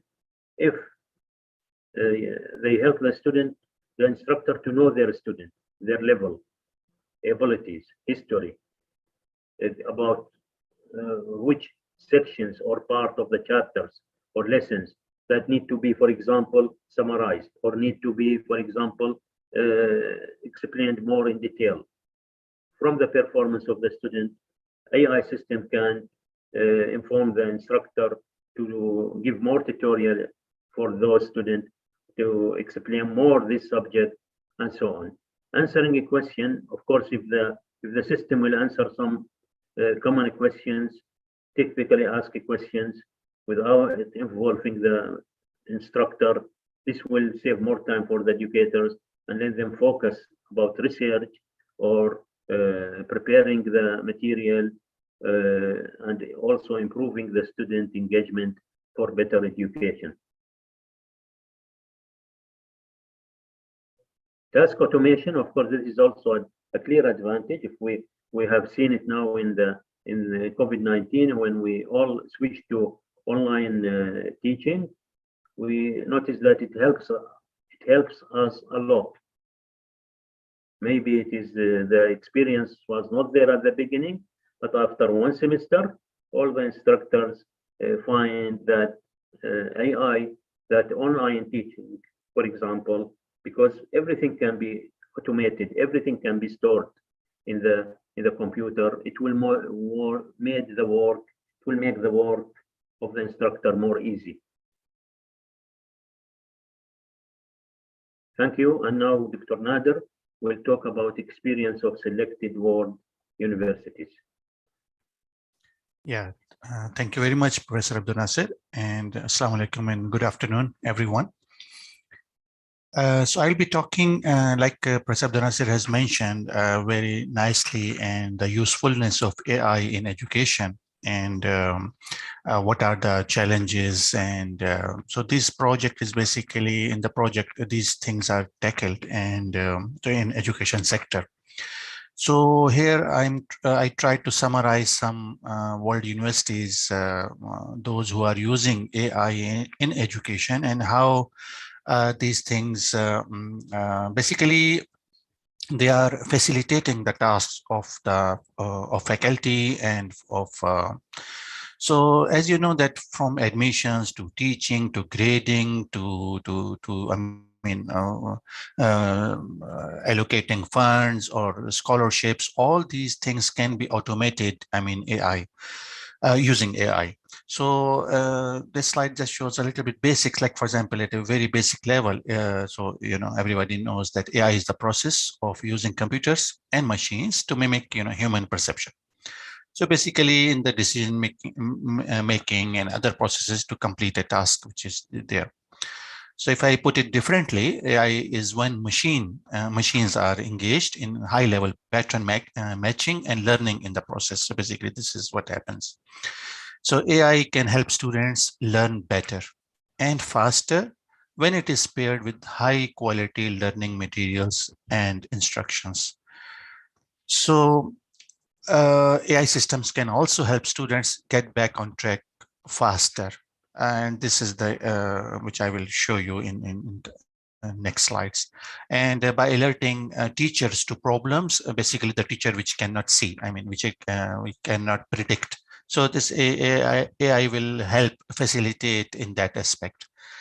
So basically, what I will conclude that AI can help in education sector, of course, in teachers and AI collaboration, and differentiated and individualized learning, universal access for all of the students, and automated administrative and academic tasks, and also definitely tutoring and support outside the classroom because it is available 24/7. So let us take example of the first university, Georgia Tech in US. So they used very interestingly teaching assistants, and the name of the teaching assistant, which was the robot, AI robot, the name was Jill Watson. And the students didn't know for a couple of years that Jill Watson, with whom they are collaborating, is not human. Although there was a clue, IBM Watson, which our engineers will show it. Although the Watson is common in the name Jill Watson or IBM Watson, but the students didn't know. And the class of approximately 300 students, in a semester, they posted about 10,000 messages, and this was online, of course. And which is basically, if there is a human being, so it is very, difficult to tackle. I discussed with my other presenter, Dr. Hassan Al-Lawati, who is the stand dean. He receives daily the emails, which are at least in 1 hour, 100 plus, 200 plus, like that one. So very difficult to figure out which to look and how to look. So if you see 10,000 messages in a semester, so who is going to help out? So basically, so these, when they sorted out the data, this Georgia Tech University, they found that the 97% was the success rate in answering those questions so accurately. and the students and the visitors were satisfied with that. So where humans cannot go, Jill will go, of course. And what humans do not want to do, Jill can automate. Yeah, there is also another thing that maybe some humans would not like to do, some aspects or some routine things they would consider it. And in 2016, Georgia State University, Georgia Tech, they introduced AI chatbot named Pounce, okay, and that reduced summer melt, well, dropout, you know. And this is another interesting feature. They found that almost in summer, some students dropped out from that. So they noticed that in fall, almost because they facilitated their academic and financial hurdles, they removed basically the bot removed their hurdles and they answered the things, and it facilitated. So they re-enrolled, and almost 324 students re-enrolled, which they were not expecting in fall. So which was because being a private university, they always look for that one. So in fall classes, they found 324, which were the, I mean, benefit, I would say, in the fall classes. And so basically the chatbot, what they had designed, which uses in the background the AI, common obstacles it removed, like enrollment issues, what the students face in financial aid applications, because that is also, it takes, you know, a lot of hassle. So AI helps a lot in that one.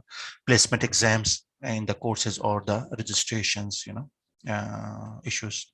So college students also need learning to be more engaging and personalized, because, you know, sometimes the students would like to have it very like kind of one-to-one interaction, which they would like. So this robot will help out in this direction. So in another university, like for the University of Iowa, I mean, they used an energy efficiency, you know, AI. So basically what they did, they have several campuses in US. So they used AI to monitor energy efficiency and if there is any problems, so to address those problems.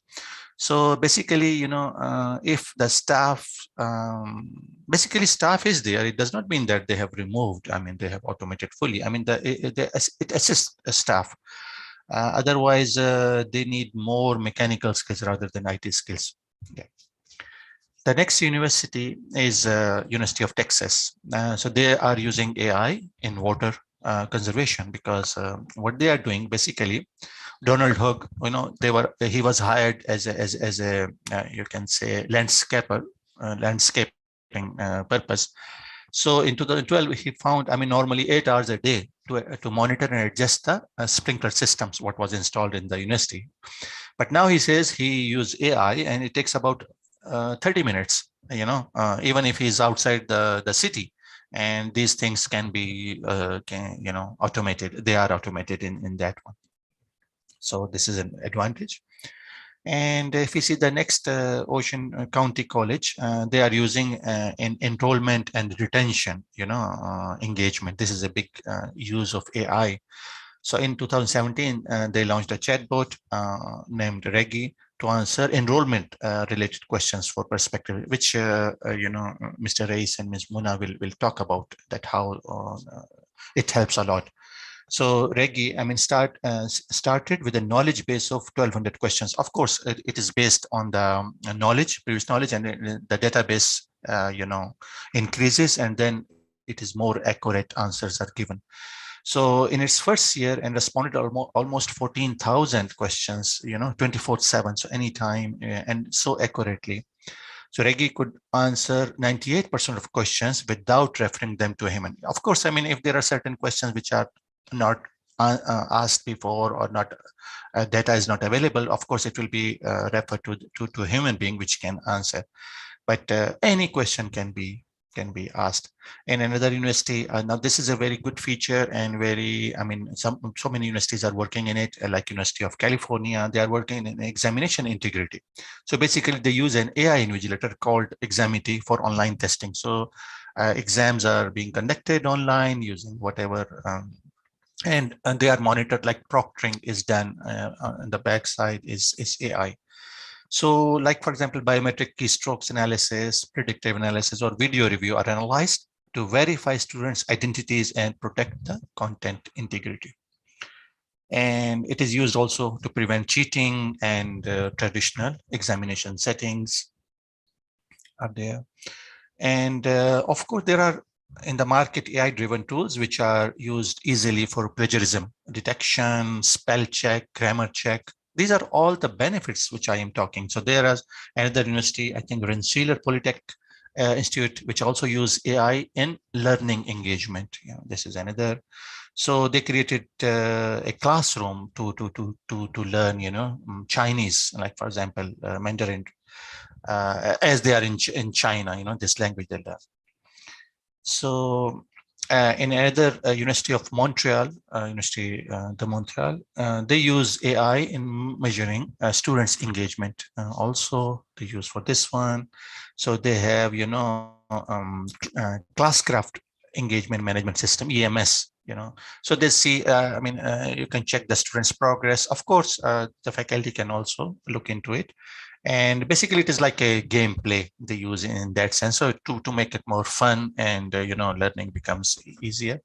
So personalized learning programs are also available. You know, their students are engaged. In the school, especially, it is very useful. And so basically, in my conclusion, so I was talking about the world universities. In the conclusion, I would say that AI can be a powerful tool for education, for sure. But, you know, like introducing any technology, the faculty must be part of the implementation, because faculty and admin staff, and they must be part of it. And here we are also only just beginning to understand the privacy issues with AI technology.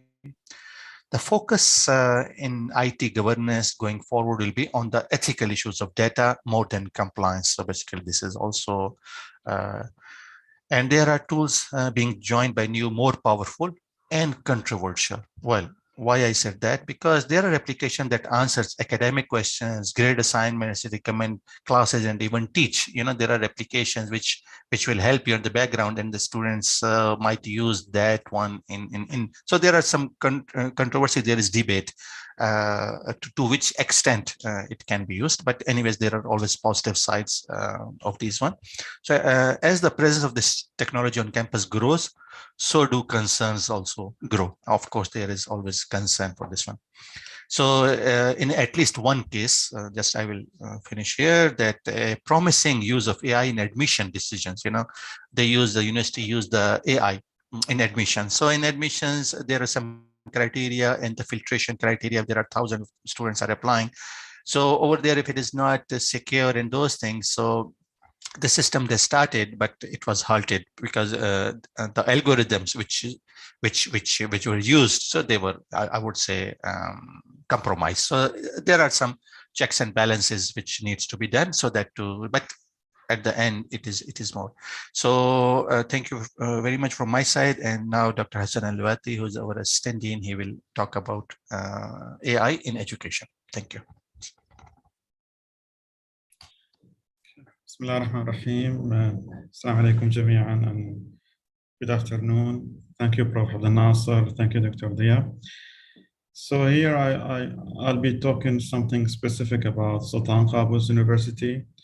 And I will start by giving some observations about what I faced, or all we face as a faculty members daily with the students' inquiries, and what we can feel with the students. Now, as a two general side we have, on one side we found that there's a problem of lack of information. So students are not having the correct or the exact or the right information they needed from one side. And from other side, we have a lot of digital information, and we were not using that to improve the learning process and the choices for the students. So if you go and check the lack of information side, next slide, please. So, for example, many students are not knowing the academic regulations, although it is published, but many of them, they keep on sending emails or visiting us asking about some basic academic regulations, policies as well. So what is the right policy for that specific issue? Some of them are talking about contacts. So where I can find this instructor or that instructor, how can I reach that instructor? Locations, what are the locations of that room or that center? Timetables, although timetables is given to them, but they are still finding some difficulties in knowing that. And advising. So some of them are saying that what should be the right advice or the right decision I should take given this scenario, which I have. So students are not getting that information.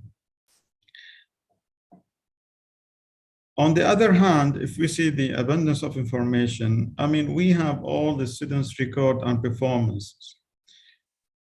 And we also have digitally their timetables and their movements. However, did we analyze the performance? Did we analyze their social media behavior? Did we check the best option for their timetables? How we can use the analysis? How can we use their records, the results, in which to advise them for the better choices? So this was the first observation about the information. The other observation is that they need to have the information in the easy way. We have to admit that we are living in a generation that needs everything with a button, with a click on one button. The academic regulation is there, but they will not have time or mood to go and check for that specific regulation. They tend to use the easy way, is to knock in our doors and give me the final answer. I don't have time to read. Although we tell them that some of them are available on the website, but it turns out that they don't want to use that. So eventually, maybe in all the generation, having some kind of digital information on a website was something very easy, very simple.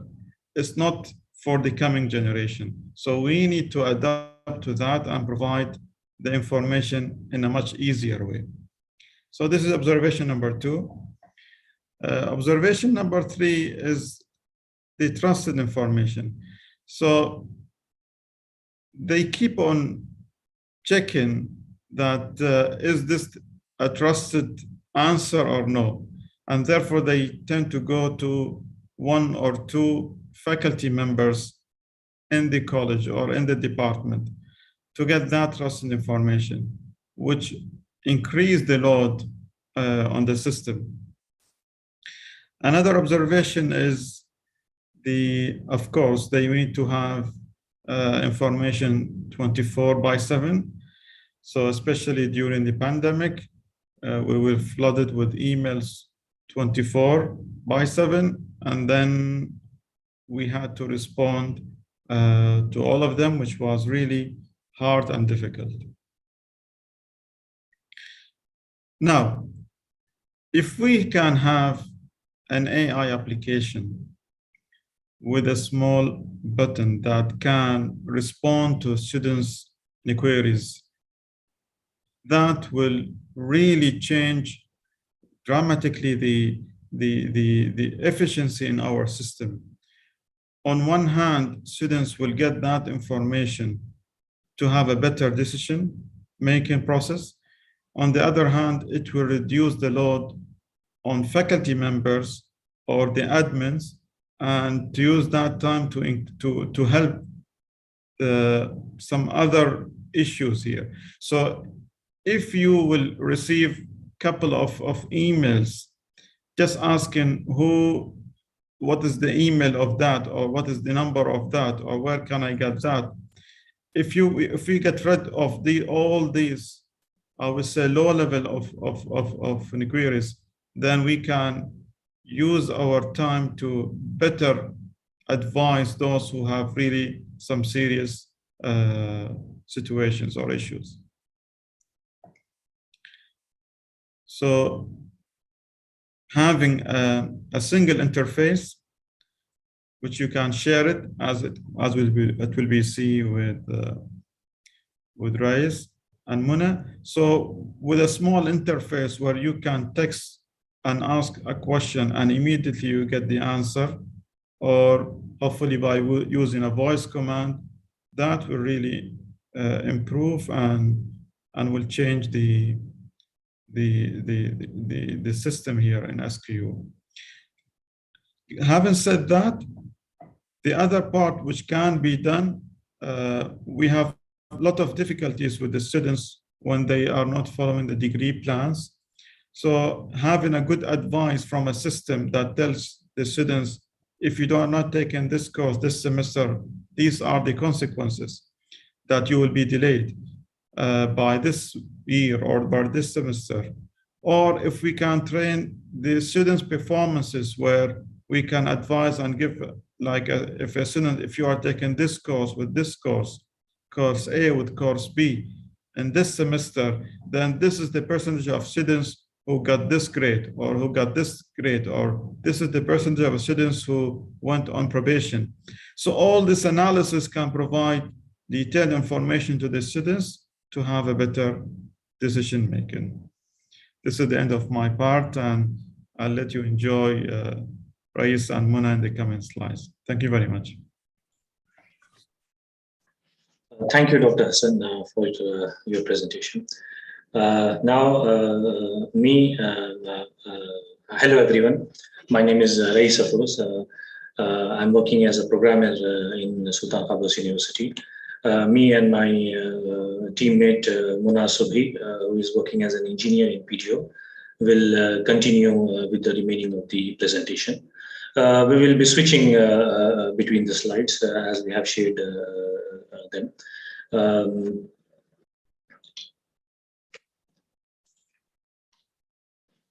Yeah. So as Dr. Hassan has pointed out his observations regarding the students' issues faced by the students about the lack of information, even if there is abundance of information. There is a need of an interface which can assist students and even other users or visitors or prospective students who can access the information easily. So keeping that in mind, we started with addressing these issues, and we started with developing a chatbot, which is actually a part conversational AI. It belongs to the area called conversational AI. Now, this conversational AI is a part of artificial intelligence, which handles human-computer interaction in the form of conversation. From the beginning of the computers, we have been interacting with them through various devices like keyboard, mouse, touchpad, and so on and so forth. But this conversation AI is taking it to the next level. So that we can talk to computers like a natural environment. So this area of AI will imitate a natural environment of information exchange between human and computer. Now, this is not new. This is a fascination which started in 1950s with the Turing test.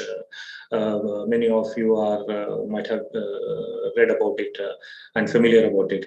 And in 1960s, the first chatbot which was developed was a psychotherapist, Eliza. It was called as Eliza. So since then, the scientists and researchers has this fascination of making machine intelligence enough so that they can talk to people and help them in a natural form. And with the improvements in areas like machine learning and natural language processing, this is becoming possible now. With the use of these areas, We process the machines are taking user input in the form of text and voice, and they are processing it and generating responses as a normal human. So they are imitating a conversation. We are already started using it. You can see on the screen some of the examples of virtual assistants like Apple Siri, Amazon Alexa, Google Assistant, and Microsoft Cortana. So all these, many of us, or almost all of us, have used through our PCs or mobile phones or assistant devices. So a quick diagram here, the flow will help us understand how actually it happens. So a user will type something or say something to a machine in a natural language as we humans speak. Then the machine will parse it, and it will apply the algorithms of natural language processing and machine learning, and it will convert it into a machine understandable format. And it will then generate an appropriate response based on its knowledge, and then it will convert that machine response into a human understandable form, in a natural form, and it will give it, and it will present it to the user. Apart from this, moving one more step ahead is the integration with the systems, because not just conversation, but the machine has to do the personalization. So if a user, whoever it is, a student, a customer, anyone who is interacting with the machine should know who is this person, what is his background, what is his history. So for that, this assistant need to connect to the existing systems, and that is done through the API integration. These assistants, virtual assistants and chatbot, they connect to the existing system. They fetch the required information for those systems related to the user, and they combine this with the responses and present it to the customer, the user. So we have seen this. We have been using these virtual assistants to schedule, place a call, to send a message, and to even order online. So every day we are having new things. So these assistants are helping us not just by searching or providing some knowledge information, but also assisting us in our day-to-day task. So our idea was to develop something similar to help general users as well as students to get the right information quickly. Now, why this conversation AI is important right now or in future? It is actually helping businesses and organizations and institutions in many ways, like, for example, growth. Companies and organizations, they are using this new field to grow their customer base and products and services base. So many of us might have bought these assistants just for the sake of trying. Out of curiosity, we bought them and we tested them. Maybe even if we did not need it at the time initially. So these are new things. So this new thing, the companies are integrating with their products and services and attracting customers. The second is the availability. With this conversation AI, the availability of assistant or the services is 24/7 by 365. So there is no holiday. It is not just 24/7, but throughout the year. And added to that, there is no waiting time. That is another very significant aspect, because every one of us might have gone through, a queue. If we make a call, we wait on a queue, or if we send an email, we wait for the answer, or even if we go personally, we have to wait for our turn. But with this virtual assistants and chatbots, there is no waiting time. Any time of the day, any day of the year, and without waiting. scalability. So this is a very significant step. Third is the scalability. Of course, as the customer demand increases, the company has to grow their the customer service or their infrastructure. Now, previously, increasing in the form of manpower and all is too difficult. It takes time. But now they just have to increase their resources, the machine power, and that is also not difficult now. It is happening on the fly. Adding more servers, adding more resources is happening on the fly now. So this is also very significant. Fourth is the personalization. Of course, personalization is very important for any user or customer when it interacts with the machine, and if the interaction and conversation is to be as a human conversation, then personalization has to be there. And of course, it will increase customer trust and loyalty for an organization or a company. Analytics is also a very important part. With these automatic assistants and bots, there is a lot of data which is generated, and this has to be analyzed to for the company and organizations will analyze this data to get better insights and also to understand the customer sentiments. The last but not the least is the data privacy. There is an improvement in this area because the advantage is there is reduced human access to customer data. In the manual format, a human is accessing the customer or the user data to make the response. And here there is a chance of any kind of leak. But when it comes to the machine, it is less. So we have already seen we are already seeing this when we communicate something through emails and then suddenly something related appears in our web page, an advertisement. So this is how it's already done, and companies are leveraging this aspect also to make secure data, customer data. The next is the role of conversation AI in the future. It's a new beginning, actually. Everyone now have seen the booming of virtual reality and metaverse. Recently, we have seen Facebook changing their name, company name, to Meta, and giving us a hint that they are also entering the virtual reality world. So virtual reality is the next reality.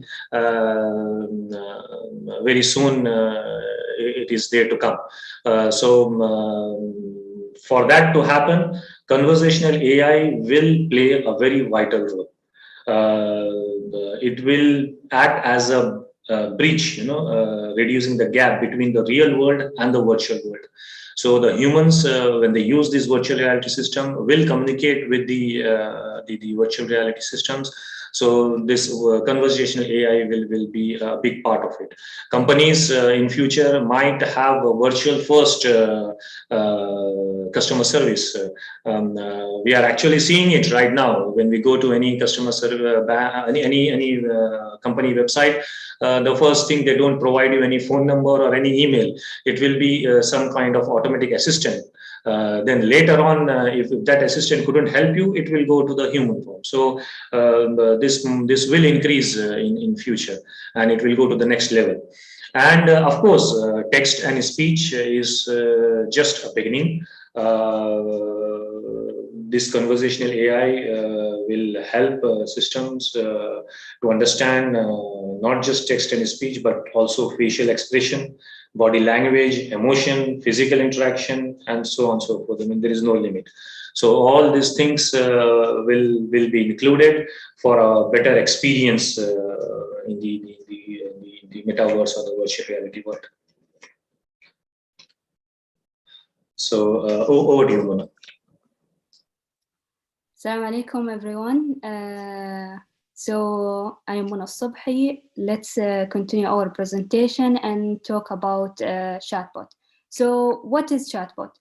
Chatbot is a computer program that simulates and processes human conversation, either written or spoken, allowing humans to interact with digital devices as if they were communicating with a real person.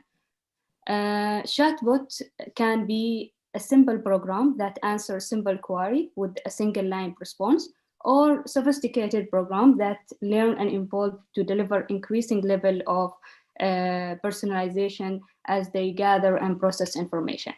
So we have here a question. Do you ever interact with a chatbot? The answer will be yes. You probably interacted with a chatbot, whether you know it or not. I'll give you some examples of scenarios that you probably interact with a chatbot. For example, you are at your computer researching for a project, and a window pops up on your screen asking if you need help. Or, for example, you might have used voice commands to order a coffee from your neighborhood cafe and receive a response telling you that when your order will be ready and what it will cost. So all these scenarios shows that you could be interact with a chatbot. And here, let's show you some statistics, some figures. The first thing, smartphone usage, increasing global smartphone usage. So how many people have smartphones in the world? According to Statista, as you can see, the number of smartphone users is growing at an extremely rapid rate, with almost half the planet owning a smartphone and 2/3 with a mobile device. So below you can see how the number of smartphone users has boomed from 2017 to 2022. There has been almost 50% increase in the number of people with a smartphone. And next, most popular messaging apps. As you can see on the right side here, the chart, looking at the monthly active users of the top 3 most popular messaging apps speaks for the popularity of these chat applications. So the top 3 apps are WhatsApp and Facebook Messenger and WeChat. These combined together more than 4 billion active monthly users. And down here, we have the top 2 messaging apps, which are WhatsApp and Facebook are the top 2 messaging according to the figures. As you can see here, we have 2 billion users on WhatsApp and 1.3 billion users on Facebook. So this is a huge number. And down here, we have the most important figure regarding to our project. There are 300,000 messenger bots. So all these bots are integrated to provide customer services. So why chatbot? Why using chatbot? So instant chat is becoming increasingly popular mode of communication. So because it is, quick, easy, flexible, convenient. A good example, as we saw on the last slide, WhatsApp, how people, the number of users using WhatsApp, and provide interface for quick question and answer mode of communication. Conveniently have multiple conversation at a time. Customer is preferring live chat over phone or email conversation, and also the good reason that chatbot provides 24/7 customer service. So here we have some examples. As you can see, some example of some companies started using AI agent instead of a human agent for their business. So here we have, for example, a bank that's providing customer service through a chatbot called iBal. So this iBal is a mobile app, so you can download it on your phone. And the same bank also have this feature providing customer service through a WhatsApp, as you can see here. And here in Oman, in Muscat especially, we have also Muscat electricity distribution. And here, courier company, they also provide customer service through a WhatsApp chatting. And as you can see, if you are familiar with IVR, this chatbot is similar to IVR, but still it's more convenient and flexible.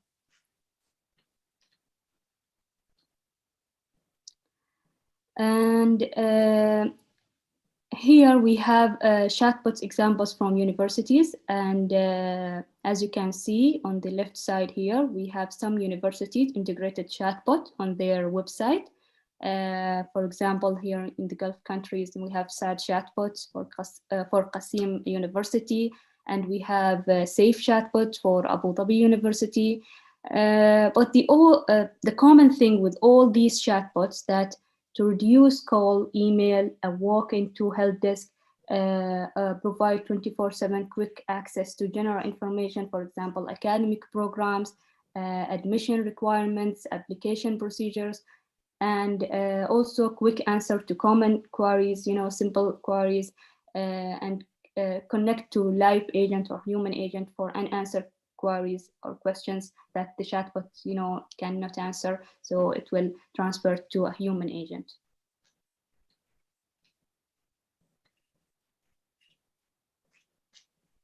Yeah, so now you might have got an idea that our aim here is to provide, to develop a chatbot which can provide some assistant to general users as well as students. So our tasks in the project, the first task in the project was to select a platform to do our implementation. Then the second task was to provide the general information, and the third task was to provide personalized services to the students through this chatbot. So let me start with the first task and share our experience. So what we will do in the remaining coming slides is we will share our experience of what we have done in our project. Now, the first task is selecting a platform. Now, this was a little bit tough as there are a lot of options. When I say a lot, I really mean it. And at a stage we were confused and we were not having time enough to evaluate even some of them. There are a lot of actually, because in recent years this conversation AI, virtual assistants and chatbots, they have caught up popularity among general public as well as among businesses. So that's why there are a lot of new companies and the old platforms have also increased their resources. So we tried to check as many as we could. And from our understanding, we have classified them into three categories. First one, as you see, it is free and open source software platforms. The second one is ready-to-use platform. And the third one is cloud platforms. As from the name, you might get an idea. Free and open source software platforms are free to use. They are available and they are the source is open. And again, there are a lot of frameworks, libraries available in this category. These are some of them which you can see on the screen: Chatterbot, BotPressed, Microsoft Bot Framework, Rasa, BotKit, WitAI. The technologies is spanning from .NET, C#, Python, and so on and so forth. So they are ranging from between among many technologies. These platforms are available. And the next one is the ready-to-use platforms.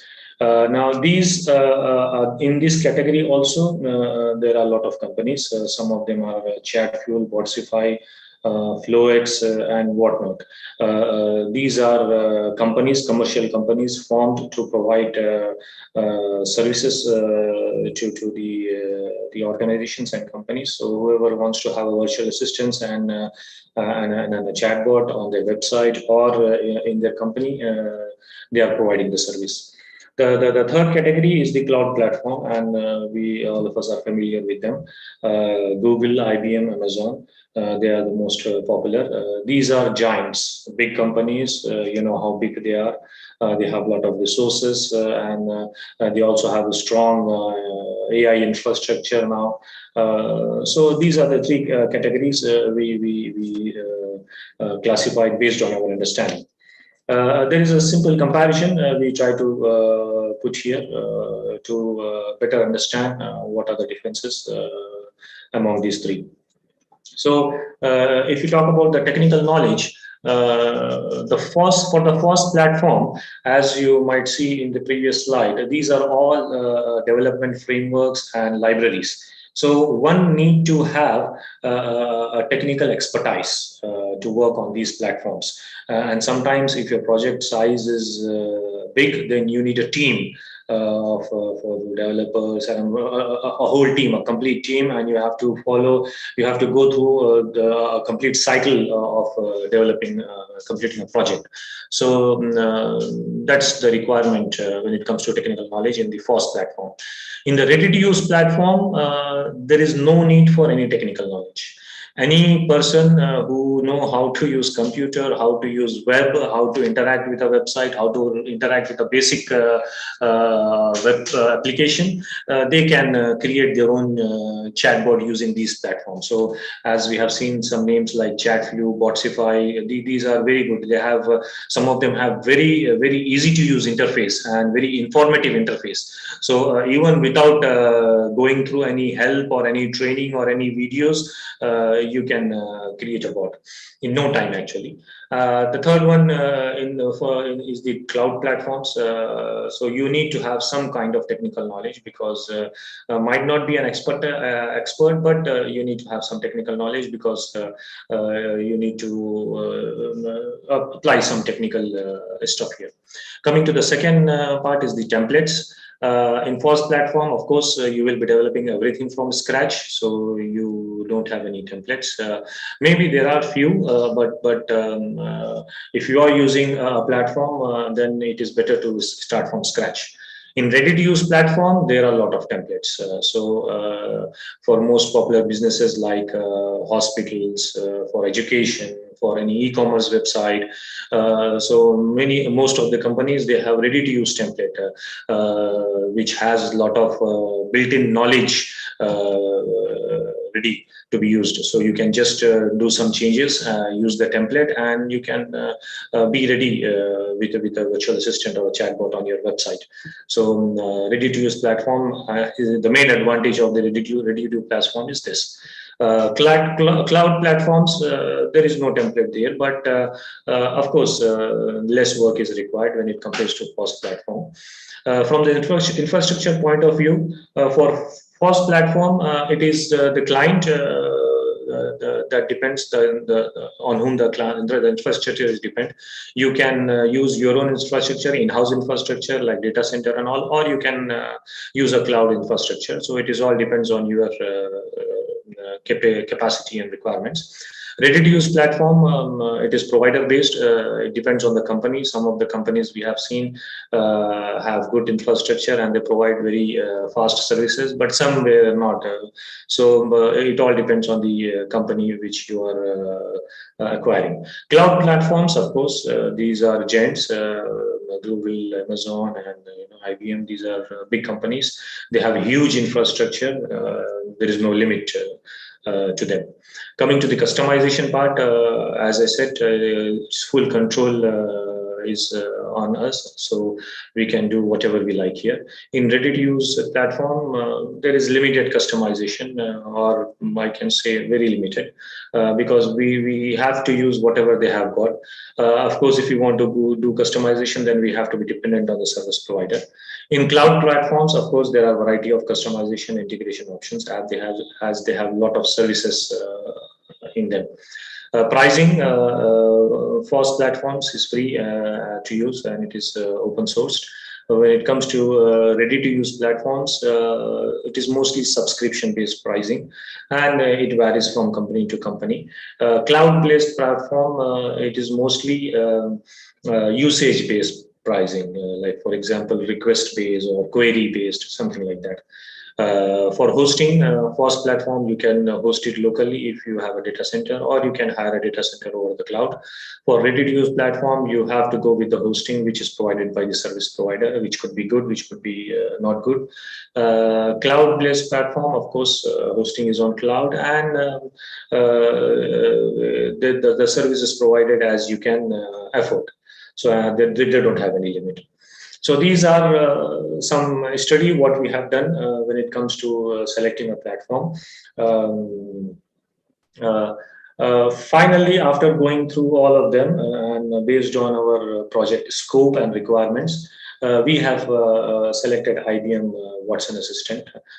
This is one of the first company to start with the virtual assistant and chatbot. They have a free and a light edition with some monthly active user limit, which is a very advantage for any company, any small company, or even educational institution.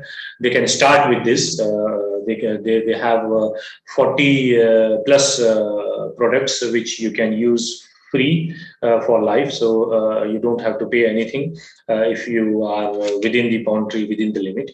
Of course, when you cross the limit, you have to pay as you go. They have a huge cloud infrastructure, especially for B2B and B2C. So they have a lot of services, and they have huge cloud infrastructure. It has many significant features like processing unstructured data and also heterogeneous data. This is one of the good feature which we found in IBM Watson, that easily it allows you to integrate the data from different kinds of source. It could be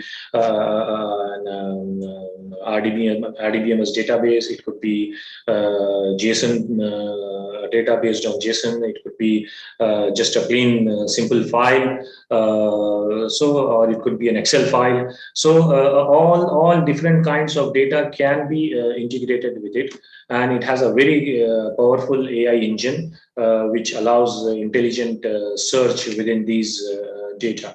May I remind you that we still have 20 minutes for demonstration and questions? Yes. It's 10 past 4 already. Yes. Thank you. Okay, yeah. So we'll move a little bit, we'll speed up a little bit. That's why we selected based on these good features. So then after selecting the platform, the first task was to implement the chatbot with the general information access. Over to you, Mona. So here, after we selected the platform, we start building the chatbot users to be able to access general information about the university and easily get response for their queries. All the information extracted from SQ website, which make it simple for the user instead of searching from the website. And so these information that we extracted, like SQ mail library, library location, schedule, show you that when the library open and when it is closed, SQ map, especially for new students, admission, email and password problems, and academic calendar. So we did two approaches. So the first approach is to extract data from SQ website using a web crawler. And basically web crawler, as you can see on this, the process on the right side here, we're starting with a list of known URLs. It will search or crawl these URLs for data. After that, these information or data stored in the index. When the user sends his query, it will go through ranking algorithms and then to the index to search for an answer.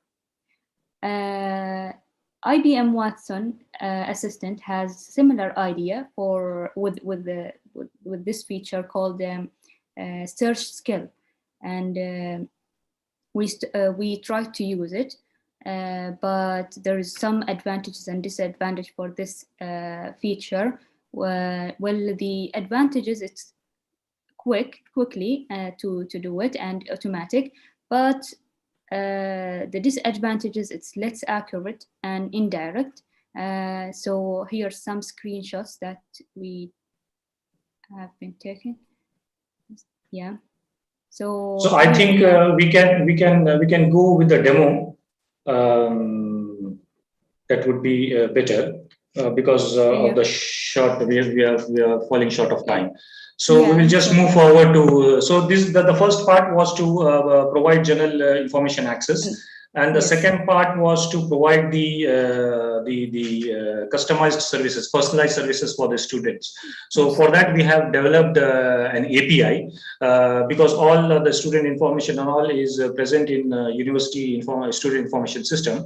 That has to be fetched. It could be more than one. So we developed an API. Now this API will serve the data to the chatbot. So as you can see on the screen, when the student requests for something, the chatbot through the API will collect information and merge it within the responses. So for the personalized services, we developed an API. So of course, to provide personalized services, the main aspect was the student verification. Because we need to make sure that we need to authenticate that the student who is asking for information is the right student. For that, we have adopted the approach of OTP. Everyone is familiar what is OTP. So when the student, as you can see on the screen, if the student say I'm an existing student, then the chatbot will ask for his student number, ID number. After that, the chatbot will say that an OTP is sent to your email as well as mobile. So the student will receive an OTP. Now this OTP, the chatbot will fetch the contact information through the API and send an SMS and email. Now the student, after successfully entering the correct OTP, the chatbot will authenticate and identify the student and will present with the customized services. So let me just try to demonstrate quickly the bot to you. I hope you can see the web page on the screen. If someone can confirm. Yes. So this is just for testing because it is still under development phase. We have started. So this is just a test page we have created. So on the right hand corner, you can see, bottom corner, you can see that this chatbot is integrated. So Watson has features to integrate the chatbot with your website, with Facebook and with Slack. And in near future, they will be providing WhatsApp integration also. So when they start with the virtual assistant, they will have an option to select the language. Watson also have multi-language support in which Arabic is included, and we have tried and it is pretty good. So the user can select the language. Once they select the language, they get an introduction as well as an option. So there are multiple options based on the information, and they can select either they can select the option or they can even type a query directly. The option were provided for assisting the students. Initially they might not know what to type, what to do. So that's why these options are available. But even they can type plain queries. So once, let's say, student services was selected, now the chatbot is asking, how may I help you? And select one of the option here. So they can ask any query here. They can search for staff and they can search for a location. So for example, they can search for who is head of computer science department. So they can type the query and they can search for information. Okay, so there is something going on. It is under work in progress. So just pardon us. let's say get me contact for Dr. Zia. Let us see if we get an answer for this.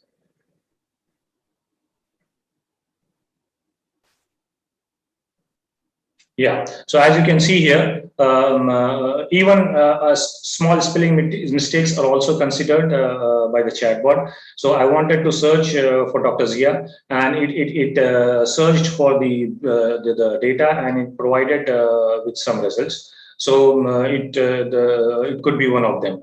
So the students can know the room number and the telephone number. This is one of the concern which were presented by Dr. Hassan, that the student doesn't know the room location and all the contact information, so they can get through this chatbot. And as per the personalized and so on and so forth, they can type a lot of other queries. We have tried to provide as much as information to the chatbot. Let's see some example of personalized queries. Let's say if I say that I'm a SQU student. So I'm trying to identify myself as an SQU student, though now they're asking for student ID. So I'm just using a sample one for demonstration purpose. So now immediately through the API integration, it has sent me an OTP. So let me enter the OTP. I got an OTP. I have kept my phone number for testing. So similarly, students will get an OTP.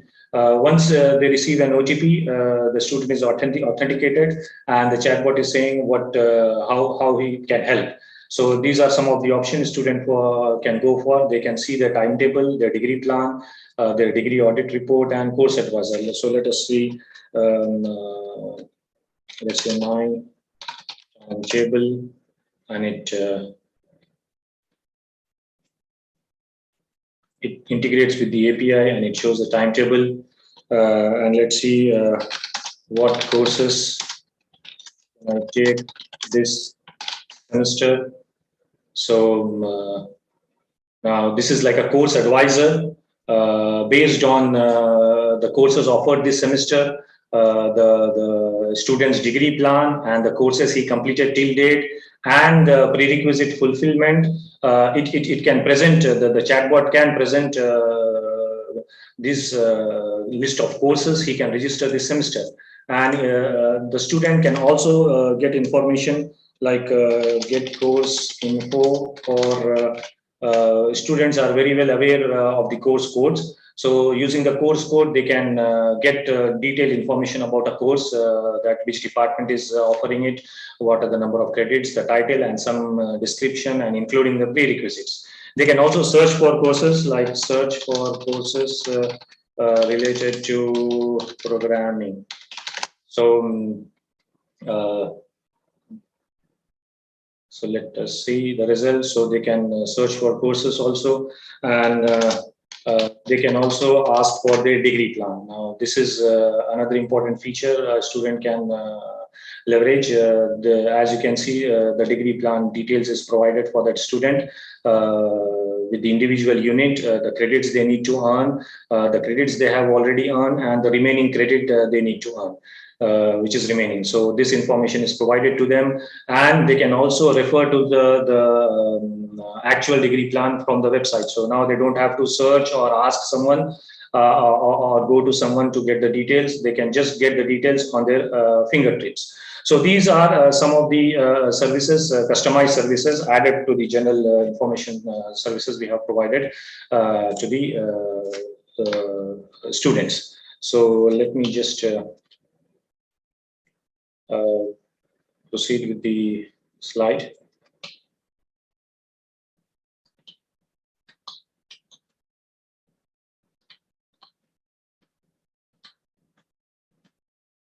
Yeah, so now this is an evolving process. So initial version might not have all the answers, but the more it is used, the more it will become better. IBM Watson also have a good dashboard which provide logs for chats, unanswered queries, and sometimes it also identifies some missing information.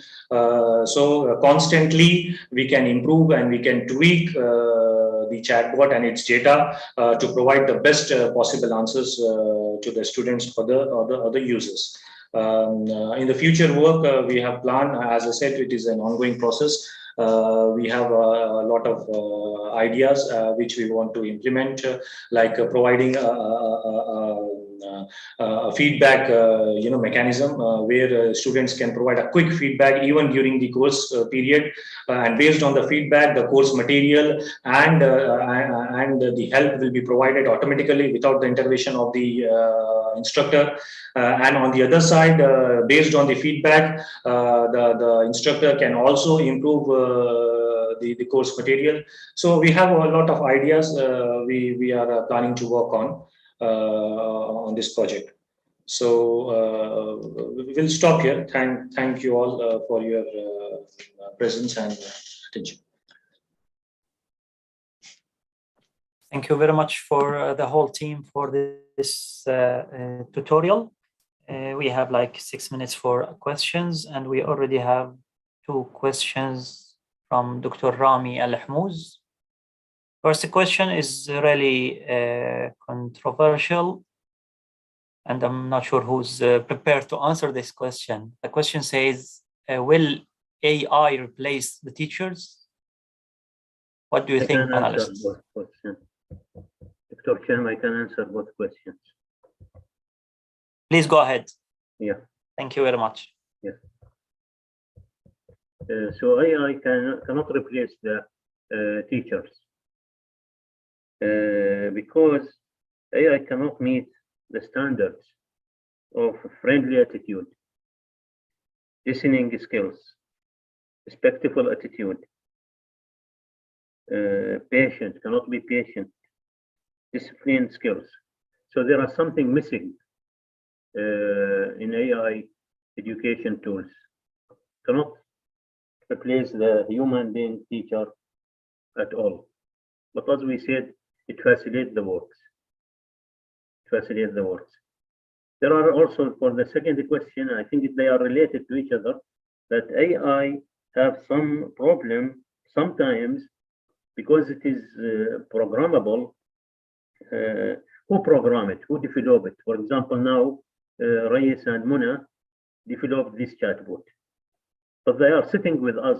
We are teachers, me and Dr. Nader and Dr. Hassan. So if they are not teacher and they develop the algorithm, there will be some problems because they cannot think like teachers. But the team of developing must contain the teacher also. Otherwise, the AI algorithm will be developed not correctly. This is one point. The other point, sometimes the AI or any computer can measure some wrong information that you cannot correct it. We need to measure the performance of the student, how they are relating to the lecture, how they are understanding the lecture. So if you don't ask them, if the information you get it indirectly, this could be sometimes a problem. So this is also one danger of using AI in education. We concentrate too much about adaptability, that we need to make the system adaptive for the student. Maybe this is a cost of having less quality in sometimes. So one must be sure that we can have advantages of AI that facilitate the work of a student and that facilitate the work of teachers, but not replacing the teachers. I think this is my answer. I don't know whether there is another question. There is one. Yeah, when will the chat would be available for students? I think maybe Muna, you can answer. One student, one listener, one participant asked, when would the chat would be available for students? Well, we try to,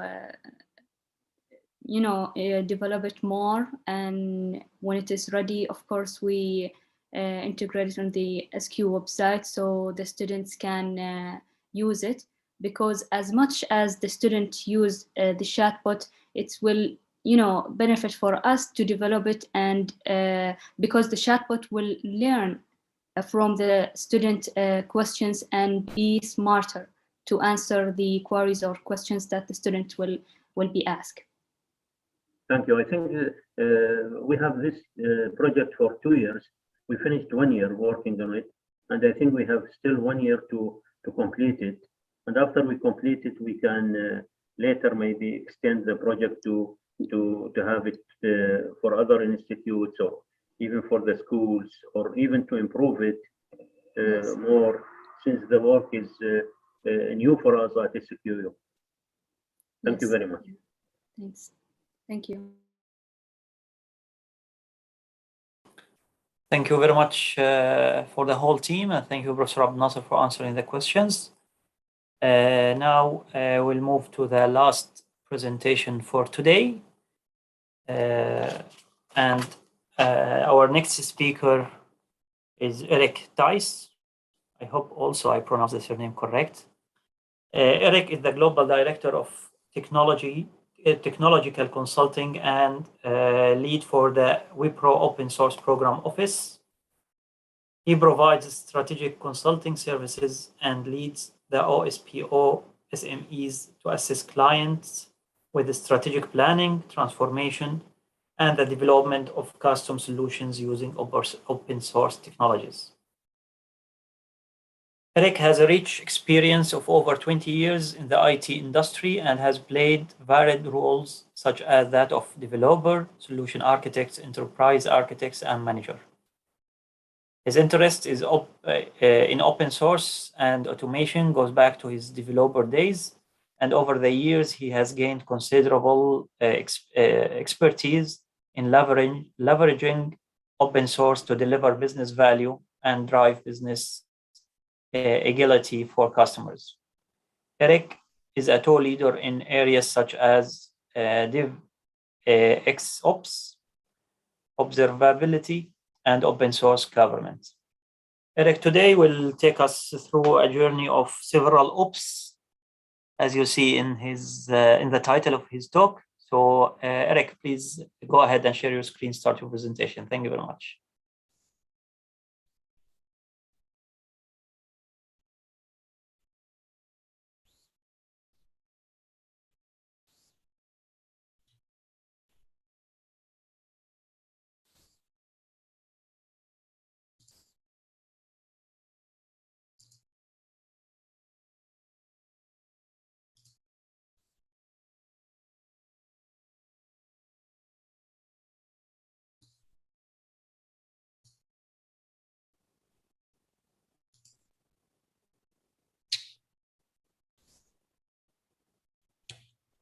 Okay, I have multiple monitors. So I want to make sure you're seeing the right screen. So are you seeing the purple one? The presentation mode? Yes. Okay, great. Thank you. Okay, so I appreciate the warm introduction. As stated, I work for Wipro Technologies. I am a director of our Center of Excellence and our technical consulting. Today, we'll talk a little bit about some of the variants and what are called the various ops. As many of you know, this is a fairly wide-ranging topic. And of course, we won't be able to cover all of them today, but we'll focus on some of the key ones that are leveraged in the industry and how they can potentially help your organization, as well as some recommendations and potentially ways to implement moving forward.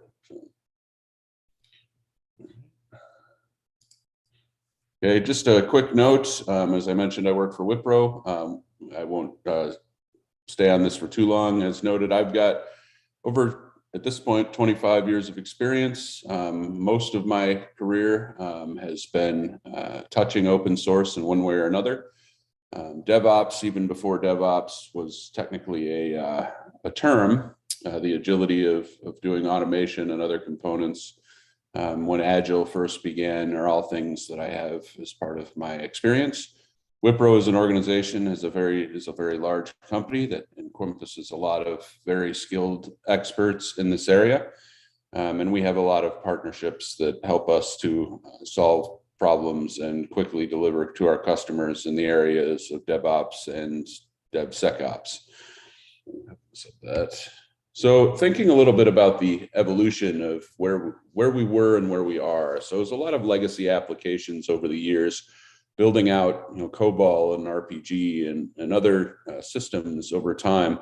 One of the things that all organizations started with is some degree of IT ops. IT ops being just strictly the reality of having to build out your infrastructure, create support, help desk, desktop systems, and other components to help build and maintain your internal IT applications within the organization. And be this office type applications, client-facing applications, or others.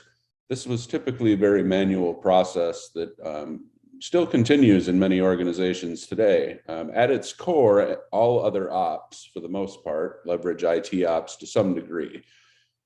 This will be a continuous thing, but it is the basis for pretty much all modern ops at this point. Something to note is that realistically, by some of the current state of DevOps discussion points, only about 40% of polled companies say that they'll have a fully implemented DevOps capability or an advanced ops function by the end of 2023. Thinking about this as a fairly broad scope, and these numbers certainly change from one to the other, but thinking about just how small that really is in the grander scheme of things, we'll talk about what DevOps means in just a second. But over the years, at this point, over the last decade and beyond, Agile kind of came forward as a framework to start streamlining and improving development processes. As I mentioned in IT ops, a lot of the things were very manual. They were very strict process oriented. Oftentimes you'd find that an implementation of code or a new infrastructure could take hours or potentially an entire day to fully realize a new push out to the production system, where Agile was an attempt to try and solve some of those problems, to really streamline the process of development and delivery, to more rapidly push out code, but it didn't necessarily address the needs to do delivery enough. It did release requirements where it would be smaller snippets of code, but it wouldn't necessarily cover the problems of a distributed system and the processes that come with having to push code to potentially hundreds or thousands of variant servers. Beyond that, Agile, there was the first kind of, not quite ops, but a first step toward more of a DevOps was CI/CD. And the reality of this was it took some of the same principles that Agile did, but applied them with tools where continuous integration, continuous delivery would look to improve this from a technology perspective, creating a pipeline of tools that would automate to some degree the ability to take code, run the tests, builds, and release them in a faster and more efficient way than doing it manually to reduce time and other components. Well, this covered a number of capabilities, but many organizations would implement this and still use it as a somewhat manual process, rather than setting up appropriate conversation points around how do we automate our builds more efficiently, how do we incorporate quality checks and other capabilities. And this has evolved over time, where many organizations have done a good job of starting to incorporate those tools, but it's still a tool set. It didn't fully manage the process issues or other capabilities that Agile tried to achieve.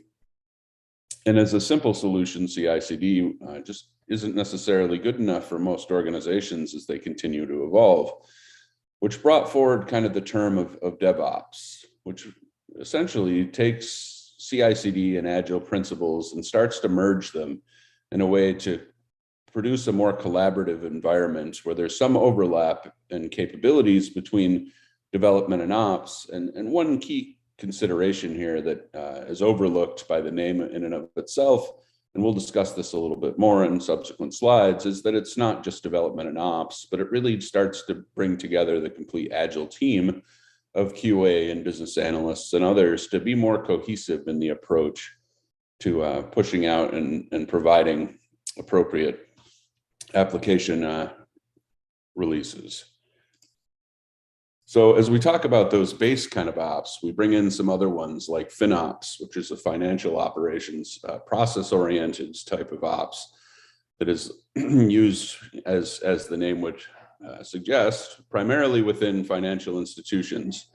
This is something that is part of the Linux Foundation and the FinOS Foundation as well. It's a very interesting set of processes for the financial industry.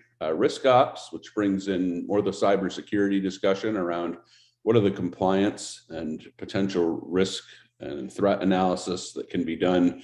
What are the processes around that and how you would potentially manage that? These two in particular, we won't spend a lot of time on today, but we'll talk peripherally about them. SecOps, which, as the name would potentially provide, is security and ops. So this brings together IT ops and security practices, which we will focus on the evolution of this quite a bit in subsequent slides. And then some of the more popular ones in the industry right now, like GitOps and AIOps and DevSecOps. We'll talk about what some of the variants of these are and how potentially they feed into your potential environments.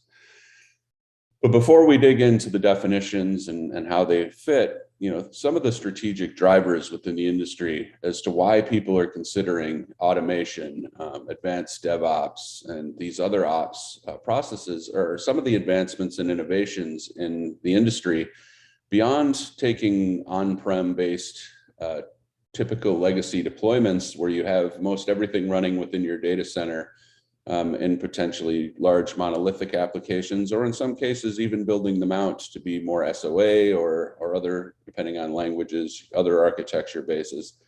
Some of the key ones in the industry now is I'm sure you're all aware, which affect certainly the open source landscape quite a bit, are digital transformation, where the discussion around migrating from a legacy system to a much faster and more cost efficient solution, which will essentially reduce your total cost of ownership, provide ways to improve scalability and faster time to market, also focuses on the cultural discussion of how you implement your focus.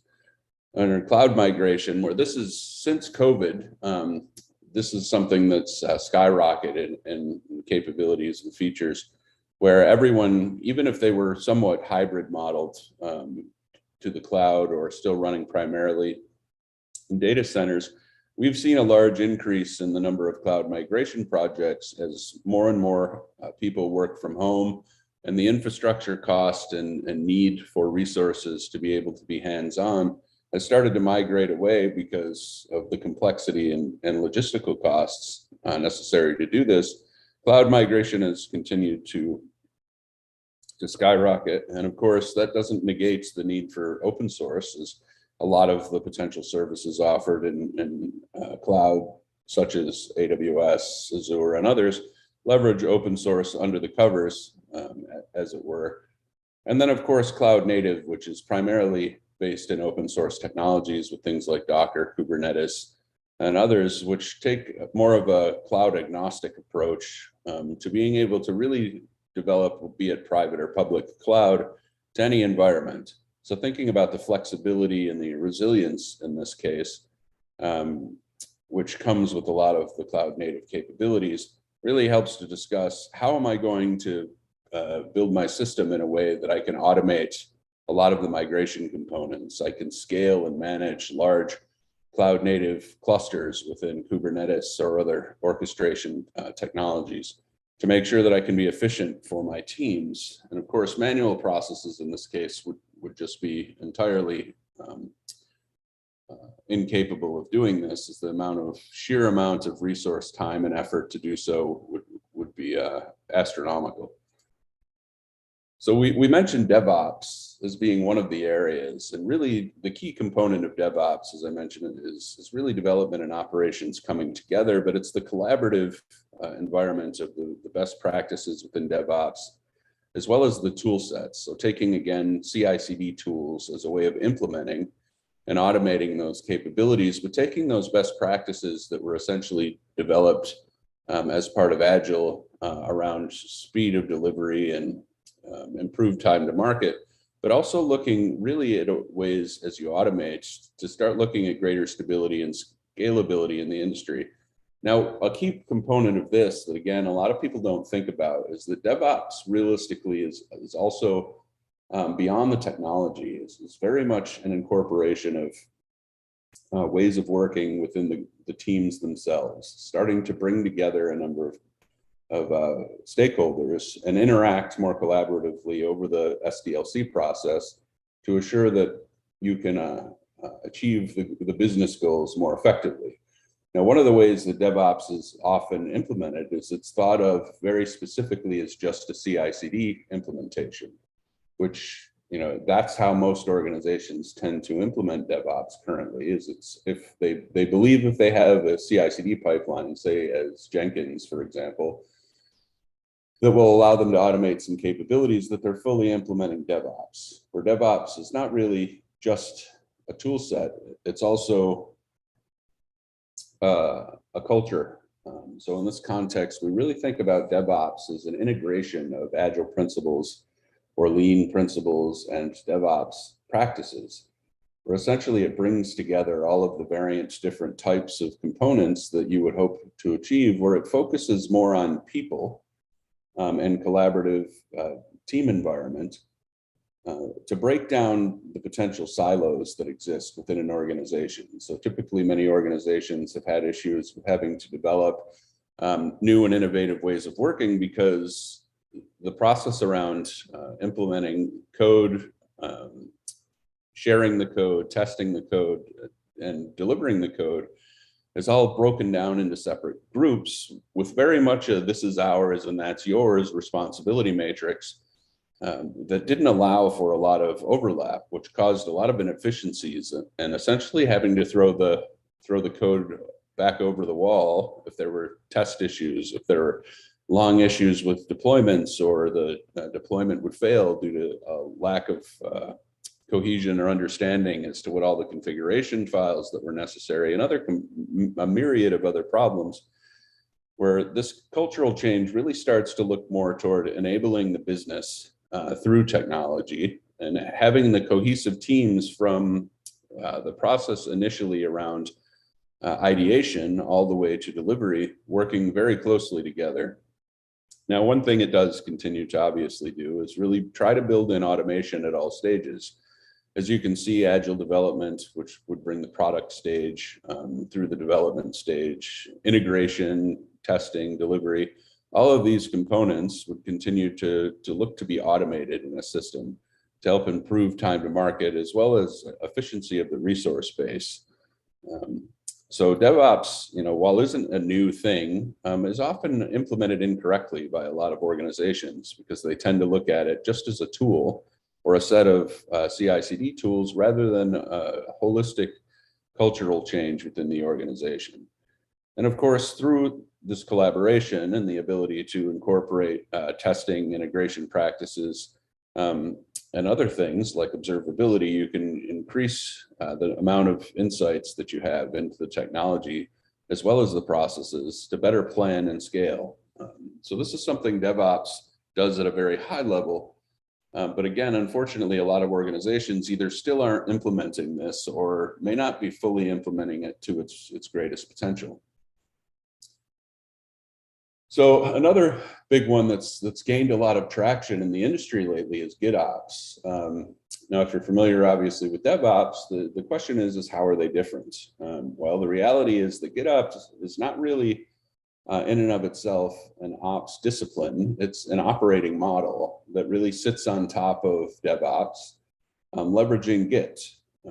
Most organizations today, and this is, you know, a fairly reasonable said is leverage Git in some way or another, whether they use different tools like GitHub, GitLab, Bitbucket, or any variants of Git.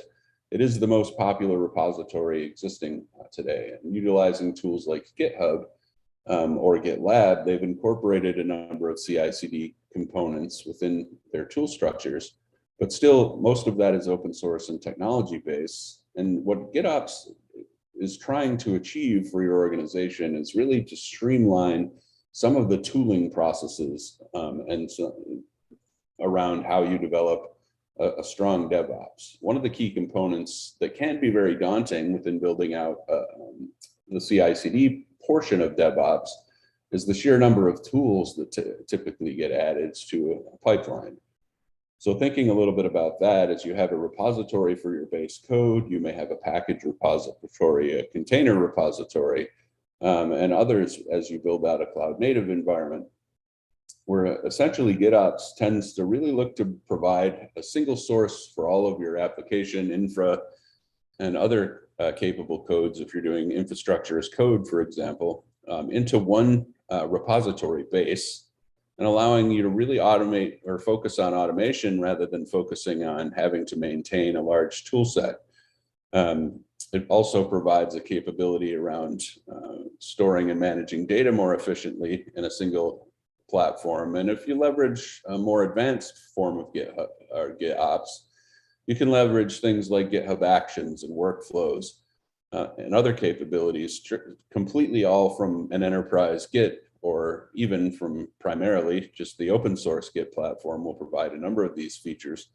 But in more recent years, certainly GitHub and GitLab CI, for example, have evolved to provide a fairly advanced set of components to support a cloud native environment and the delivery of more distributed and complex systems. So in this context, GitOps is something that is not holistically an either or scenario. You can certainly run a DevOps implementation and choose to use an operating model that allows for the tools around Git that will essentially turn it more into a GitOps implementation, but they're not mutually exclusive. You can't really run GitOps without DevOps. So from this perspective, there isn't really a huge difference other than the tool sets and the operating model of how you leverage them within your DevOps component.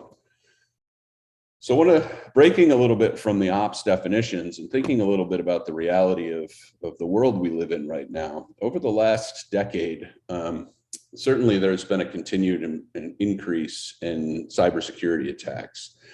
Well, the reality is over the last 2 years, either because hackers decided to become more active during the COVID times, and the unfortunate reality is that COVID being a very severe pandemic virus, it's affected so many of our lives.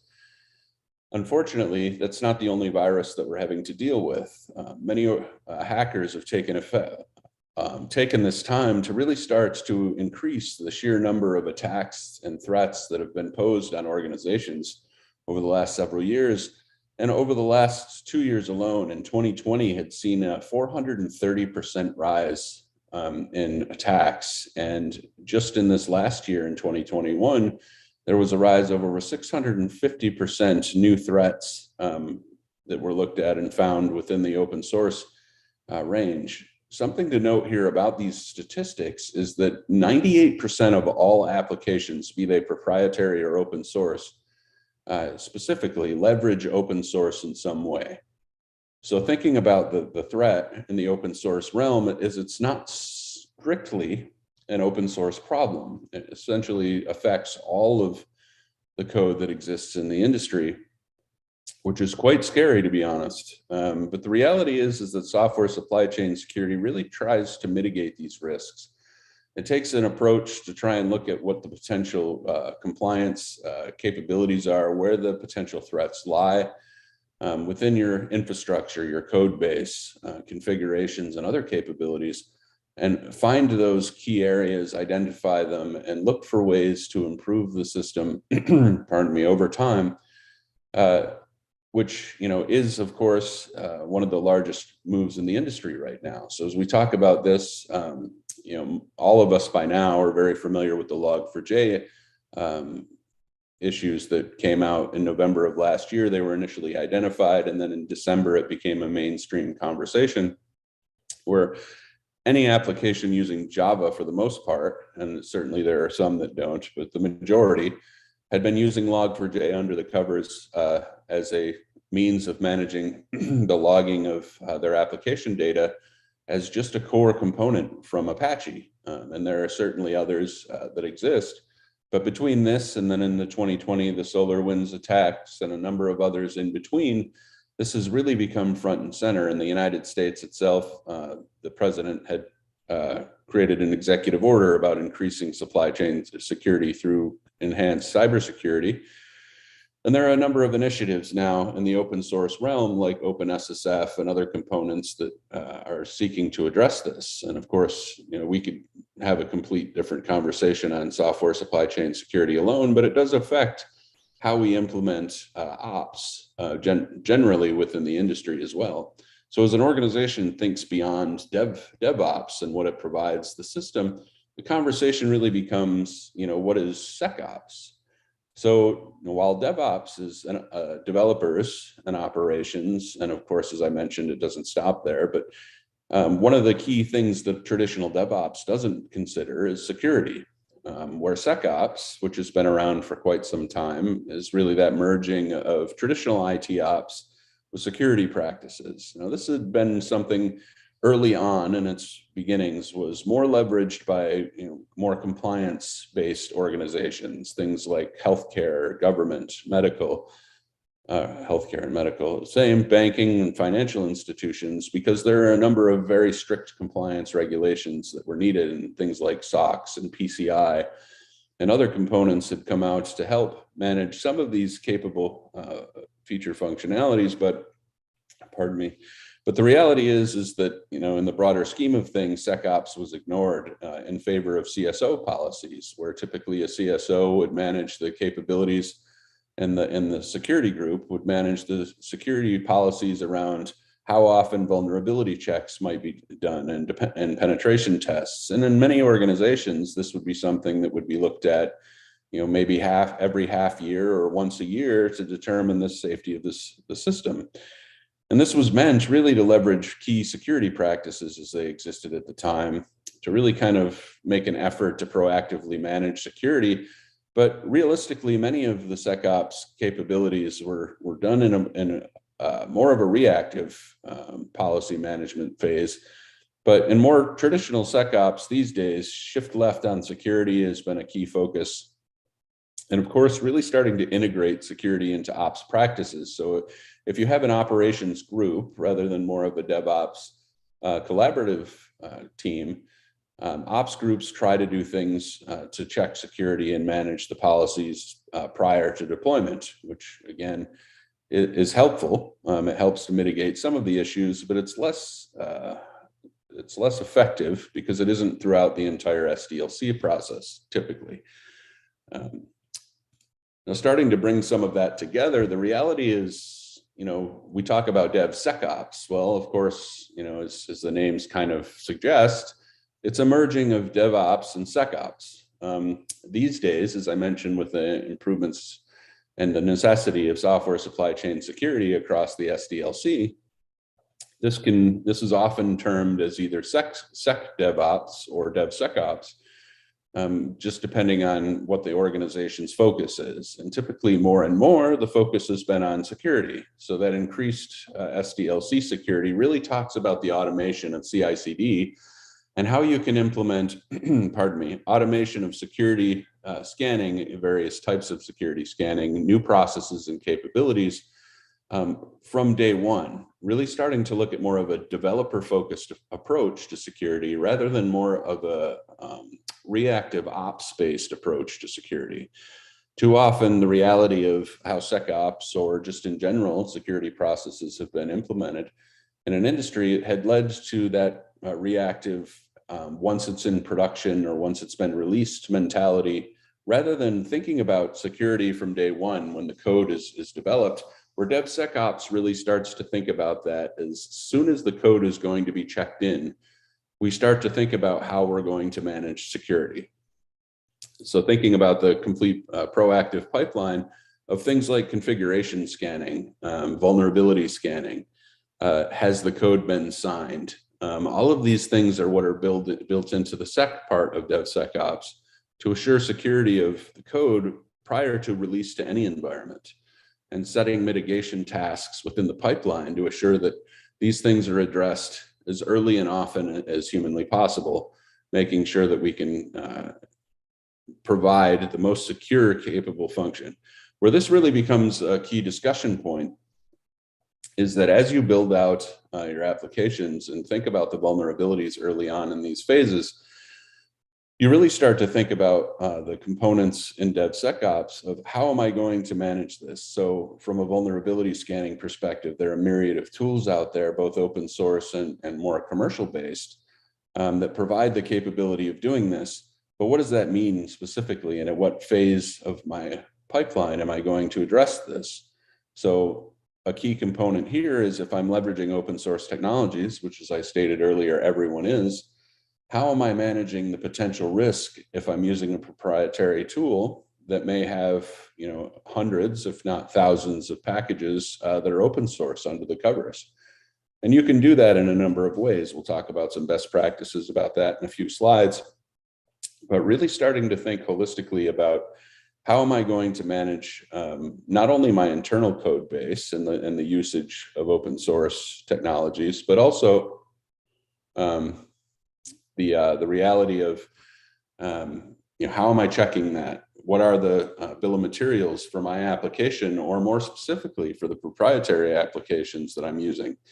As I mentioned, the very recent Log4j threat, how many of the potential applications that I've purchased or bought off the shelf leverage that technology, and how are they mitigating that risk so that my organization is not at threat? So these are key components that DevSecOps starts to try and address quite a bit more. So thinking about the ecosystem and open source, a little bit about DevSecOps, it's really quite broad, and there's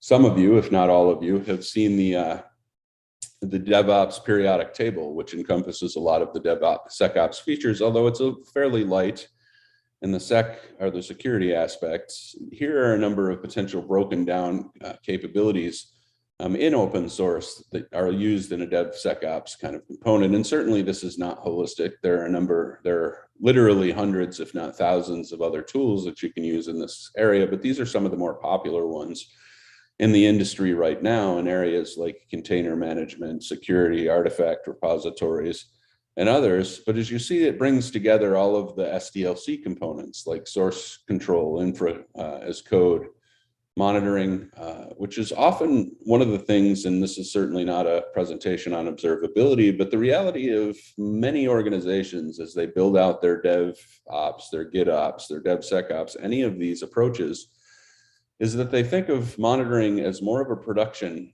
environment need, where once the code is out where the client can see it is when it really needs to be monitored.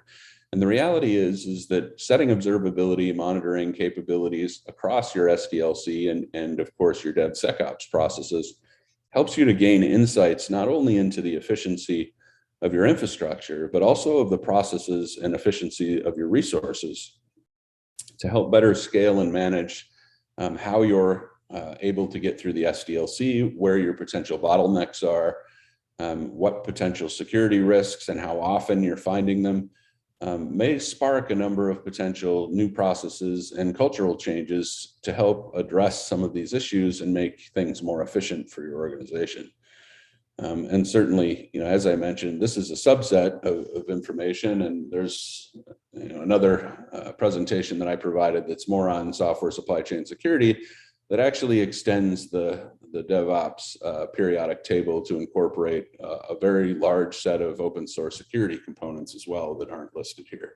But things like FOSSology, which is an open source vulnerability scanning tool, tools like Whisper and Blue Bracket for configuration scanning, are things in the industry that are really starting to help implement DevSecOps quite a bit more efficiently than in the past, where vulnerability scanning was one of the key focuses rather than strictly end-to-end security. So we come to some of the last notes around different ops. As I mentioned, there are a myriad of others like risk and FinOps and others, but that focuses on a very specific set of tasks. And if we were having a cybersecurity discussion, risk ops would be one of the largest ones that we discuss.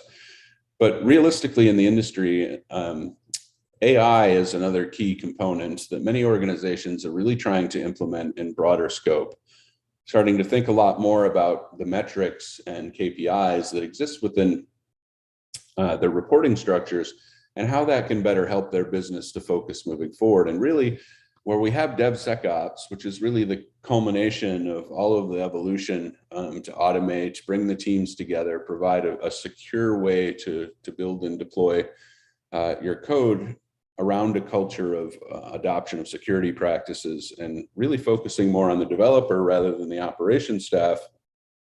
AIOps takes this in a completely advanced set of capabilities, which actually enhance any of the other ops functions. As I mentioned, observability being one of the key focus areas and monitoring being a key focus area of things that people should be looking to adopt early on in the process. AIOps takes that to another level beyond just key monitoring capabilities and really starts to incorporate things like the keys of artificial intelligence, machine learning, focus to really pull in the data and start to manage the data in a way that helps you to better plan and scale not only your infra, but everything across the board where, the infra is important because once you can determine where the issues are, you can more predictively do things like auto remediation or auto scaling of capabilities. And certainly some cloud environments provide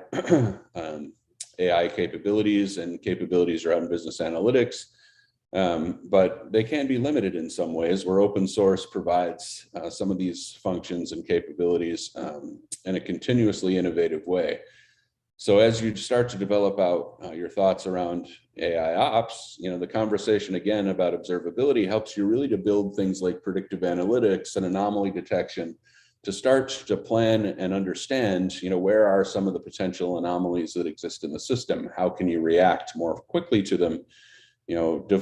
APMs and other tools that exist within the monitoring space, application performance monitoring for debugging and managing other components are good, but it doesn't really necessarily help to provide long-term root cause analysis.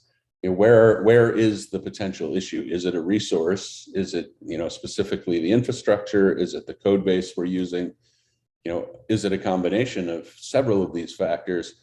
And that's where providing this collection of data and really starting to manage pardon me, the scope over time will really help you to build better solutions, but it'll also help your executives start to understand just exactly how they're scaling their resources and their business development plan to leverage this technology more effectively.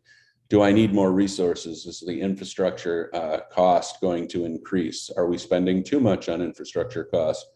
And then a myriad of other potential components are things that AIOps provides. And again, as you look at the imagery to the right of this slide, this really takes the DevOps never-ending wheel and incorporates, the mind and thinking components of AI and machine learning to really enhance it to a level where, as you build this out, especially in the security components, the threat detections and being able to use AI and machine learning to really understand where and when those potential threats may raise themselves will enhance your application to the greatest level possible. I see there's something in the chat, but we'll come to questions here in just a moment. So we've talked a lot about a number of different ops components, be it the initial IT ops, be it some of the frameworks and other components around Agile, CI/CD, and how DevOps and SecOps led to a myriad of other potential operations. And we think about how we can potentially bring all this together, where this would be a potential CI/CD pipeline kind of viewpoint of all of the actions that may exist and a number of the potential tools that you might leverage to accomplish this. So kind of thinking about one approach to how you might bring together a complete ops solution into, and certainly the recommendation based on this would be something of an AI DevSecOps type of approach, where you would have, pardon me, a number of processes. You'll see the red box around this, which leverages something that we're very interested in called the SALSA framework. And the SALSA framework was created by Google and is a key talking point of OpenSSF's working groups to really start to enhance how you can leverage security at all phases of the SDLC.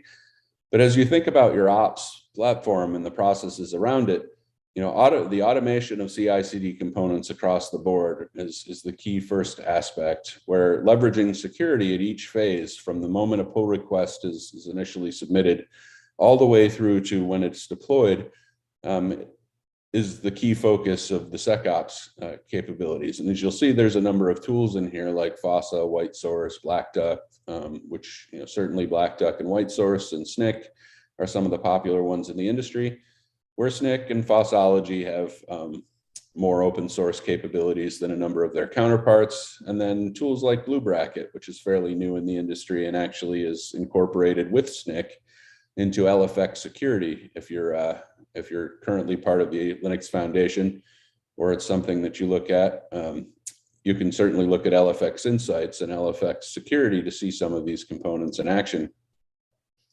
But you certainly can see in here where tools like SigStore for code signing, which is an open source initiative that was built out of OpenSSF. So all of these security components across the board, and then leveraging observability and AI machine learning, apologize for the typo there, across your entire SDLC will only enhance this further, allowing you those key component insights to understand where am I failing more often than not. For example, if Blue Bracket is finding that your development resources continuously put AWS keys directly into a configuration file that everyone can see, well, that's potentially a security risk. So that, if that continues to happen, then it's certainly a training and resource problem. And there are a myriad of other things that you can certainly do. It'll see how often those things are happening, build an anomaly, and how often are potentially security threats. Are we using packages or dependencies that continuously show as being out of date, or pardon me, or our security threats to our system, and how we can improve those processes. And then of course, alerting and using ticketing systems to help manage this more proactively, to let the stakeholders know when these are happening, will help you define this more clearly. One of the key components here to mention is that this brings together AI ops and DevSecOps as one cohesive type of modern. And of course, this is a very simplistic diagram leveraging, the concept of CI/CD and other very tools focused here and less process focused. And we'll have a couple best practice and recommendations in the next couple of slides. But there's something that's, more of a theoretical discussion in the industry right now, and that's the move toward an eventual no ops type of feature. I haven't covered that here because it is very theoretical. The premise is really that eventually you'll come to a point where you won't really need an operations resource to manage any of your ops procedures. They'll be fully automated and self-remediating, allow for complete autonomy and ability to scale and manage your systems in a way that the resource won't necessarily be a proactive part in that. And realistically, this will require a lot of AI features that aren't quite developed yet to be able to predictably manage that. We can get partially there with automation with a number of components, especially in cloud native and cloud environments with auto scaling and other capabilities from an infra perspective. But certainly when it comes to security and other capabilities, those are things that will take quite a long time before we fully trust an automated system to manage. So, Eric? Yes. Maybe you have 3 more minutes left for questions. Yeah. Wrap up? That's fine. I'll just wrap up Thank you. and just real quick, we'll answer these questions. So Just as I mentioned, there are a number of best practices, and most of them are around security. I mentioned the majority of them already. But the key recommendations really, again, are to merge AI and DevSecOps into your solution. If you choose to use Git tooling to incorporate this using GitOps, you can leverage all of these together, or you can use a subset. But again, to really make everything work very well is really to merge your developers, your ops teams, your CSO security teams, if you have them all into one group of overlapping responsibilities to really manage your ops more effectively. So in the interest of time, there's a few questions. So users of open source rely on that community to resolve any vulnerabilities, but if the community is inattentive or has lost interest, we might be stuck. So what are your recommendations? Okay, well, that's a great question.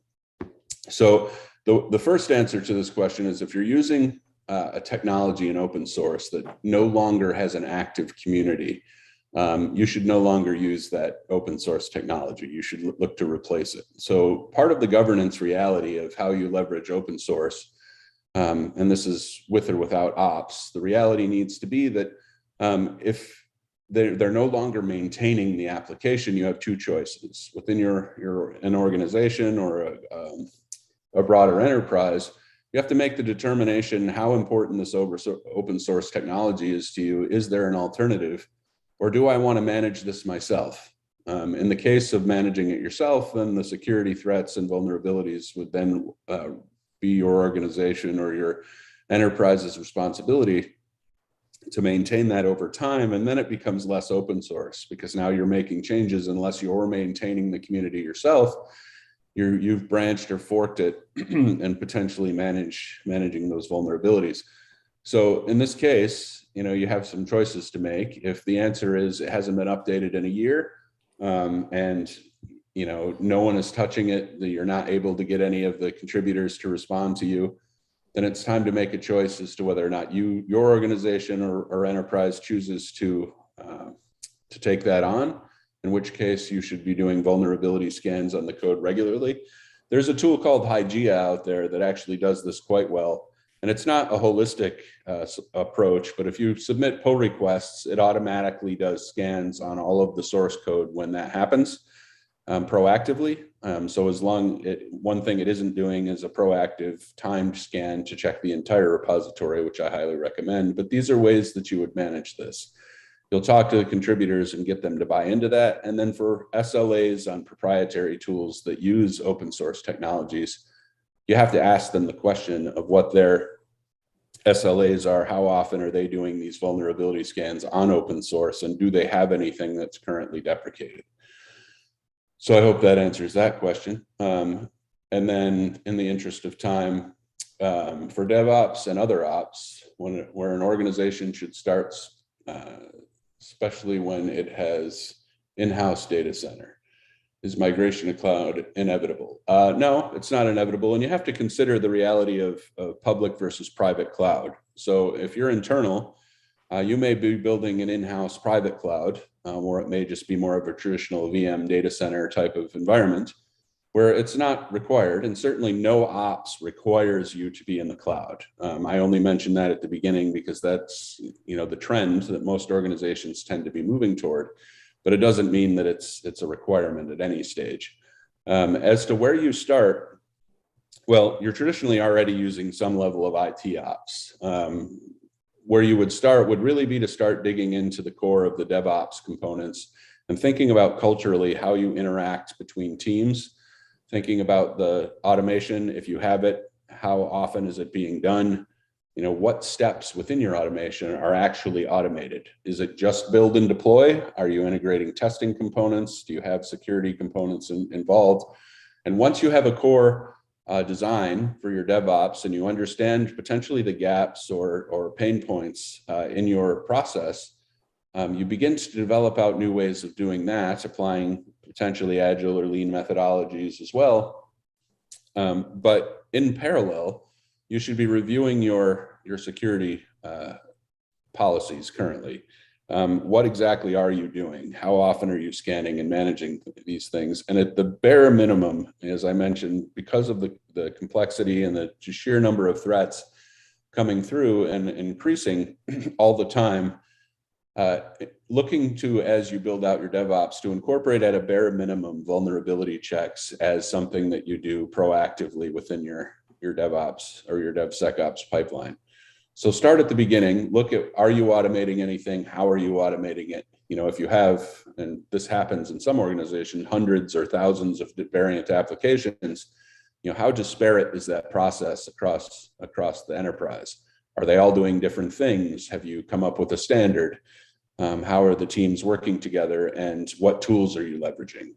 Make sure that those are the right ones, and certainly organizations like ours and can help to meet some of those needs and help you to understand those capabilities. But in this context, realistically, that's where you have to start. You have to understand where you are.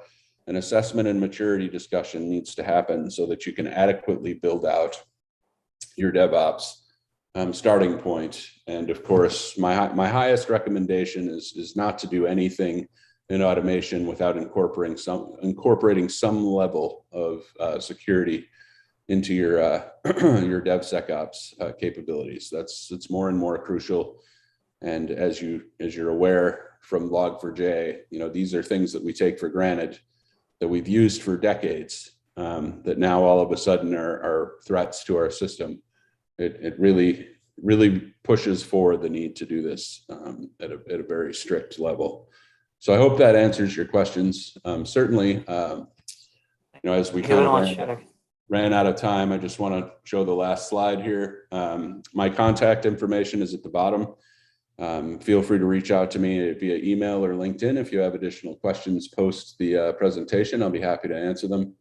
I hope you found this helpful, but if you certainly have questions or would like to dig deeper on any of these topics, please feel free to contact me. Thank you very much, Eric, for this rich presentation. And I would like to thank all our panelists and attendees. I would like to remind everyone also that tomorrow there is a half-day session, starts at 10 and concludes at 12. So I hope you'll be able to attend it. Professor Abdel Nasser, do you want to close? Yes. Today? Thank you very much, Dr. Shan, for the nice organization of this session. Thanks for all presenters. As you said, tomorrow we have a 10-hour session. At 11:30, we have a closing session for 20 minutes to half an hour. Please, if you have any comment about the symposium or any suggestion for improvement, especially as we say that we are planning to have in-person attendance of our conference in the next year in February 2023. So please, if you suggest even subjects, theme for that conference, of course it will be also about FOSS, but what application, as I see here that when we come to specialized subjects, it will be more useful and the advantages will be better. Thank you very much. I have sent you an email if you can reply to me or the panelists, and even any person attending here, he can help also in suggestion. Thank you very much. Thank you everyone, and bye-bye. Have a good evening. Bye-bye. Thank you very much.